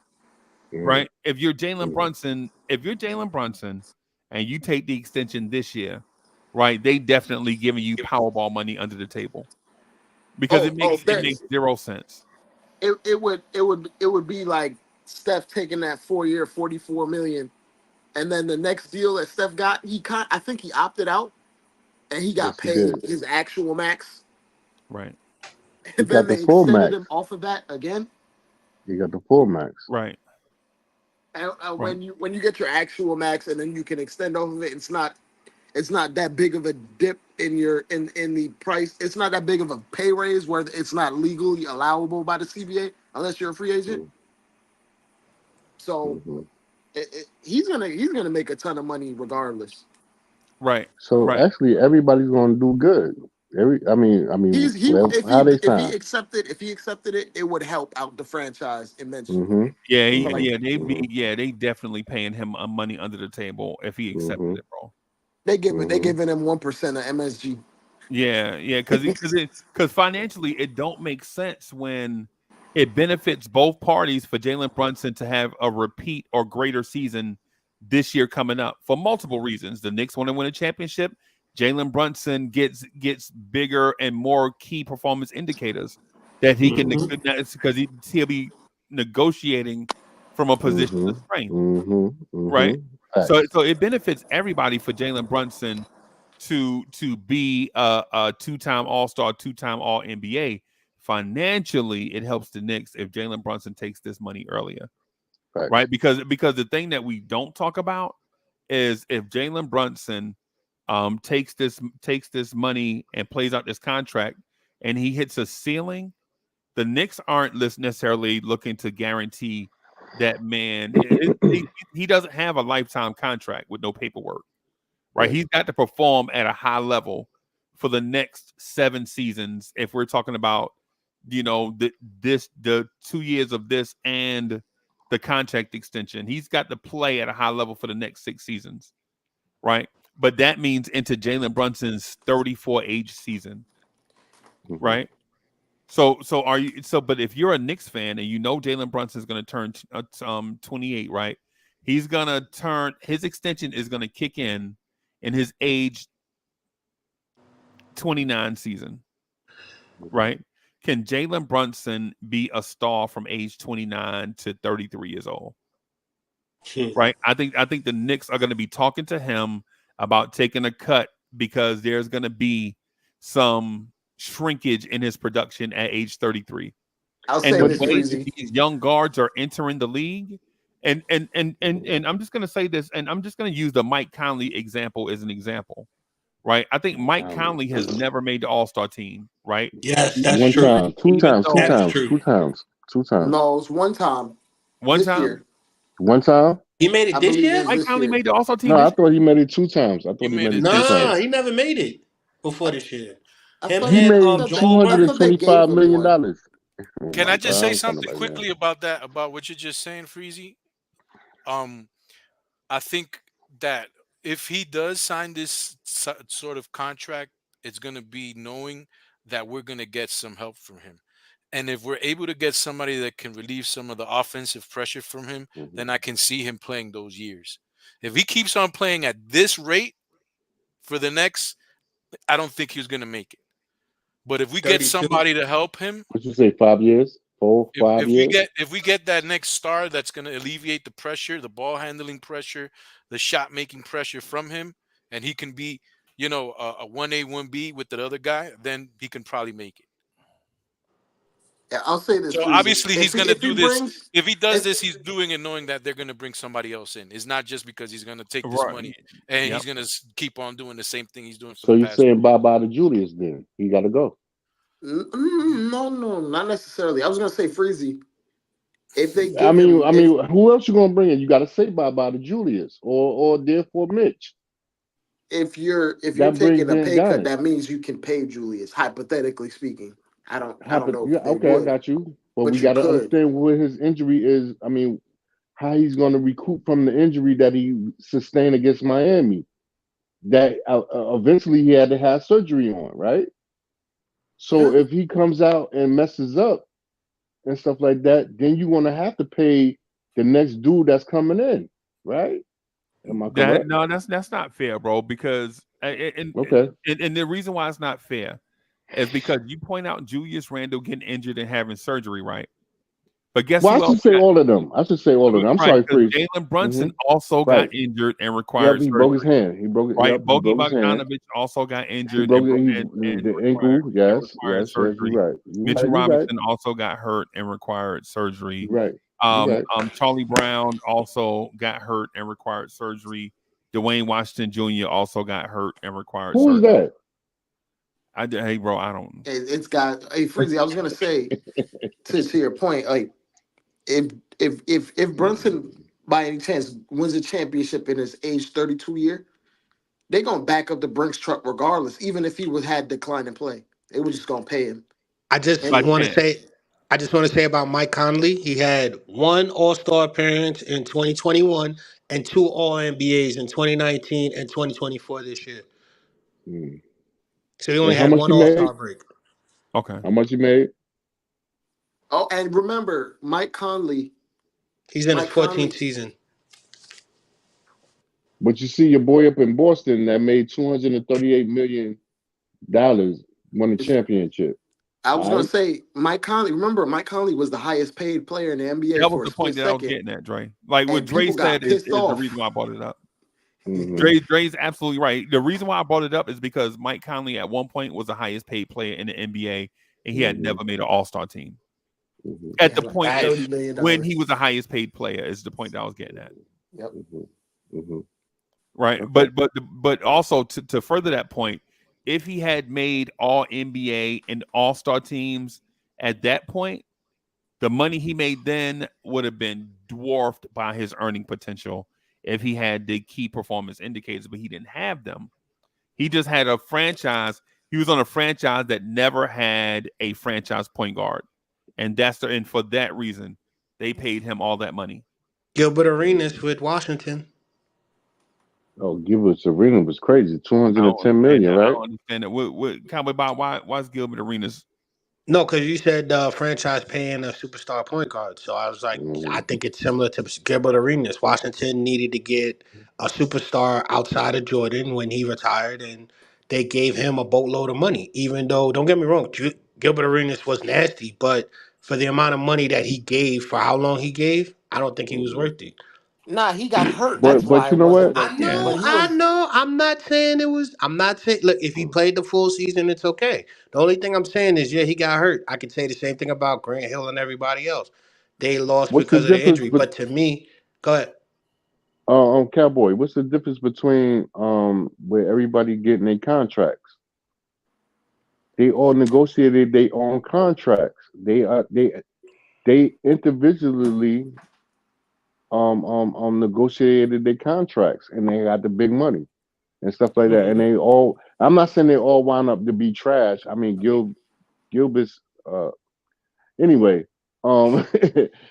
And Mike Conley, he dope, and so is Jalen Brown and whatnot. And you know what, Gilbert Arenas was a dope dude and whatnot. I'm not gonna front on him and stuff like that, but his ego got in front of him and whatnot. But he still got the bread. He he didn't produce How and much are stuff you like willing that. to pay Jalen Brunson right now? If I was the owner of the Knicks, which I'm not the owner of the Knicks, but I'm saying if I'm the owner of the Knicks, whatever that man want, whatever that man, I ain't gonna call him no boy because he's a grown man.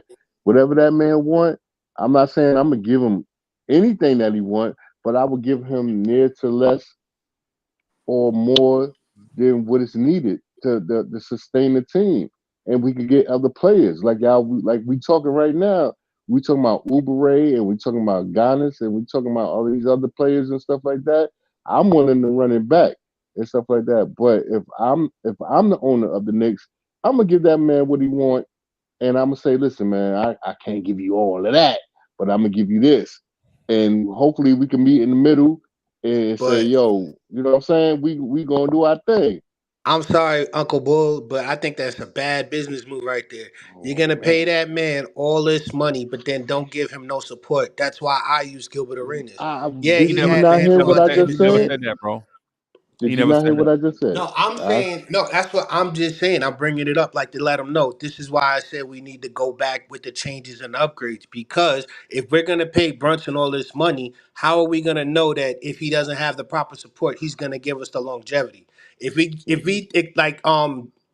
Like he just said, I'm sorry, I can't see with my eye right now because it's Dave, a little bit. I don't need no sleep, man. I just woke up. Actually, I No, just no, woke no. up. What No, what was no, I'm just looking at the said chat. was he just said it himself. He doesn't see Brunson getting to 32. That's what I'm saying. So you're gonna pay him all the money, but then won't give him any players to give him the longevity to where we get maximum I think he production just from signed a him. That's contract. Didn't bad. he just sign a contract? Didn't he just sign a contract? He took less money off the table. He signed a contract that took him off of $14 million and stuff like that. So he signed a contract where he could get help for the team. I think that's what he did, right? After the playoffs. Yeah, Look it but you up. said run it back and pay him what he wants. I That's what I'm want to run saying. it back. Yes, I You want to. I said me, in my opinion, I want to run it yeah. back. Yeah. And that's why I said I think it'll be that's why I use Gilbert Arenas as that example. I think that you would be locking in on your guard to where Hmm. we will have a superstar in Brunson, but then as you look years down the road, he's gonna get banged up and nicked up to where the contract to me may not suffice because he's not on the court as Hmm. long. That's why I said if he's going to take a pay Okay, cut of that's a good $14 point. million, dope. But are we going to use that money to get more players? You said no, Hmm. let's run it back. And I'm trying to show you, I think that's a bad idea because you run it back, you're putting all your chips in one, all your eggs in one basket rather than getting Hmm. another basket and fill it up more eggs. Hmm. Hmm. Hmm. All right, well, you know what? I agree with you with that on that point. I'm not going to front on you, Cowboy. I do agree with you with that point. But if I have an opportunity to run it back and I'm not giving up certain players, I'll give you some draft picks and stuff like that. Other than that, who I'm gonna give up from the team? I'm not giving up Bogey. Bogey is an asset to me. I'm sorry. I like Homeboy. I like 44. I like 44 and stuff. I'm not giving up iHeart. I'm not gonna give up iHeart. So I might be a little buggedy up, crazy with it, but it's certain people I ain't giving up. And now, if you would have asked me 2 years ago, if you would Wait, have asked hold me on. 2 years You ago were you about like this Julius, with Horn. RJ? Were you like this with RJ? Were you like this oh, with French toast, yeah, I would give quickly? a Canadian bacon, yeah, yeah. No, I was talking about quickly and RJ. No, I I'm ain't just giving up saying. quickly. I would have never gave up quickly. I love quickly, man. But RJ, I'd have give up. Yeah, I'd have gave up RJ. Yeah. Uh-huh. Hmm. Okay, so if you could give up everybody but quickly, why can't you do that with this team now? It'll still be upgrading because if you look at this year, I'll give up. I'll give up Who's Burke. doing the horns? I'll give up Sims. I'll give up the rest of the D League. I'm not giving up Deuce. I'm not. I'm telling you the truth. I'm not So giving you up gonna give up Deuce. your trash? exactly. Basically, yeah. There you go. Hmm. Okay. And my house is clean. Believe me, no roaches, no mices, no nothing. My No, house not clean. right. Why Hmm. McDonald's blocking the sign? I can't see what it was saying. I seen the McDonald's McDonald's sign. wilding, bro. I know Some of they these McDonald's is zoomed definitely websites, out. violent. these websites Yo. be so whack, bro. These websites be Oh, so that, whack, bro. With these pop up ads, bro, they crazy. it's all good, man. You know, Yeah. Is that I horn ain't had just me, McDonald's in or a am I minute. losing my mind? Oh, is that what? That horn. Oh, the big. Is that me? Am I losing Oh my no, mind? I don't have that. I don't have that. I I don't think have that. you. I don't know. I haven't heard it. I don't know. Yeah, I ain't heard nothing either, bro. I don't know what No, you're I talking heard it. I about. heard it in the. Yeah, I heard that. See, there it is, right there. I don't know what Dre talking about, bro. I don't hear no horns, bro. I heard that. I heard that. I heard that. Bully. I don't know what Dre talking about, man. Dre talking about he hearing horns and What was stuff, man. that? I don't know what Dre talking. Somebody at the I'm losing my doorbell? mind, Oh dog. man. Oh man. Oh. I heard that. I'm about to go log in on StreamYard or something else just to make sure I was not Hey losing yo, my mind. Freezy, you got the clean bean, kid. I see you up there, sir. The what? That's my boy. Yeah, man. I'm using that stuff, bro, to What's try. up? Yeah, I'm gonna try to just grow. I'm trying to grow these dreads in real quick, bro. You using Soul Glow? What? Yeah, You I using bought I Soul bought Glow? I bought some hair growth stuff off Temu. I know it's gonna work.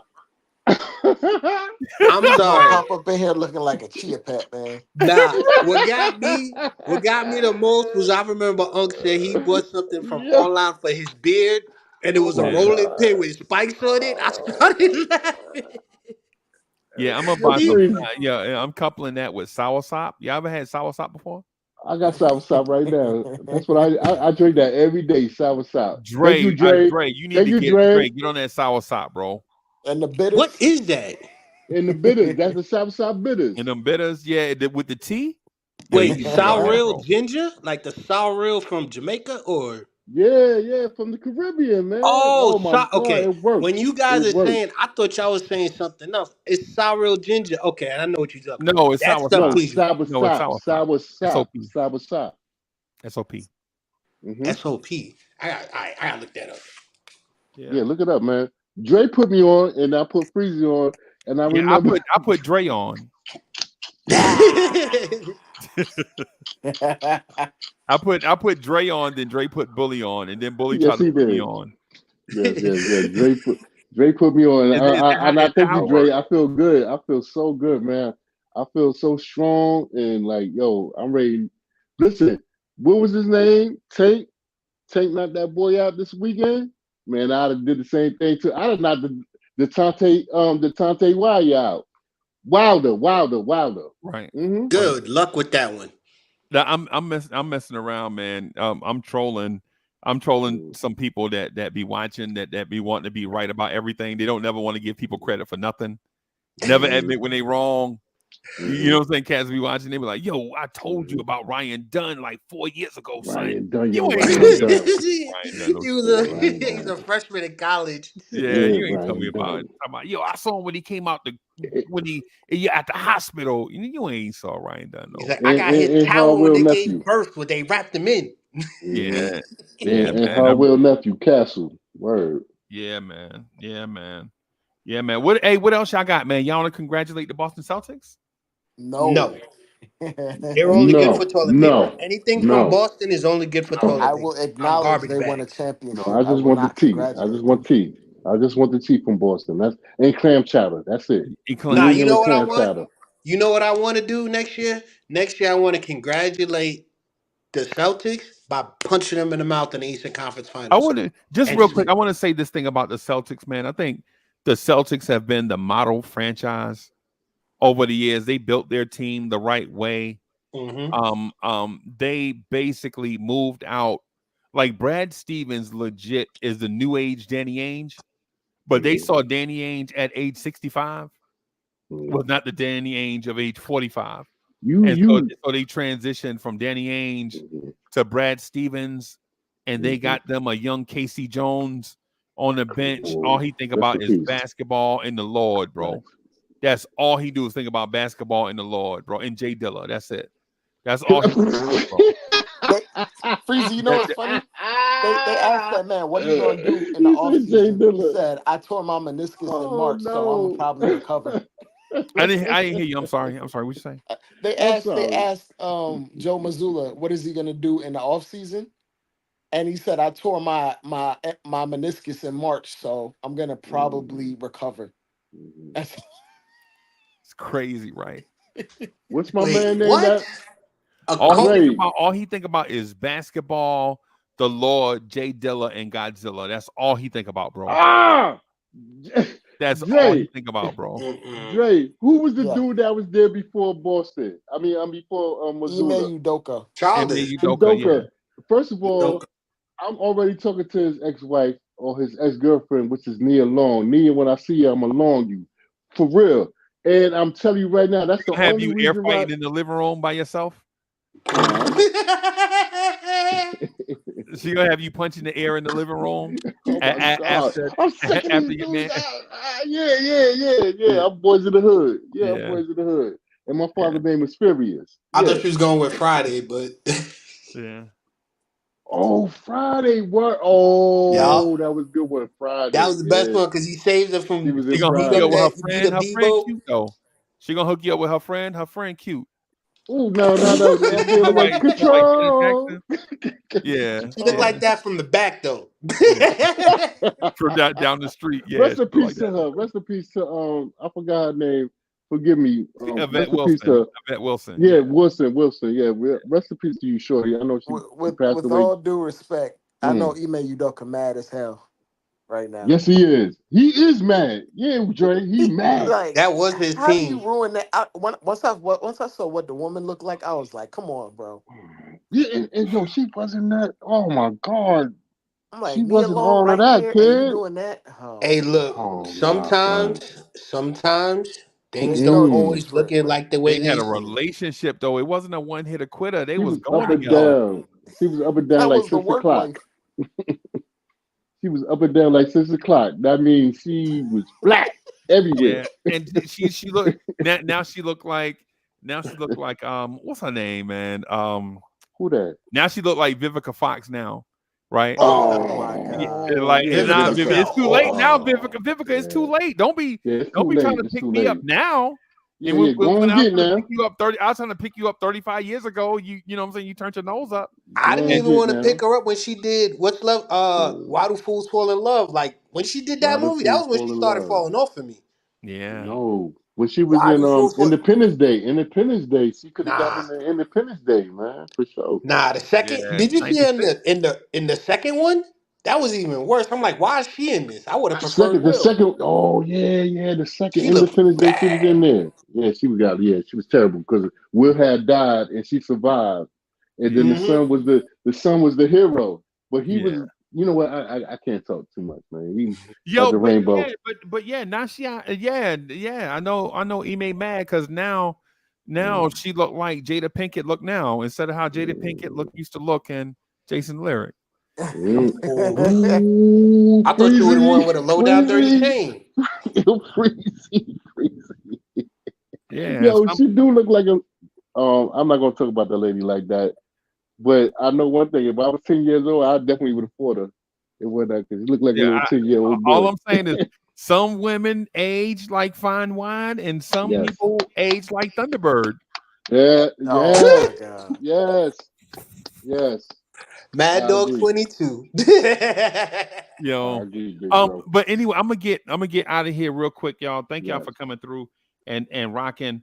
I just want to say congratulations to the Boston Celtics, Good man. job. They're on the verge of a dynasty. I honestly believe that I'm team not has the giving that. potential to win the next 5 No, NBA titles. no, I mean, they did everything no, the right no, way, no. and they wasn't afraid to make a major move. They wasn't afraid to trade. Bro, they traded with their heart and soul and Hmm. Marcus Smart and wound up getting Porzingis and Porzingis, Drew Holiday, and Drew they still Holiday. won a championship. Marcus Smart gonna Hmm. come back there and ain't gonna Yeah, get man, busy just and whatnot. they not worried about draft picks no more. Remember how Danny Ainge was worried about draft picks? Remember how many Mm-hmm. draft picks they used to have with Mm-hmm. Danny Ainge? They Hmm. wasn't Mm-hmm. worried about no draft picks, bro. I'm They not ain't worried giving no about no props to draft no picks. Boston, man. I don't They like ain't worried. Boston at all. Yo, bro, they had Luke Cornett and Sam Hauser coming off their bench, bro. You think they worried about their bench, bro? Nope. Nah, they Go New nah. York, go New York, Yeah, go. man. Boston did Oh, they thing. Congratulations to them. I'm sorry, Um, Freezy. I love you, and I love all of y'all on this panel and in the chat, but I don't deal with Boston. yeah. They can Hey, keep their salute. clam chowder and all that. Yeah, and I think the Brooklyn Nets are probably headed on that same path. Brooklyn, Mm-hmm. they basically they brought in a young genius level coach, and they have assets, and they probably gonna draft some guys. This maybe trade away some guys and bring in some guys, and get on that same path. And I think Charlotte is probably gonna copy that Boston blueprint too. So, but that's all right because there can only be one NBA champ. There can only be one NBA champ, and the Boston Celtics are it. And so I want to salute them guys. I'll probably shout them out. Yeah, hey, y'all mind if I mention y'all name when I shout them out on Twitter? Sure. No. I'm Don't gonna be mention like my name. Don't mention my name. I'm gonna be like Mm-mm. Dre and Bully and Cowboy Bob. No, Like, no. Congrats to the my man. Celtics, man. They might be the champs for the next 5 years. Yeah, because you know what we doing? We pouring all kinds of toxicity in the backness of their pool. So when they jump into the pool, they get sick. Hey, so you And said, next year we got the opportunity. hey, We're gonna Cowboy do that Bob, they have that. Celtic pride. They have that blue stuff in the pool, bro. Now when you pee in the pool, that blue stuff show up. Oh man, Like I everybody forgot know about when you that. pee in the pool now. I just wanted to do a Celtic pride, like something like Oh. that. Well, Y'all seen that everybody, movie? Breezy, can thank you y'all please for not coming Have mention a my good name? night. with us, man. We out of here, y'all. Cowboy, Dre, Peace. Eddie C, everybody in the Go chat. you.